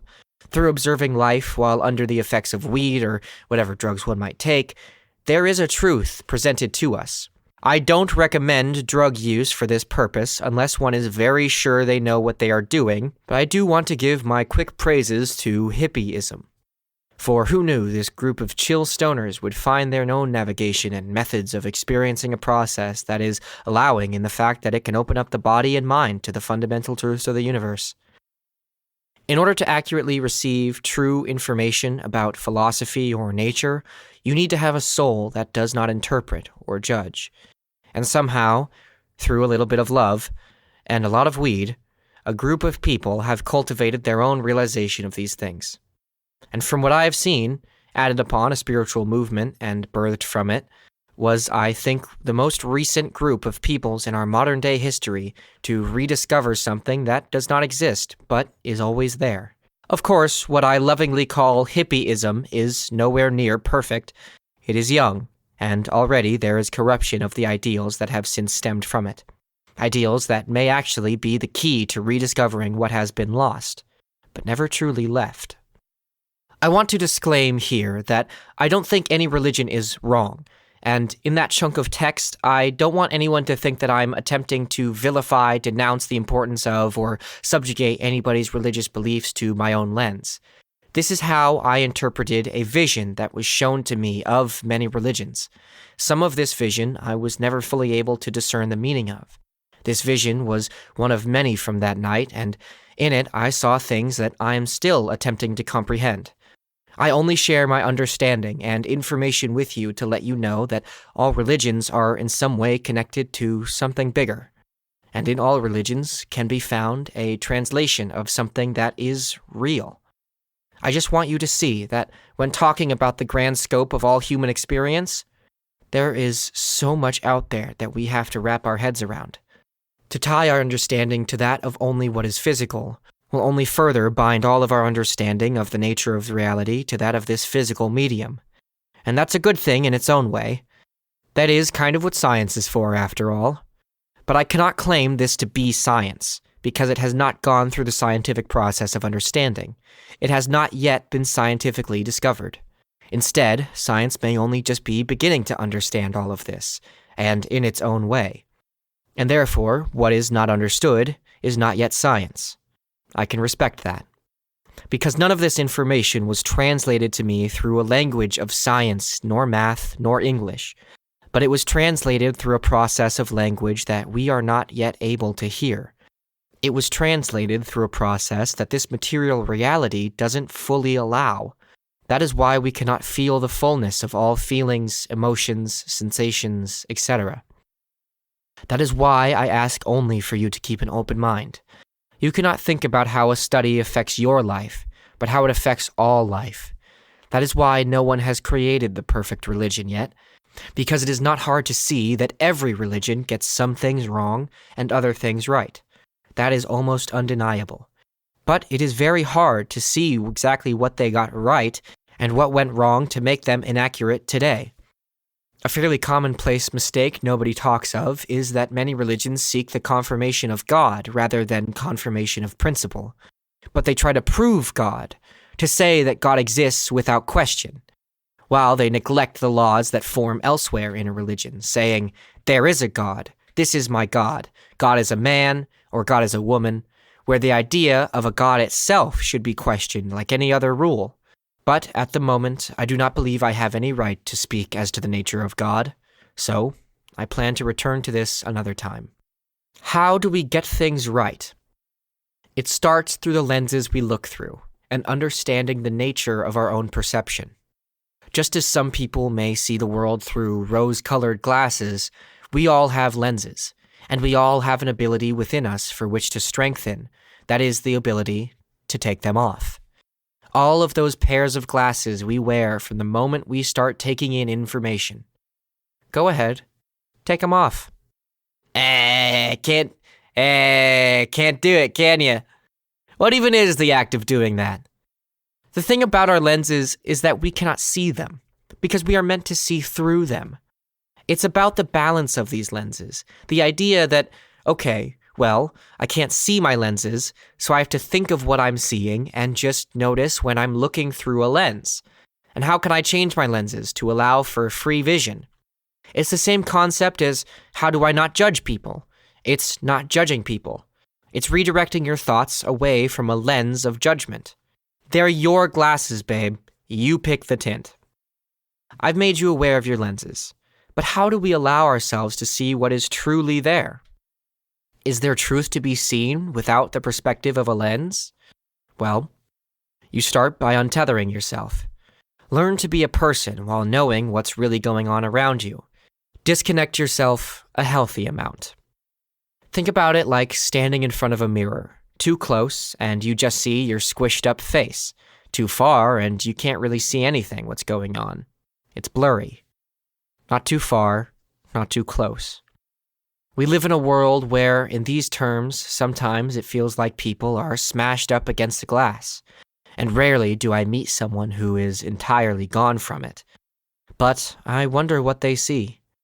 Those who wander so far from the mirror, I wonder what's on the other side. In the darkest period of my life, I felt myself as I disconnected further and further. A lack of self-control is easy to confuse for freedom and self-management or even self-rest. When you stay awake and your routines are that which wax and wane over oneself, when you are pulled into the churning tides of chaos, you are left the chaotic visions of the sea from underneath the waves. You start to only see people for what you think they are, not what you see.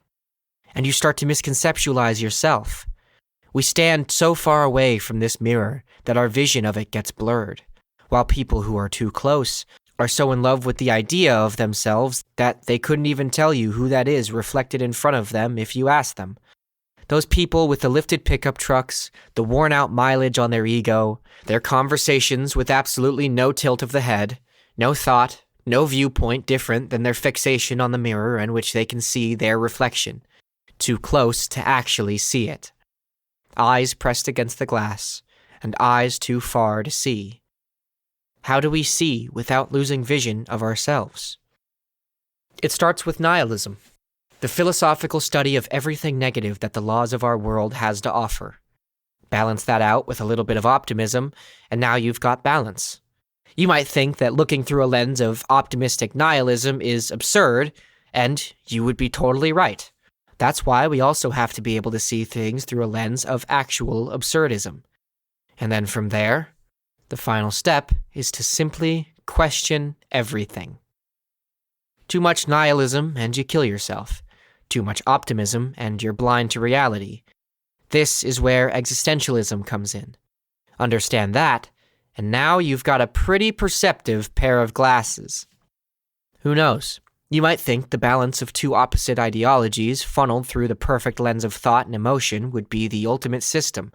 Realism, we would call it. Truism, for true meaning. But no, it's called absurdism, and rightfully so.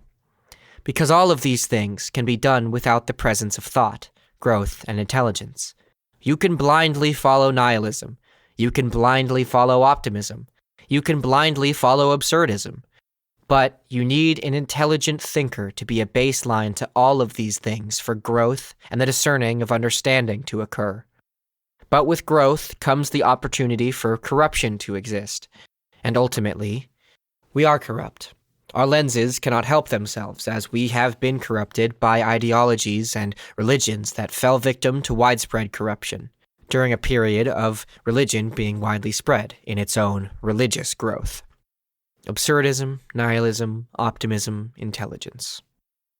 Now this photo may make it seem as if absurdism is the answer to our philosophical questions, when in reality it as well has things we need to watch out for in the way that too much absurdism can bring complacency. There is a complacency issue in living without answer when we should seek answer anyway. The true goal is to be able to live with what we are given, and through that, be able to open ourselves to what we might not ever know was there. To do that, you need to compare and contrast these three values while looking at them with skepticism, which comes from intelligence. But there's one last secret ingredient to understanding this, and that is, don't stress. Just don't do it. Now, of course, you might be thinking, how do I not stress? Or maybe you're just thinking, that's dumb. Well, I don't exactly know how to explain it. It's like love. How do I get you to understand the fundamentals of stress by saying, stop that? Here we go. Yes, a diagram off the internet. If you're looking not to stress, I'm going to be honest, this is it. This is a terrible translation of what it feels like to truly embody the understanding of how to not stress. Maybe I can explore this explanation more, and until then, hopefully this helps. Once I saw all of these mechanisms working in and out in every daily process of life, I realized something that humanity had completely forgotten. Something that we have had over 22,000 years to solve and never did. How not to stress. I guess we really spent all that time just jerking off and playing Xbox, huh? Stress is in our instincts, encoded in our DNA. It's our brain telling us that something important is about to happen, but know when it's happening. Stress only tends to get in our way. But is it something we need to stress about? No. Not really. You're either stressing over something important that could potentially harm you, mentally or physically, or you're stressing over something that's immediately going to harm you. So next time you stress, try this out for me. Do this experiment for me, won't you? Ask yourself, am I experiencing an overwhelming sensation of either future danger I feel compelled to fix, or current danger that is happening now? If it's the first one, then form an idea of the best way to solve your problem, or the best decision you can make to solve your problem, and do your best. Always be doing your best. If something bad happens, then it was either meant to teach you as an experience of trial and growth, or you didn't accomplish enough of your goal to solve your problem, which is just a matter of having faith in yourself. If you can have faith, and know you'll get it done, make yourself do what you need to do, then you'll get it done. If it's the second option, and there is immediate danger, then it's okay to feel stress, but it doesn't help. De-stress yourself and personalize that de-stress. Make de-stressing your own. It's too complicated to explain in a way that would make sense and justify for me to just say, stop stressing. But if you understand your own stress, you can understand what stress is a part of. And in that, you can develop the mental fortitudes to manage your stress. But I think this conversation is best saved for another time. Just remember, if you're in danger, then it's okay to be stressed. Don't worry about the stress. Worry about the danger. That didn't help, did it? I used to think that there were people in this world who knew what they were doing. I used to believe a big fat lie that a vast majority of people like to believe. So if someone in your life is causing you stress, take solace in the fact that they don't know what they're doing either. Nobody ever really does. And when it comes down to it, their authority over you is purely circumstantial, and your circumstances can always be improved by small actions. Your circumstances will be forever changing as well. I've dealt with assholes before, but I don't pump my chest in anger or bow my head in subservient submission. Tell it like it is, directly and accurately, and always keep in mind this little math equation. T does not equal A. T equals they, and A equals answers. So, we can use that to find the square root of T, and see our equation become T over E equals CS. They over egg equals can suck. They don't have the answers, therefore, they can suck an egg. I was never very good at math. The meaning of life. The meaning of life is a perfect representation of irony's part in all things. Irony acts to answer the question of how proposed by the flow that chaos and order create over time. I very much appreciate the movie A Hitchhiker's Guide to the Galaxy and the show The Good Place for getting a few things right. The Good Place more than The Hitchhiker's Guide to the Galaxy. Both only got a few things completely right, but there was one thing that Hitchhiker's Guide to the Galaxy got perfectly accurate. And it's that the meaning of life will disappoint you. Although I hope it doesn't. It really works when you think about it, but that's what some people find annoying about it. It's one of those things where when I tell people, they kind of just go, oh, well, yeah. Because the meaning of life is simple, but it's fundamental. It's abstract, but grounding. It promotes neither good nor evil. This is how I know that it is the answer. It is balanced. The meaning of life is to give life meaning. This was the first thing I learned. The first thing that made sense on that night when I learned everything. That's the thing about learning an entire philosophy in 1 second. Everything came at once. So fast that my own thoughts couldn't even interrupt. And I think that was part of the point. I needed to just listen. None of my own thoughts, none of my own opinions or ideas. I was just there. At that moment, taking in everything that I was given. Nothing more and nothing less.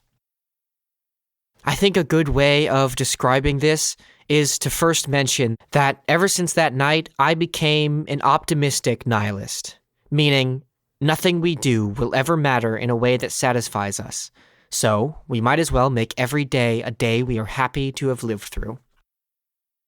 When you die, and all of your memories are played in front of you like visions, without conveyed thought or emotional endowment, the biggest question you will be asked, if no one else by yourself, is, would you do this again? Was all of your pain and suffering worth it? Was your best day more significant than your worst day? Did you make others' days better or try to suck everyone in around you into your own void of self-worth? Would you do it all again? Yes, I would. We live every day as people just existing, just meandering about. We believe that there are those of us who have our shit together and know what we're doing, and that the rest of us have no clue, that nobody knows why they are here until they are given some sort of purpose. And then, all of a sudden, they just know who they are and what to do.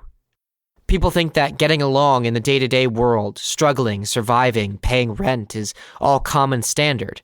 And it is. But we created that common standard. Here is the gold standard for living. Here is how to know the difference between living and just existing. Ready? Wake up in the morning and ask yourself, what the fuck am I doing here? What am I doing on this planet? If your internal answers sound something along the lines of, oh, I don't know, or gosh, or even just a, then you're already living. Living is not knowing what your purpose is. Living is not waking up every day expecting to do great things. Living is seeking out your destiny with the mindset that destiny is something you will upon yourself. Destiny is something you choose.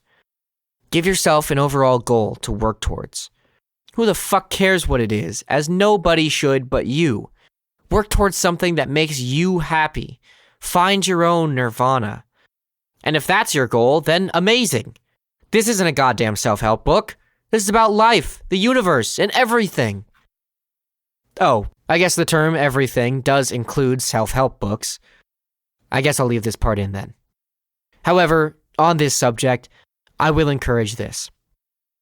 In my research of this topic, I have never in my life found a better video to watch on happiness called You Will Never Do Anything Remarkable with Your Life by Exurb1A on YouTube.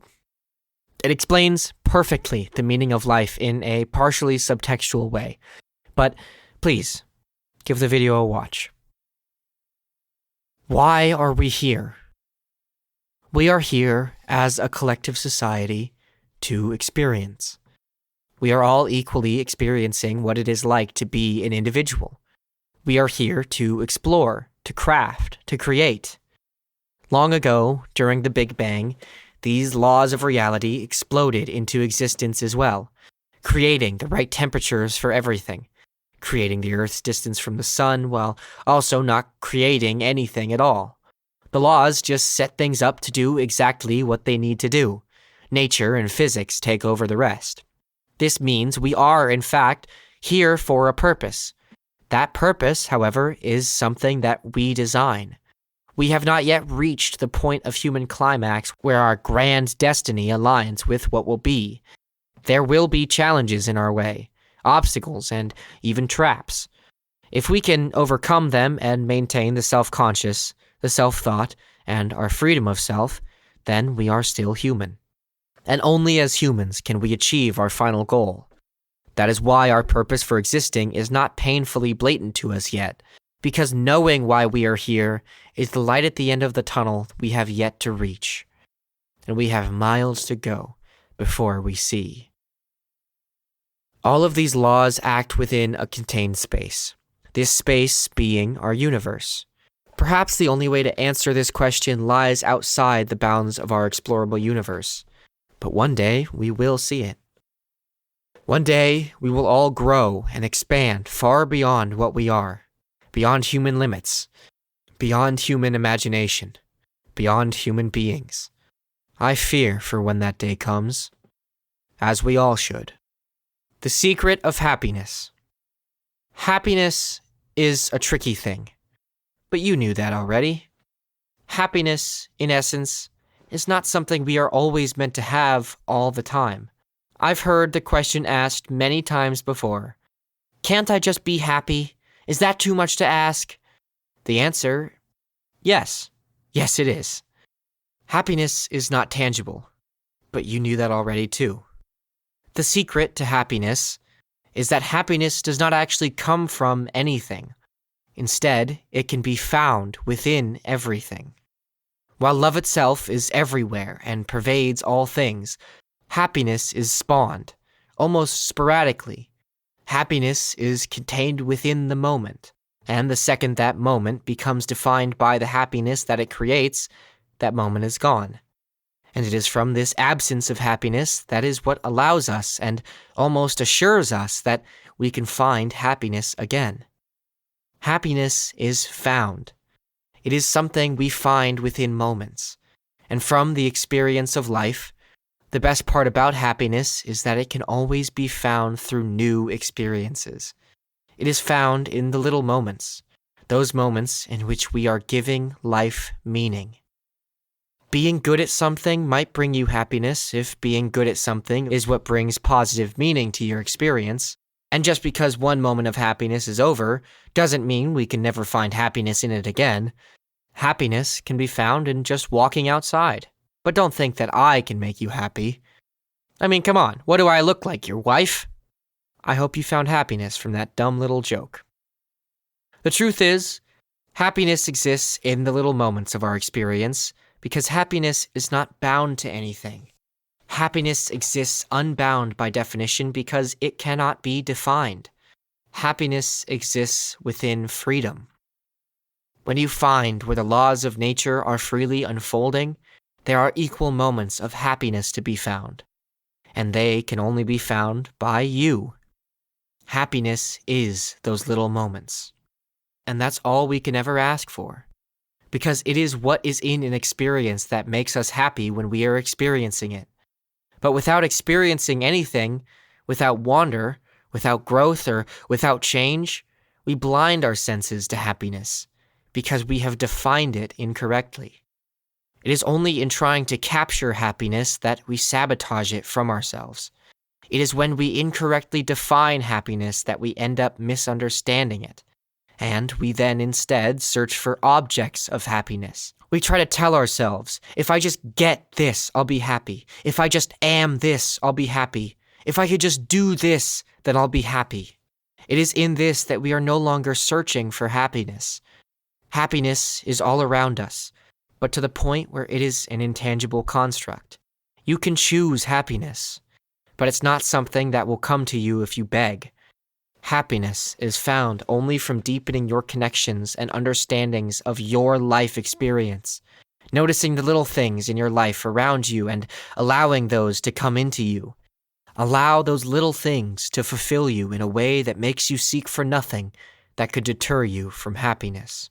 It is possible to construct your own happiness in a way that isn't forced or brings about mental anguish. There are 4 key things you need to do to be able to be happy. These things are vague. They are hard. But if you can do these 4 things, then you will open up a path of understanding as to what happiness is to you. 1. You need the ability to release yourself from goals. This is also one of the most well-known steps to reaching inner enlightenment. Allow yourself to abstain from want, or something along those lines. Have goals, have aspirations, obviously, but to understand that life is a flowing, bending stream that flows for nobody. Currents choose to work with or against no person, but instead work in direct communication with the soul. These strings of life that attach to everyone, this flow that affects everyone differently, is not something that can be controlled. It's movements already made, past, present, and future. That is what destiny is. Destiny is the act of the universe's flow of chaos. Karma, irony, all happening, past, present, and future, with choices in between to attach oneself to different lengths of this wave of life, this ocean of time. Favored by the gods is a simplistic term one can use if they are having trouble visualizing the actions of the strings of fate. But do not think of this flow as anything godlike. This is simply a law, like the laws of nature and the laws of physics. These are just the laws of everything. Allow yourself to live within this flow. If you wouldn't be happy to have everything in this life, then you shall surely have nothing at all in the rest. 2. Seek growth. Better yourself. Allow yourself to grow. Seek growth. Strive for growth. This step is often the hardest. It was one of the hardest. It was the hardest for me. You have to seek betterment when no one is looking. And what's harder, you can't let anyone stop you from living. People are always in our way. In my case, it's my friends or my family. But I wouldn't have it any other way. My family keeps me safe. I owe everything to my family. I am the one who put them in my path because I always want them close to me. My destiny could have lay within my family. I might have even been happier. But I would have been less fulfilled, and in the end, that would have made me unhappy. It's tricky. Sometimes our best path lies within our attachments.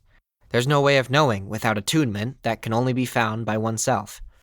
But no one can allow themselves to be held back by attachment, and you cannot allow yourself to seek betterment for the outward effect on others. Do not seek happiness for the intent of pride. You will not find it there. Do not better yourself in the hopes that you will be better than others. You will only fall further in the misunderstanding that you were ever better than anyone.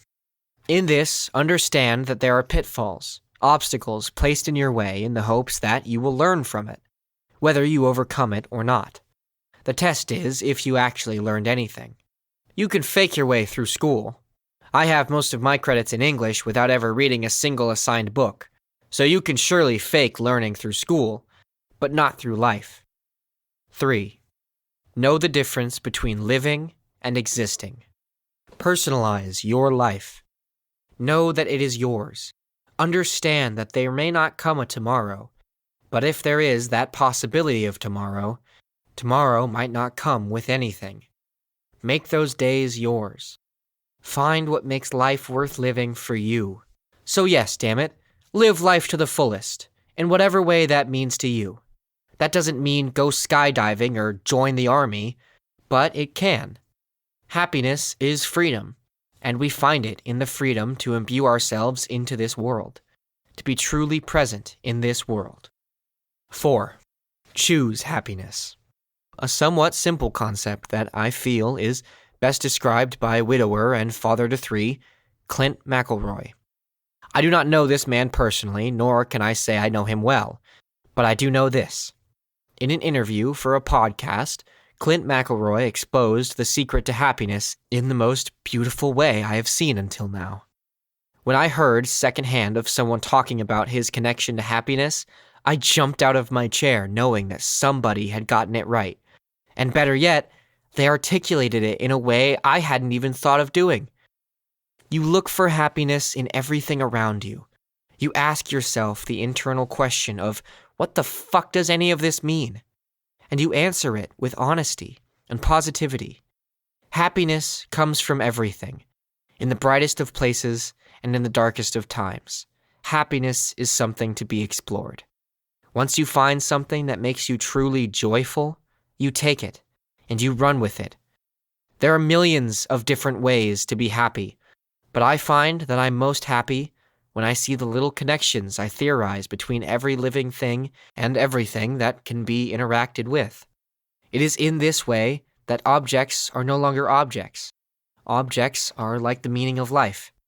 We stare them in the face every day, and yet we don't see that our attachment to them comes from the attachment we give it. There is a difference between living and existing. So, live. There are so many sins in our way that stop us, but the sins I speak of are not the ones from the Bible, but ones that have since changed. Wrath has become both a hatred and a lack of passion. Greed has become materialistic and lack of connection. Pride is still the overindulgence in oneself, but now pride is easily misplaced and overproportioned. Gluttony has become the hatred of food, whether overabundance or undeserved. Lust is too much or misplaced connection, or overabundance of the need for connection, while also encompassing a selfish personality type, one that forces connections on others. Sloth, the overabundance of nothing to do, and being overworked to the point of needing sloth in overabundance. Envy is now dissatisfaction and disconnection. Fill your boring days with things that make you happy. It doesn't matter what that is, as long as it's positive energy. Sometimes I like to mumble little random jokes in response to things people say on the street. Jokes that only I will get, as they reference very obscure things from my past. Or if I'm alone, I might do something as if someone is watching. The joke being that I was once so scared of being watched that paranoia was a daily issue. Now that I've overcome that fear, I poke fun at it by being spontaneous even when no one is watching. Some little things might just bring you joy for an unexplainable reason. If they do, that's reason enough to do it, even when no one is watching. To be able to make yourself smile, the great ability to make yourself laugh. When you laugh in such a way that you make yourself grin, you, in that little moment, seek nobody else's happiness but your own. It's fulfilling in a way. And when you laugh in this way for yourself, expecting no reaction whatsoever, you choose joy, and the universe laughs with you. If you want to befriend the universe, this is the best way I have found to do so. You make everything a little smaller, time a little slower, because everything is subjectively funny, and comedy is healing. So when you realize this deep, meaningful breakthrough, that you're really not supposed to take everything so serious, life becomes a little more convalescing in this way. My last note is to allot yourself the necessary time to be happy. Treat every day like it's Thanksgiving, and every morning like it's Christmas. And yes, that will take some acting. Days will still be hard. Shit even. But if I'm at all right, I think a large shift will soon come into our complacent lifestyles. Over the years, chaos will take its place in our society.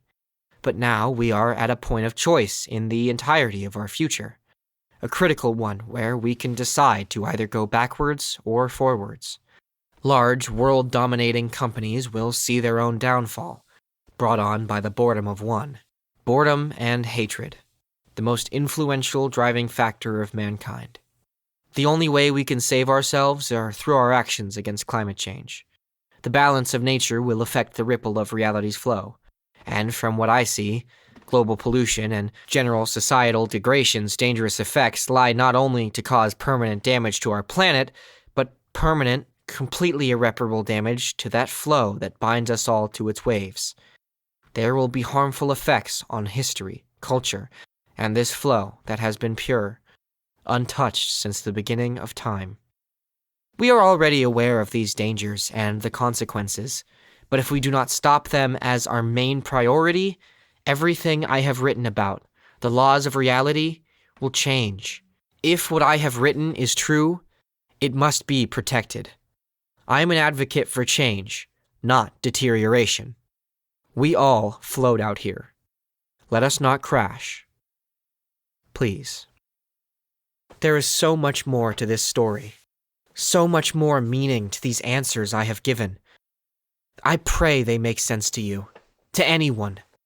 These are the laws that bind us, and we have only begun to explore the language the universe speaks to us, in a tone so low we cannot possibly perceive it.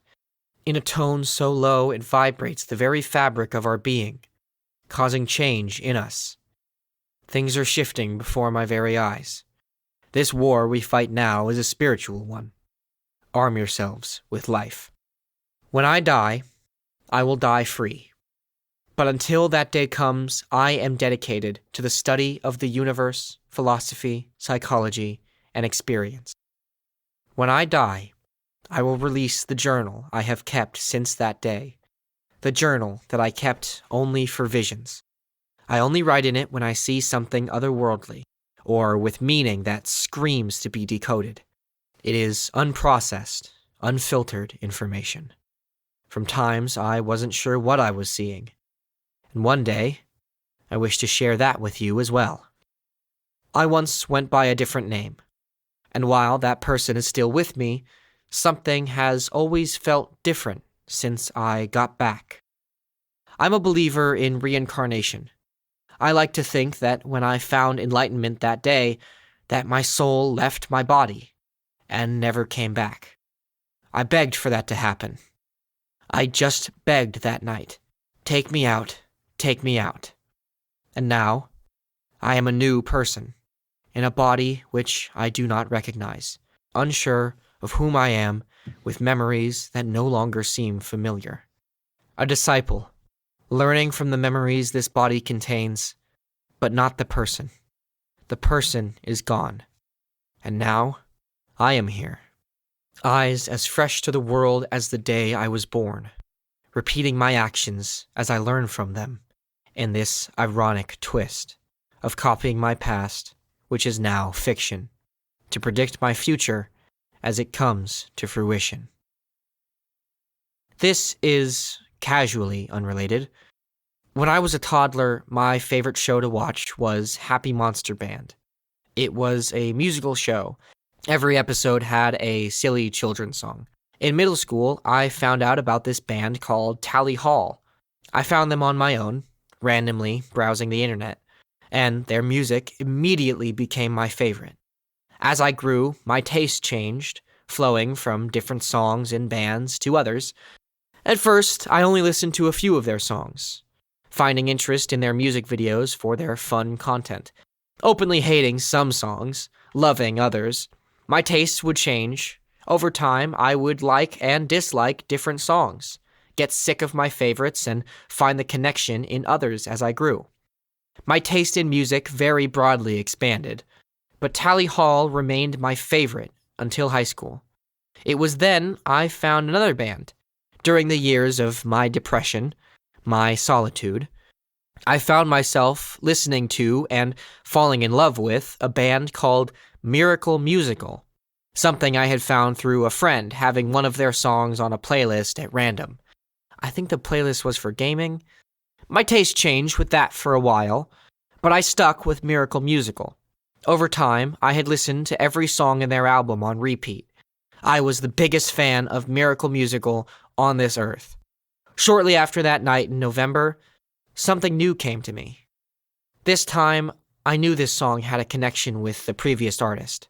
Miracle Musical wrote a single, and I had never known of its existence until one night I was sitting in my car, watching the moon flow overhead, still sensing, still feeling these strange patterns of connection, connections between the light of the moon and the light of street lamps, connections between car and driver as they passed. And I heard this song of theirs, a song about reincarnation. And it was then that something strange happened. The song was Variations on a Cloud, and as I listened to one of the verses, There was a part in the song that just so happened to reference my favorite Tally Hall song. What the hell? So, I did some research. The writer, lyricist, and founder of the band Miracle Musical was a man named Joe Hawley, who was also one of the lead singers for Tally Hall. And as it turns out, Tally Hall was the band that sang every song in Happy Monster Band. I had been listening to the same band, the same singer, for my entire life, without even knowing it. And for the most part, there's not much to this story. But it does just go to show that in everything, there are these little threaded strings, and within them is even more to unravel. These threaded strings. Those strings that thread around us and decide when to pull. They pull and imprint your own emotional force into you. But I learned to listen. My life was a similar parallel to that of Joe Hawley's, and I had absolutely no idea, no sense of this person, who they were, or any connection between us, brought together, found, and connected by a thread. This brings me to the study of philosophy. We have these laws in place, very complex in system, but very vague in function. I was given the visualization of these laws so that I might study their effect, study their function, and study their credibility. I am one to be skeptical, especially of something that does not come with an explanation. So to study these laws, ponder their existence, and see for myself whether these effects of the spirit were there or not was something I was ready to challenge. My study, my research, my skepticism has led me here. There are still things I can't explain. Almost every single function of law has an exception, and in my mind, when a theory has exceptions, that only works to disprove the theory. The theory is disproved, and I've disproven many of my own off-branching theories when I find a realization of where they stray from the truth. But what I've found in all I've told you thus far is not that.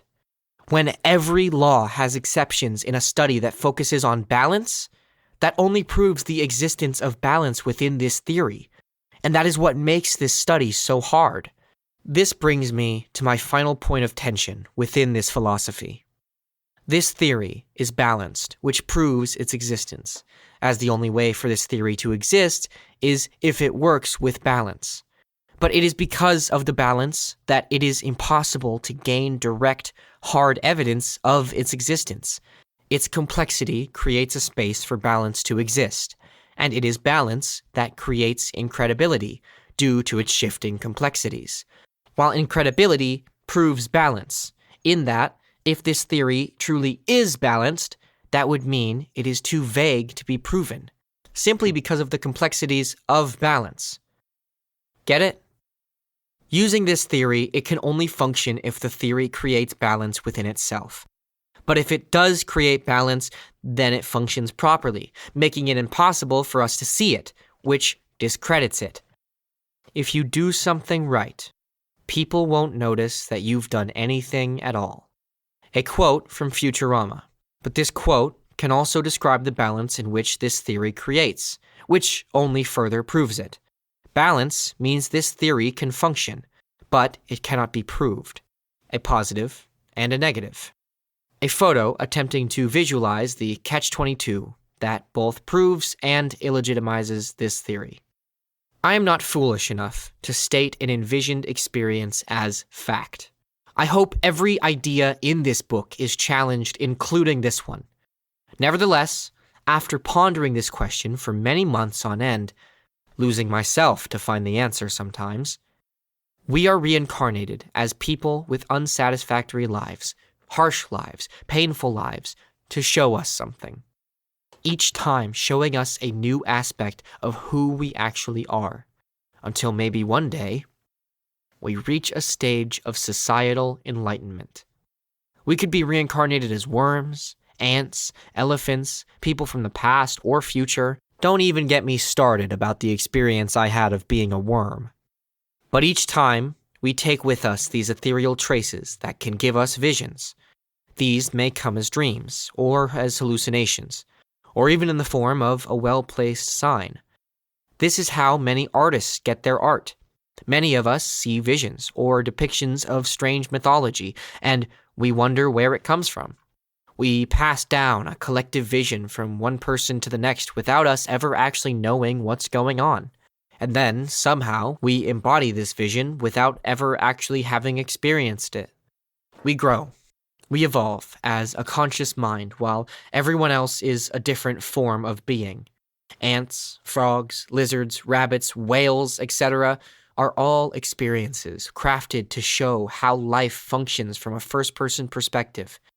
Life is formed by the physical environment life lives in, as life creates its own spectrum of experience, our own web of life.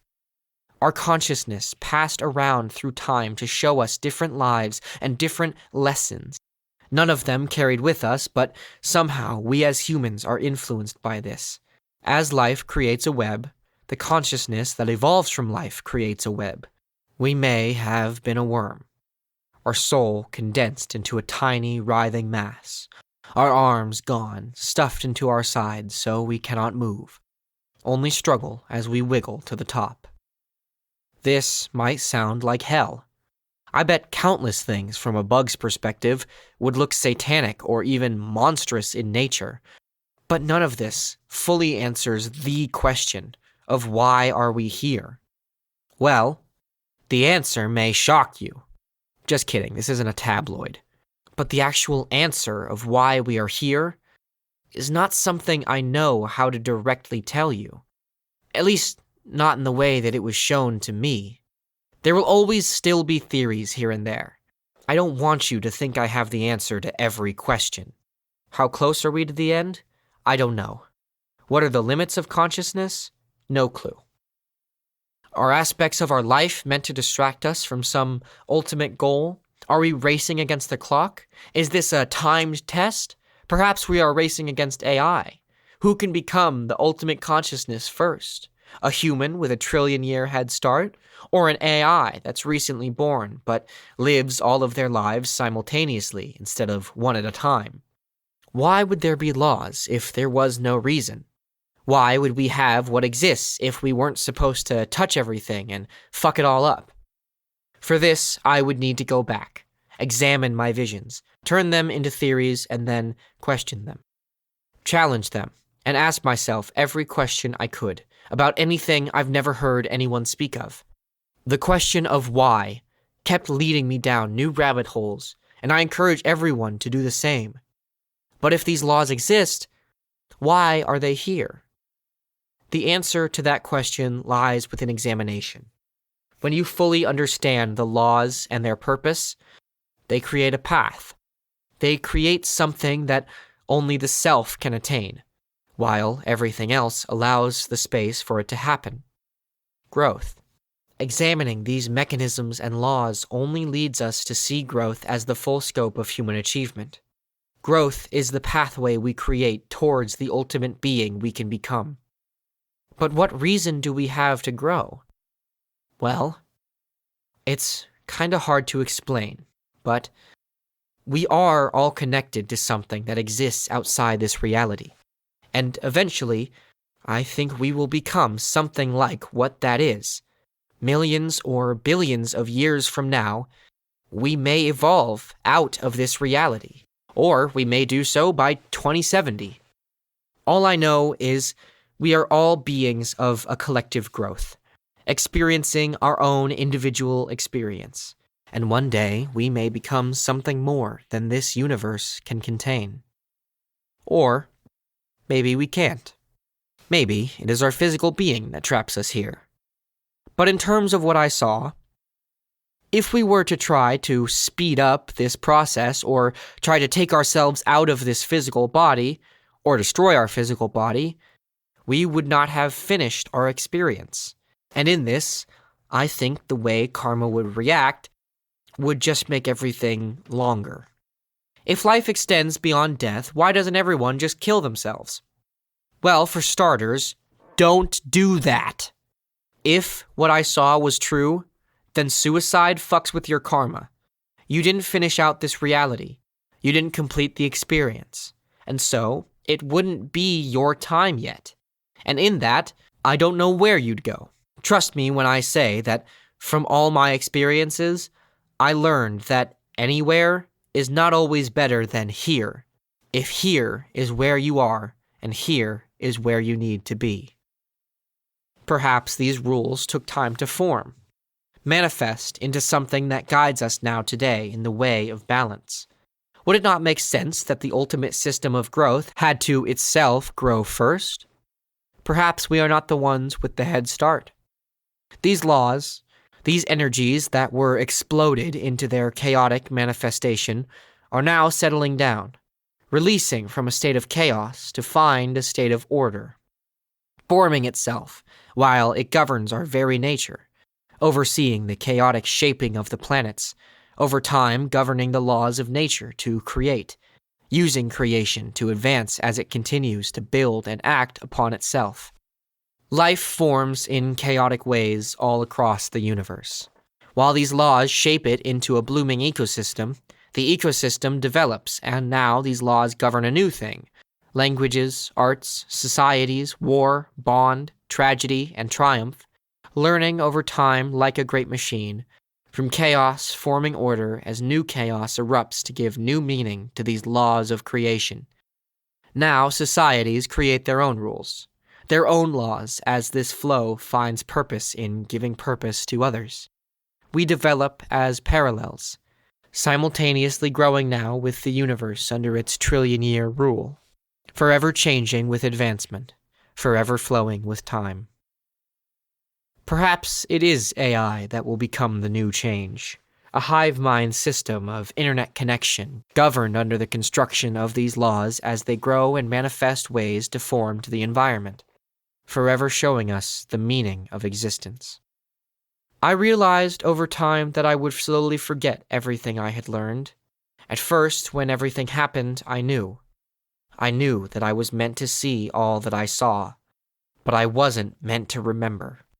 So when I got back, and I still did remember, I started writing this. It's imperfect, and I don't answer everything. In fact, from what I saw, I still have questions.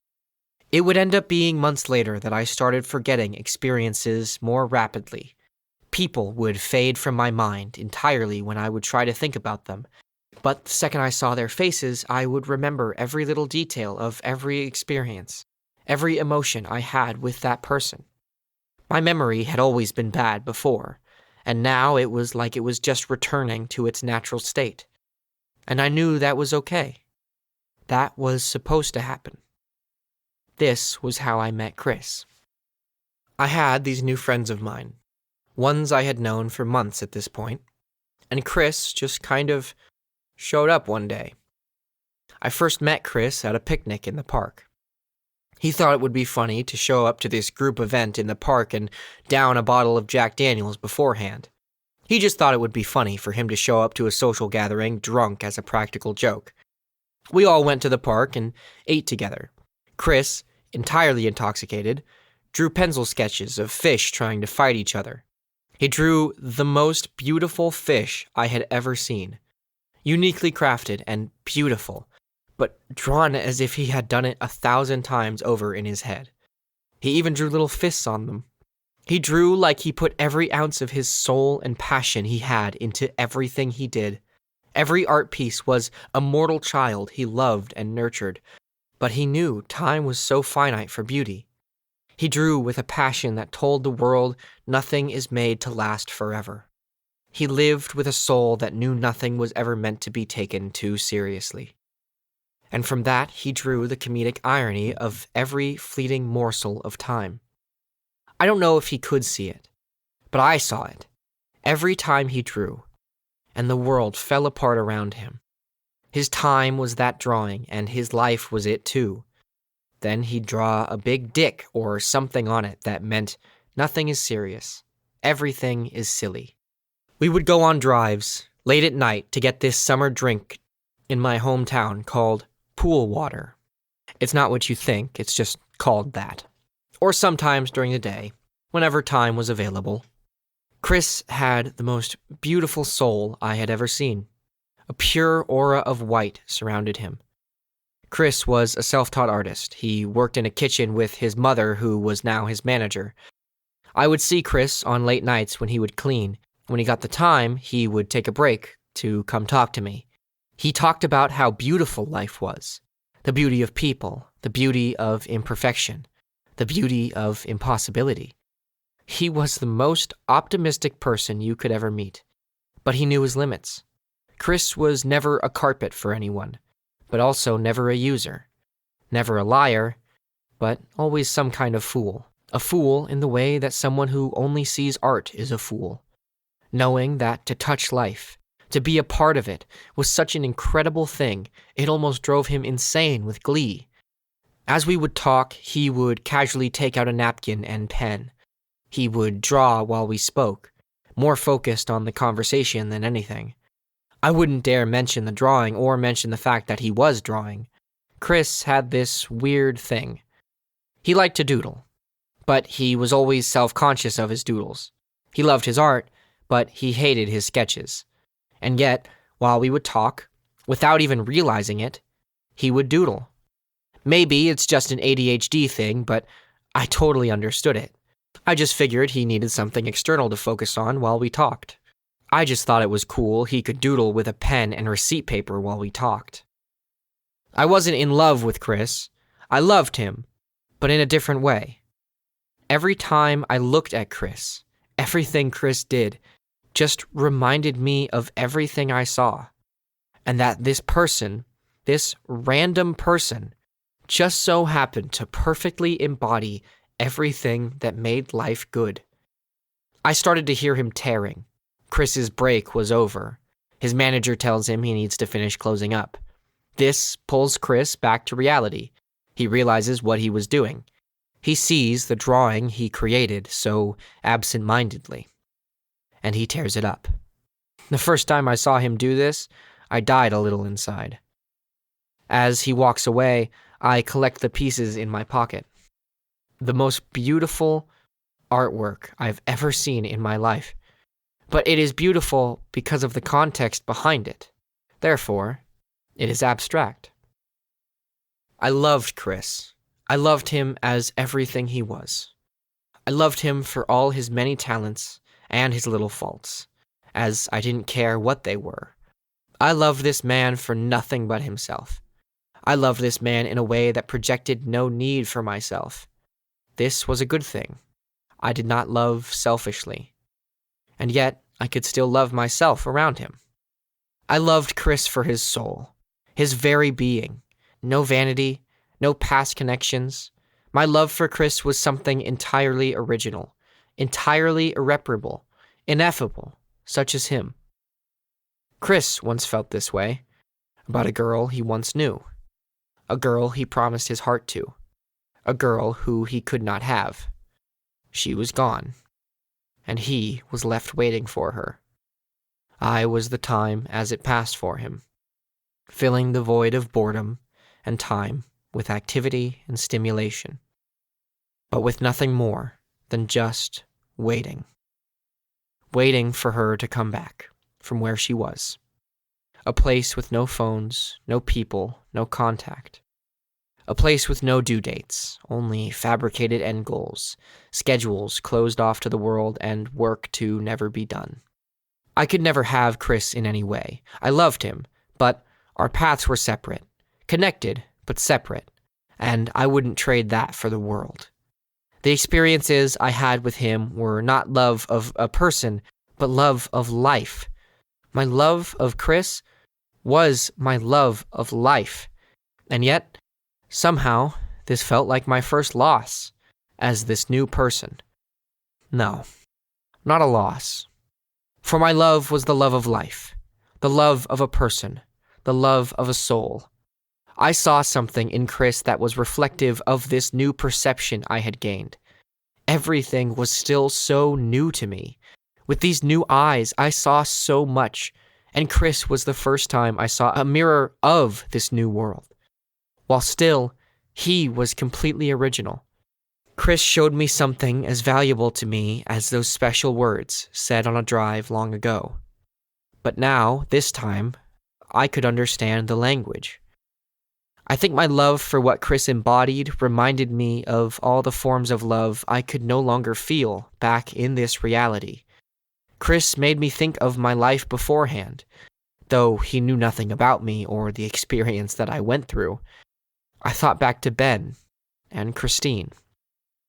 The last thing that Ben ever said to me. Being sad is gay, and I'm not gay. Now, it might be nearly impossible to understand what this means, and yes, it is really that deep. I've been a homosexual for my entire life, but even before I knew what gay was, my parents just told me it meant happy. But as I grew up, I had to use the word gay in different contexts. Especially growing up in my small town, you had to be careful of who you said that word around. But nowadays, it's totally fine, unless you're from the north. As I developed and grew, I understand that the word gay, as I have been using it, has no meaning. It has been deconstructed to be a word that can mean anything. It is in this that the word gay is the closest word I can find to describe everything. And frankly, I think that's just coincidentally hilarious. That's the word I'm choosing. Because it means everything, including what you make it mean. And I think that's beautiful. Everything I saw that night, impossible to be truly condensed, now condensed into a word deconstructed of meaning, to now be available to mean anything. It is only now that this word has been made ineffable. That itself, in its own way, can be used to describe something truly ineffable. And just as the name has done in its past, it changes shape, it changes color, it changes form, it changes meaning. Now for it to be devoid of meaning. For a word to become a blank canvas. Does this mean that this word can now be used without the infection of meaning? A true word for neutrality? At least, it always will be for me. So, to recap, the meaning of life is gay. The secret to happiness is gay. Life is gay. My family is gay. My life is gay. My friends are gay. My loves are gay. My thoughts are gay. My pain is gay. My secrets are gay. My theories are gay. That time I almost crashed my car was gay. That time a kid punched me so hard I threw up was gay. Stress is gay. Binding ourselves to fabrication is gay. Binding ourselves to truth is gay. The future is gay. History is gay. Loss is gay. Living in fear is gay. Changing yourself to others is gay. Allowing anybody but you to control your life is gay. Gender roles are gay. The fact that all of these things are fundamental and necessary to the flow of life, our time here, our essence, our growth, our lives, our loves, our losses, that is truth. That is real. And that is necessary. But also gay. For the longest time, for me and my friends, it was kind of this coping mechanism. We were all awkward, and if one of us, mostly me, was scared to do something, my friends would say, "If you don't do it, you're gay," which sounds so stupid, but it just goes to show you the power of meaning. The meaning we put into our words has an effect just like our actions, but it's just a different language. The language of meaning. "If you don't do it, you're gay," got me through some hard times. Stupid, I know, but I think that's hilarious. In fact, my biggest fear used to be needles. In order to get the COVID vaccine, I had to tell myself, "If you don't do it, you're gay." And I'm serious when I say that was the only way I could do it. Gay. A word that means nothing. To allow for it to mean what you make it mean. The meaning of this word is to give the word meaning. I hope this made sense. But also, a small part of me is really trying to imagine the look of confusion on your face right now if it didn't. To have that power, the power to change the definition of anything, to bend it to our will, to create change. This is a power that everything we fabricate rides on. We have built our society on the tops of hurricanes of meaning. We have lost control of the power we once held, the power of change. We still have those core things, those invisible strings. After time, I realized that they work kind of opposite to atoms, things so small that they can make up every piece of matter that exists. But these strings, this flow, was so big that we could not see it. It felt like inside this flow encompassed the entire universe, or even reality, something so big we cannot possibly perceive it. But it's there, and it's affecting us, like one giant magnetic field that results in hundreds of different effects, but all similar, and all falling under the guidelines of this bigger stream. Over time, I would slowly start to forget what I saw, which I knew would happen. It felt like I had been given memories that were not mine, and now I return, a full year later. I am far flung from that point of pure knowledge, allowing myself to forget, so that I might remember, only to forget again. So I wrote them down for you, in this, hoping it contained everything I needed to tell you. Those visions, the experience of that night, has led me down a pathway of ultimate comprehension of the things we don't understand, but not down a pathway of ultimate conveyance. The words are something I still have to find, as the language I hear with all my senses is a different one from English. So, with that, I must say, I am not finished. After all, this is only my first attempt at translating everything I saw, and this is just the start of everything I need to tell you. If you were to ask me to sum up everything I saw, everything that happened in a flash of a second where time didn't exist, I would say it was gay. December 2nd, 2022. I've done some research on this subject.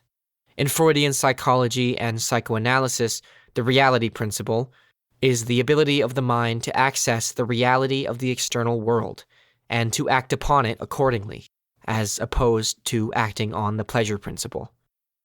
But what is it called when reality assesses us? What is this field of study I have come upon? I wasn't given a word for it. Is this philosophy? The philosophy of a universal language?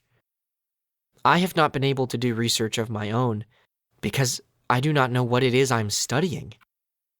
If I have one thing in my life I regret, it's not asking enough questions and believing the people who said, "You don't need to know that."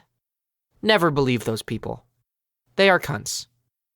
Please, keep exploring.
Challenge my ideas.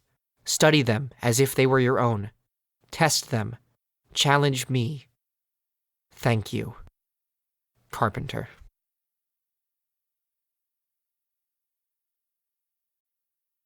Thank you for listening to Everything I Need to Tell You, narrated by the author.